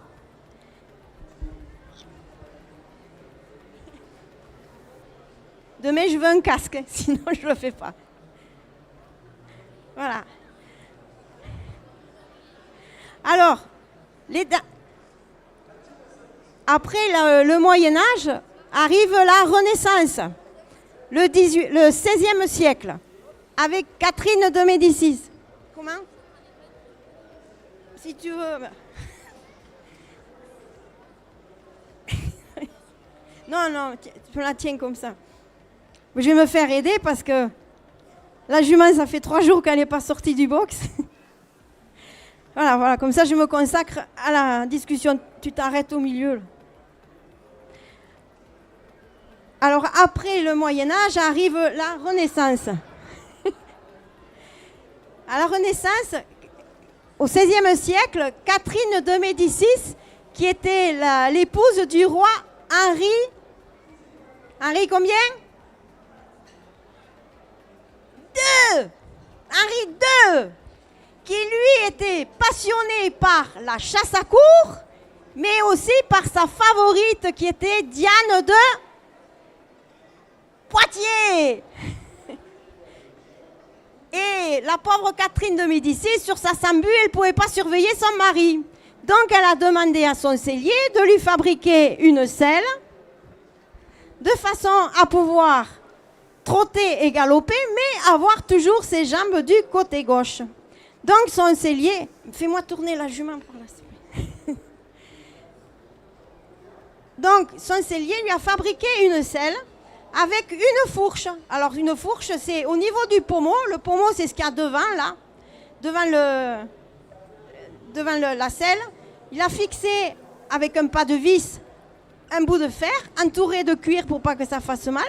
Et Catherine de Médicis a pivoté d'un quart de tour, a fait passer sa jambe droite par-dessus cette fourche. Et grâce à ça, elle était dans le sens de la marche. Et elle pouvait trotter et galoper et pouvoir suivre son coquin de mari. Mais les chutes du côté droit étaient assez fréquentes parce qu'il n'y avait rien qui retenait l'Amazone du côté droit. Donc elle chutait souvent et c'était des chutes qui étaient assez graves. Et il a fallu attendre 300 ans de plus, le 19e siècle, en 1830, après la Révolution. Parce qu'à la Révolution, on a strictement interdit les dames de monter à califourchon. Jusque-là, les dames qui avaient envie de faire des chasses à courre, elles avaient le droit de monter à califourchon. Mais elles avaient surtout envie de faire les belles et porter de belles robes. Donc, elles montaient surtout en Amazone. Mais après la Révolution, on pensait plutôt qu'il y avait davantage de liberté pour les dames, mais bien au contraire, là, on leur a interdit de monter à califourchon, de peur qu'elles perdent leur vertu. Et c'est ce qui a fait évoluer la selle d'Amazone. En 1830, Jules Pellier, qui dressait les chevaux des dames, a inventé la fourche inférieure. Alors, c'est cette fourche, tout à l'heure, j'enlèverai ma jupe et vous verrez comment est fabriquée la selle. Et vous allez comprendre que la fourche inférieure est la sécurité de l'Amazone. Grâce à ça, les Amazones ont pu aller travailler dans des cirques et faire des figures qu'on ne peut pas faire à califourchon. Alors je ne vais pas vous le faire parce que moi je ne suis pas une artiste équestre, je suis juste une passionnée. Et elles faisaient cabrer leur cheval et elles se renversaient en arrière avec le cheval cabré. Bon, moi je le fais avec le cheval, les 4 pieds par terre. Voilà pour la monte d'Amazone. Après arrive la guerre de 14-18. Et là, hélas, beaucoup de chevaux sont partis à la guerre et sont morts. Et après, il y a eu la montée du féminisme dans les années 20. Là, les dames n'ont plus voulu monter en Amazone, elles ont voulu monter à califourchon, porter des pantalons comme les hommes, boire et fumer comme les hommes. Et après, s'en est suivi la guerre de 39-45, où là, on a complètement perdu la monte en Amazone, sauf dans les traditions pour les chasses à courre, la vénerie, où là, il reste encore des Amazones. Et après, dans les années 1970, quelques jeunes cavalières comme moi ont découvert dans le grenier de leur grand-mère des selles un peu bizarres, et s'en est créé une association qui s'appelle les Amazones de France. Il y a un rassemblement chaque année au mois d'octobre au haras d'Uzès. Et là, elles font des concours de saut d'obstacles, de dressage, de maniabilité et d'élégance, bien sûr. Voilà pour la monte en Amazone. Après, je vais vous parler des tenues. Alors, au 19e siècle, il y avait au bois de Boulogne, les dames, elles avaient pour habitude de se promener le dimanche. Alors, les nobles étaient stricts, c'est-à-dire, elles avaient des tenues sombres, noires ou bleu marine, avec des cols fermés jusqu'en haut. Les bourgeoises étaient chics, elles avaient des robes colorées, très belles. Et les demi-mondaines, elles avaient de fort beaux chapeaux avec des rubans. Est-ce que vous savez comment s'appelle ce ruban? Alors ça s'appelle un « Suivez-moi, jeune homme ». Plus il était long, plus il était beau, plus il était vaporeux, ça voulait dire « Messieurs, si vous êtes beaux, jeunes et surtout fortunés, suivez-moi, je suis disponible ». C'était le mythique de l'époque. Alors maintenant, je vais vous montrer comment est fabriquée la selle d'Amazone. Alors je vais enlever ma jupe. Est-ce que tu peux arrêter la jument, s'il te plaît? Me prendre le micro.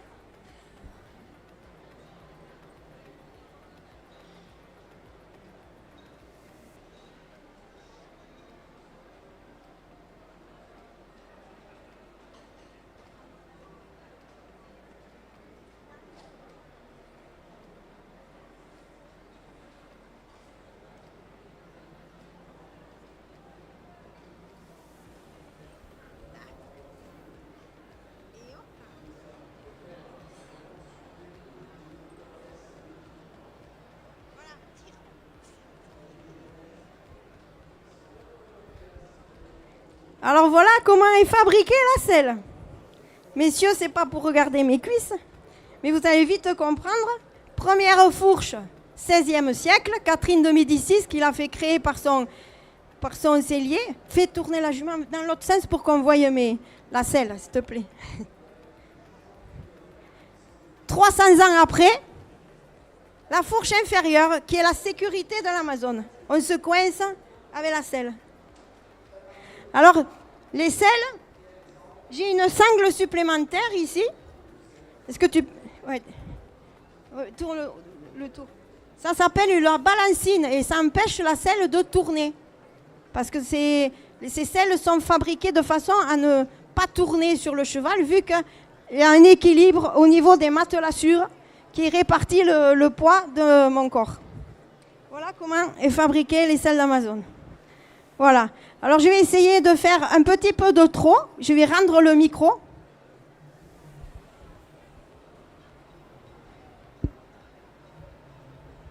Tu veux dire quelque chose? Oui.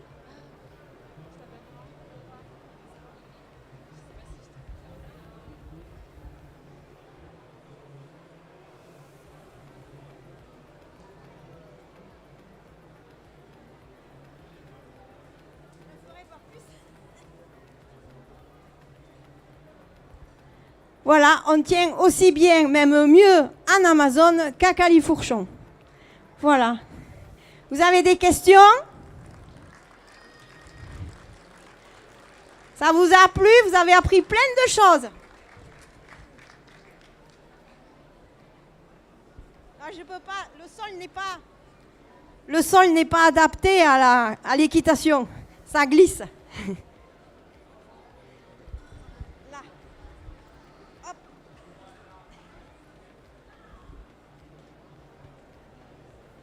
Eh bien, merci de m'avoir écouté. Je vais rendre le micro à... Non, j'ai oublié, puisqu'on est dans un salon d'élevage, je vais quand même vous présenter la jument que je monte. Alors, c'est une Cob normand. C'est une jument qui vient de Normandie. C'est une race de chevaux d'attelage qui a été créée pour, à l'époque, tirer les voitures d'attelage dans Paris, l'ancien métro. Et c'est avec cette race-là qu'on a aussi créé le sel français. Dans le sel français, à l'origine, il y avait du Cob normand. Et elle s'appelle Iris de Saucé. Et sa fille s'appelle Olympe de Doc. Olympe Doc. Elle ne m'appartient pas. Et voilà, on me l'a confiée pour faire la monte en Amazone. Et puis moi, je suis Marie-Hélène Mengel. Je suis retraitée de l'EDF et passionnée d'équitation depuis que je suis toute petite. Ça fait une 40aine d'années que je monte en Amazone et plus de 50 ans que je monte à cheval. Et ça ne me passe pas. Voilà. Merci.